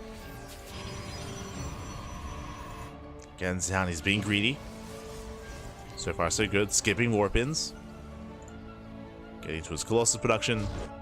And just containing his opponent. And here it is. Stim is now done. CC's moving out. And Curie can finally be active. Oh. Finally be active. Still not committing. Oh. Auto chart, no, Liberator to the main. Mind Drop is still yet to be activated. Still moving the bases. And Curie does break out. He does leave nothing at home, never mind. Does move out of the tank as well. Is spotted. Wouldn't mind into the mineral line. Oh! Ooh, doesn't pull away in time. 4 probes do fall. Not bad. And here comes that main army, and has Zoun been too greedy? Is he ready for this? Tanks do siege. Just 1 Colossus in position. Mind just getting baited out. Colossus putting in a lot of work here on the bio. Nice force fields. Yeah, the tanks are going to fall one after the other. Decent mine connection. The tanks are left behind. And Zoun holds. Zoun, he holds on. He shuts out the army. Forcing it back. Those tanks were just so exposed. And I'm concerned here for Cure. Again, Zoun, he's on 4 bases, getting saturated. From here, he can get a second robo. I would imagine, getting extra gases. Now just making 1 Colossus at a time. Zoun moving in. Again, he knows the tank out was reset.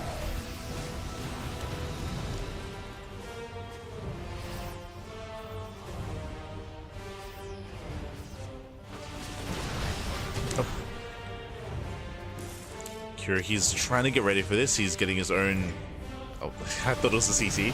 He's getting his own TC. His 4th CC is in production. Likewise, 2nd starport as well. But he still needs more time. Right now, Curie's up against the wall.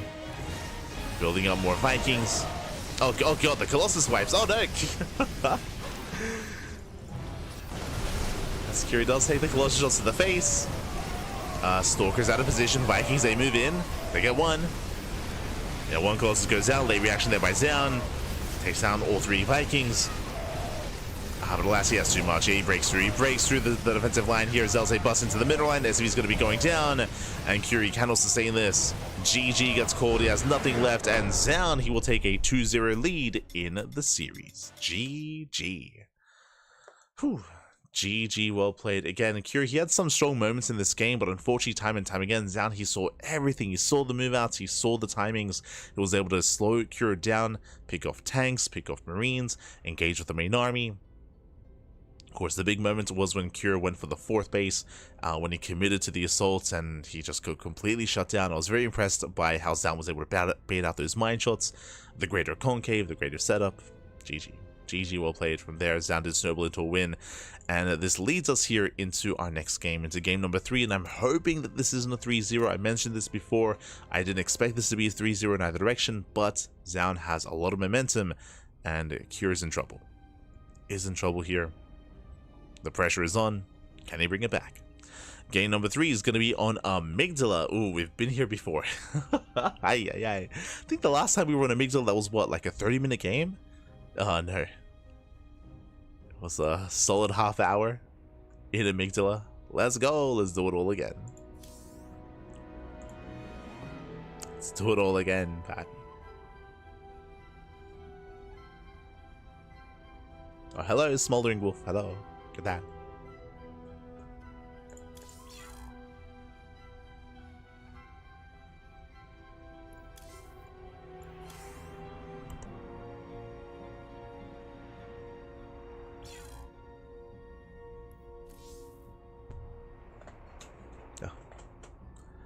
Is that looking solid? He is looking solid. I mean, I say that if you were here for the previous TVP where Zoun struggled a little bit more, which does make sense considering how greedy he's been at times, especially this game, for example, with Zoun delaying warp-ins and going for the fast 4th base and opening it with the fast 3rd base as well. If you recall, where Bunny succeeded and where Bunny was able to excel over Zoun was non-stop 2-base all-ins. If you remember, 3 games in a row, unironically, 3 games in a row, Bunny, he 2-base all-in in different ways, to be fair. They were different builds, but 2-base all-ins nonetheless, and that's how Bunny did defeat Zoun. Some games he pulled the boys, other games he had earlier timing attacks. Yeah, regardless, just non-stop 2-base all-ins, and that is how Zoun was defeated. But outside of that scenario, outside of that like hyper-aggressive early to mid-game, I do agree that like Zoun, he's looking really comfortable and really solid and really impressive in the mid game. In the mid game and coming into the late game as well, like that is where Zoun has been thriving, 100%. It's looking very impressive. And here we go, spawning in the bottom left-hand corner of Amygdala, we have the South Korean Terran player, the Blue Terran representing Team Liquid. It is Cure. And spawning in the top right-hand corner, we have the South Korean Protoss player, the Red Protoss, representing Team Vitality, 1 game away from claiming the entire series and making it out alongside Bunny out of Group C. It is Zoun. Here we go. As we are going to be opening up. And if we were to be aggressive from the side of Cure, it's going to be a little bit more difficult. Hello. As Cure, he does skirt around the edge of the map. And he's going for the eBay block. Let's go. But again, welcome one and all to Amygdala. Amygdala is one of the larger maps in the map pool. Larger map, longer rush distance by ground. So aggression can be quite difficult to really pull off here on this map. Regardless, let's go for the eBay block. But Zoun does spot this ahead of time.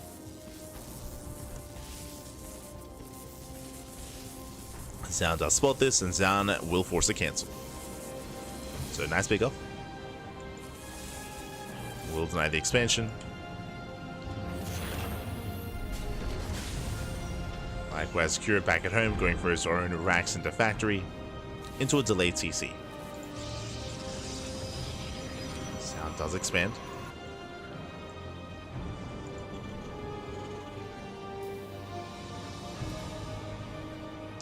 Likewise, Zoun just trying to keep an eye on Cure to make sure that there is going to be an expansion. Does go Marine first. Cure should be banking up for that CC. Should be getting there.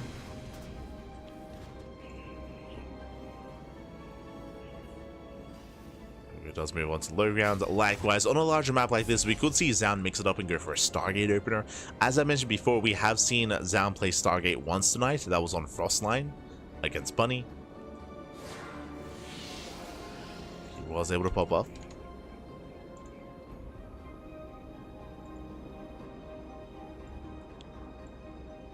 Was able to find a lot of success with that. For now though, moving out across the map, we have our take of choice. Could be a Twilight Council, not a Stargate. Going for a Blink-based opener once again. And it has been Zoun's go-to. We don't expect Zoun to get a Warp Prism with this. We do expect him to go 3-gate Blink into a 3rd base, just because you can afford to be greedier here on Amygdala. Likewise, then he threatens a Shade. Cure back at home, going for his own 1-1-1 into drop play. No Woodmines yet. Menrak is in production. There we go, first Woodmine is on the way. Hellion does go for the dive, and the Hellion will confirm the Twilight Council. So he's aware. He does scout, he's aware of what's going on. Likewise, we're waiting for that said medevac, as it is on the way.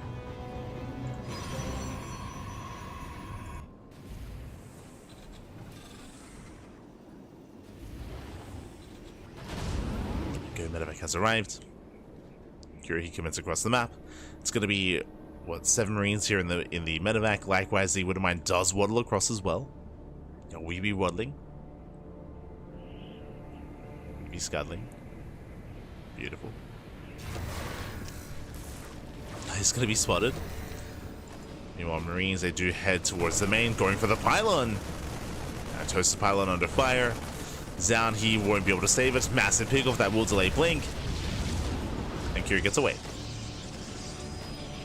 Does pull away. Rotates to the low ground. Does hit the natural. Nice force field. Will delay. And Zoun holds. Zoun, he holds on, but he is going to be disruptive when it comes to his build. So a nice little pick off there from Cure. Back at home, going for extra Raxes. Blink is not done. And Cure is getting ready for the counterattack. Tanks are building up. Safety bunker on the low ground. We know that Zoun is just getting a third. Just getting a third base. Once again, no War Prism. Just focusing on its economy. And on the follow-up of upgrades and charge. Now, we have seen Zoun go for a build where he goes for double forge and double upgrades instead, and he stays on a gateway composition a little bit longer. On a map like Amygdala, can get away with that, true. There's the first forge. First forge gets thrown down, charge has begun. Looks like it's just going to be the one forge here for Zoun.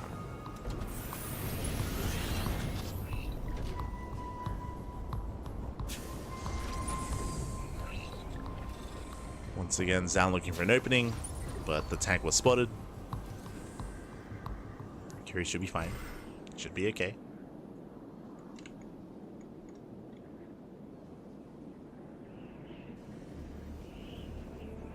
The game will settle from here.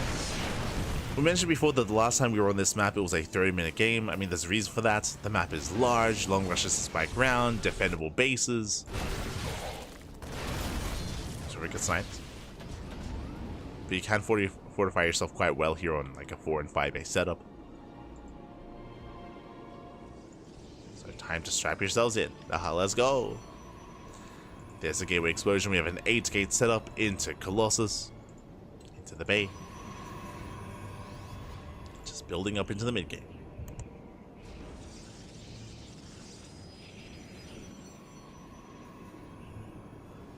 Major deviations. For the most part, I feel like the pressure is going to be on Cure. Cure, he's been having, I mean, he's been struggling in the series. I feel like it's on Cure to be more decisive, more aggressive, and try to punish Zoun and try to find an opening. Speaking of, here comes the move out.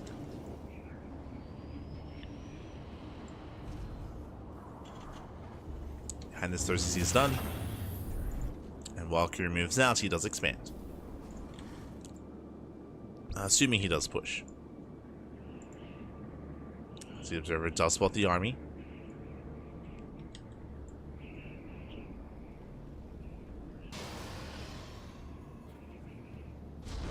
+1 about to kick in. Command center has been taken. As it's being taken, Zoun does poke forward, distracting Cure. No major damage, but does distract. Keeping Cure busy.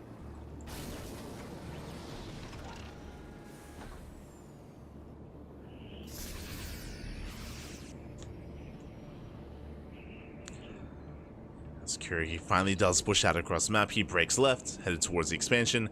Zoun, he does respond. He's getting in position. He spots the army with his Alnaga. He knows what's coming his way. Scan reveals the Colossus. And Cure, he's going in anyway. Oh, okay, we're good. Okay, he calms down, pulls away, doesn't commit.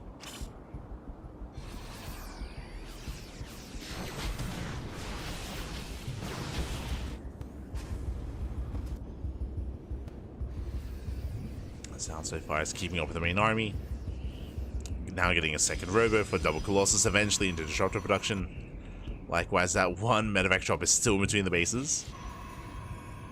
Still chilling.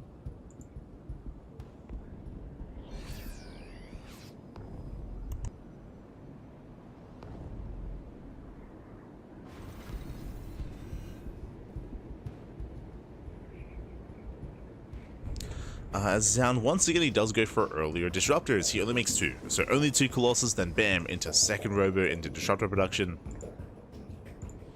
Zoun, he doesn't linger on Colossus for too long. So auto turrets are dropped in. Ghost production has begun. Again, we do have more of a passive kind of game state here, and this is very reminiscent to what we saw previously in their first series. Just much more passive, just getting a 3rd, into a 4th base, into a 5th expansion. Nothing major. And I say that, like, Zoun, he has to be very adamant about scouting to making sure that Cure indeed is being passive. We can see that he's pushing. And Zoun, I believe he hasn't seen this yet. Now he does. Yeah, spots the main army. He sees everything. Zoun moving in. Gets the Viking. Some Colossus shots there on the bio. Tank will siege. Here he finally breaks out. Pushing towards the 4th. There he goes off. Major getting yet. There's 2 more Novas left. Make sure to count your Novas. Get 3 disruptors in total. Getting up to 4. Both armies are maxing out. Nova takes down the Widow Mine. Nova connects with the tank.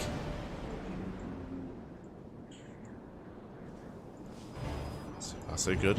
Drop gets deflected. And now kill it. He just collapses in. Yeah, takes down the first tank. First tank falls. Second tank as well. Massive pickups. That's still a lot of bio. A lot of Marines. A lot of Ghosts. Gonna be how many? Gonna be 6 Ghosts in total. Catching out medevacs. Oof. Getting 1, almost another. Curious force back. Unfortunately, did overstay his welcome. You can see Curious taking up into 2-2. No Liberators yet. Does have a nice concave. Sound poking in. Up! Nova to the face. Ghost goes down. We've been here before. Now as they're popping off, they catch out more Marauders, more Marines. We'll lose 1 disruptor though, losing another. There he goes off. Once again, connects. Vikings, they're going to town. They do take out 1 Colossus, going for the other. Maybe they don't get it. Viking count is reset. Armies, they do trade. You can see Cure, he did plummet in supply. And Cure, he doesn't have the best economy behind this here. The 4th base is now getting up and running. And Zoun still maxed out. The efficiency. Zoun pushes in. Moving forward with those disruptors. But Cure, he is struggling. Still trying to maintain himself. We have more Zealots warping in. That's a lot of Zealots. Zoun up 40 supply. He's got 36 Zealots. He has that gold base behind this as well. Fueling the Protoss army. 4 disruptors. Pushing in towards the 3rd. Trying to bait a response. Where are we headed? Now breaking into the mineral line, into the natural. Zealots, they do get in. See Zoun trying to be careful. Army comes in from behind. Novas, they pop off. Up! Oh my god, brutal connections. And Ghosts are going down here. This army's going to crumble. Cure, he just plummets in supply. He just doesn't have enough left. He will lose everything. The Prism has arrived. And Zoun has done it. He has done it. There may have been a back and forth earlier in this series, but GG gets called. And Zoun, he will claim the 3-0. He will break through and he will advance on into the playoffs. GG. Whew. GG, well played, Zoun. He will indeed claim that 3-0. Very impressive play here out of Zoun. Once again, embracing a longer game state, getting into the mid-game. Cure, he wasn't quite able to achieve too much across the map, losing the first couple of tanks, losing a lot of momentum early on was brutal for him. And on top of that, he also wasn't able to harass either. What I mean by that is that Zoun, he was able to quite easily not just get his third and fourth base, but get a goal base as well. That's also added as to why Zoun was able to reinforce so heavily and push in so quickly, as he had the goal base to help facilitate for all those zealots, all those charge lots, all those reinforcements, all those warpins. GG. GG, well played. And again, the economy was untouched for Zoun. It was just completely untouched. Curie wasn't able to go across the map. And with that, let's catch up on the bracket itself. Let's catch up on the group. Exclamation mark B in the chat to have a look at the group yourself. As we have our results coming in from the top, Bunny took down Dark 2-0, Zoun took down Cure 2-1, and we had a crazy winners match. I'll be honest, this could have gone 3-0 in favor of Zoun. Zoun was up 2-0. And I mentioned this before, I do recommend the VODs, it was fun, it was a very fun series. Zoun was up 2-0, once again Zoun dominating in the mid game, in the mid to late game as well, and Bunny, the flip switch. There was something just within Bunny that just switched, and he was like, you know what, I'm an animal, I'm a bunny, let's just send it, papi. He just went for 2 base all-ins, game after game after game after game. He won 3 games in a row, he pulled off the reverse sweep with just non-stop 2 base all-ins, and Bunny did qualify for the playoffs. It is the first player to make it into the playoffs. From there, Cure took down Dark 3-0. Dark having a really rough group here, but as we mentioned before, as I'm sure everyone is aware of, Dark, he is going to the military soon. Dark has been less active. Dark has been competing in less tournaments. Dark just, again, is getting ready for that next stage here of his career, of his life, of military service, and taking a bit of a step back. And yeah, we do wish the best, the best here for Dark. Dark, he still does accept these invites for certain show matches and tournaments every now and then, so we get to experience a little bit of Dark while we can. But yeah, best of luck to Dark in his future, in his endeavors. That leads us into the final series, into Zoun versus Cure, where Zoun, he was able to have a much stronger showing. Again, very warmed up after the entire group here of TVP, as Zoun played nothing but PvT in today's broadcast. GG, well played, Zoun. He will claim it. Congratulations. In the end, Bunny and Zoun will both make it out of the group into those playoffs. GG, well played. Now the question becomes, who will join them? Well, it's been an intense month of StarCraft already with the Rex April Madness, and it will continue. We're going to be back in 2 days. In 2 days' time, we're going to be returning here with the rest of the group stage, with the final group, with Group D. Now, when it comes to the group itself, let's quickly have a look and catch up together. Bam, there we go. Okay, so from the top we have Group A. So last week we casted Group A and Group B. If you missed out on the broadcast, then I do recommend the VODs.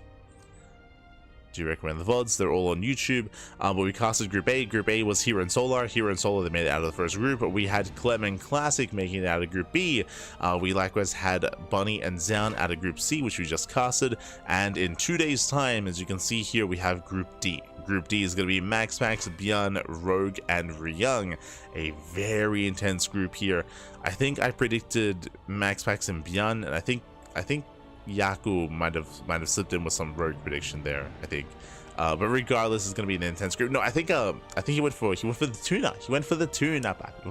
Ah, beautiful. So best of luck to all the players, best of luck to all the competitors, as they're going to be facing off in 2 days' time. And next week is the playoffs. So you can see here the playoff bracket. The round of 8 is going to be stacked. It's going to be intense. Again, Hero, Solar, Clem, Zoun, Bunny, Classic as well, and 2 other players. It's going to be intense. Going to be the best of the best here in the Rex April Madness, so look forward to it.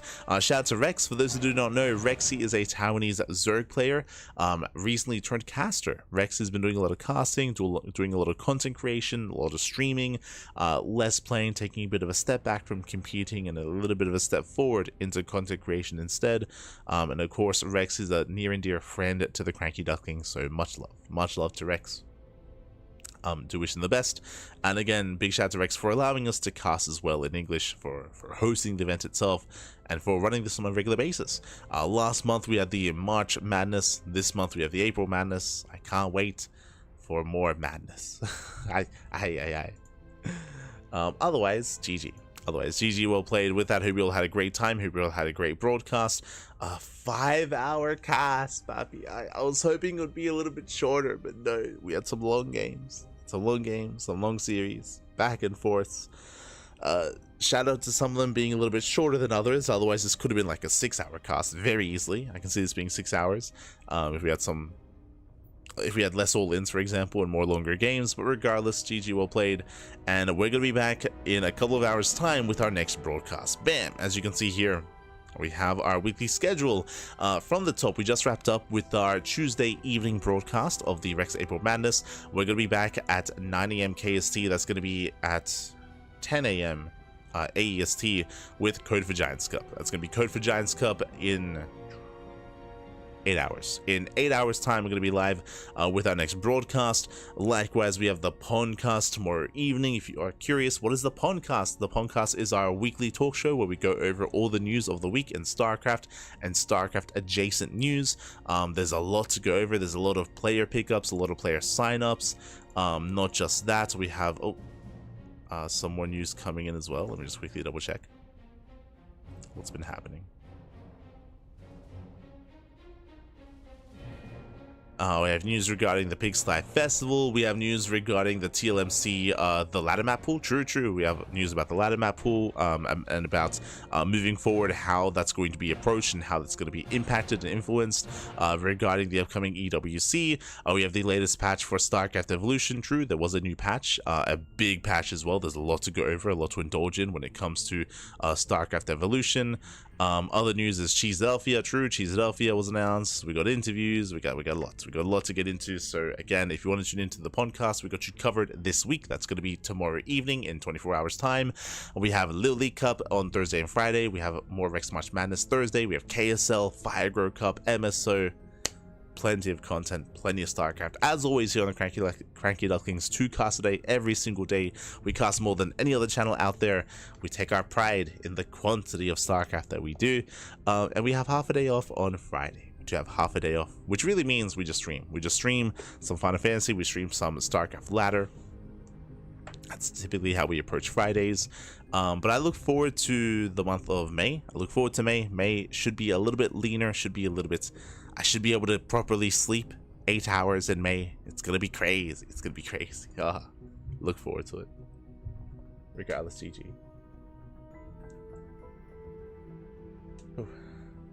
ZG also mentioned starting to prefer the safe house too. Oh, that means more casting. that means more casting. But if you remember, we were the B stream. We were the B stream of Safe House number 1. So maybe for Safe House number 2 as well. Maybe. We'll see. Oh, the StarCraft. Otherwise, thanks for watching. Thanks for support. Alright, I may as well announce this as well. I believe that has to be adjusted here on the graphic for the schedule. We have the Brazilian offline event. The Brazilian offline event has been confirmed for June, and in the lead up to June, we will be hosting some kind of open brackets and open stages to confirm the top players to make it into that offline event. So that's also happening as well. It's a lot of content, a lot of StarCraft. Let's go, papi, let's go. Otherwise, thanks for watching. Thanks for the support. Stick around. We're gonna be giving another StarCraft streamer a raid. Let's find someone to send everyone over to. Who is streaming? Who is live? Harstem, he's laddering. Geralt is laddering. Let's go. Harstem and Geralt. We have Strange. We have Nice. We have a lot of people actually. A lot of people alive at the moment. Ender's playing PoE 4. Oh, sorry, PoE 2. Let's go. But otherwise, thanks for watching. Thanks for the support, and we're going to be heading off for the time being. We'll see you guys in 8 hours' time with some more StarCraft action. See you then, papi. See you then. Until next time. Ciao, papi. Ciao. Until next time.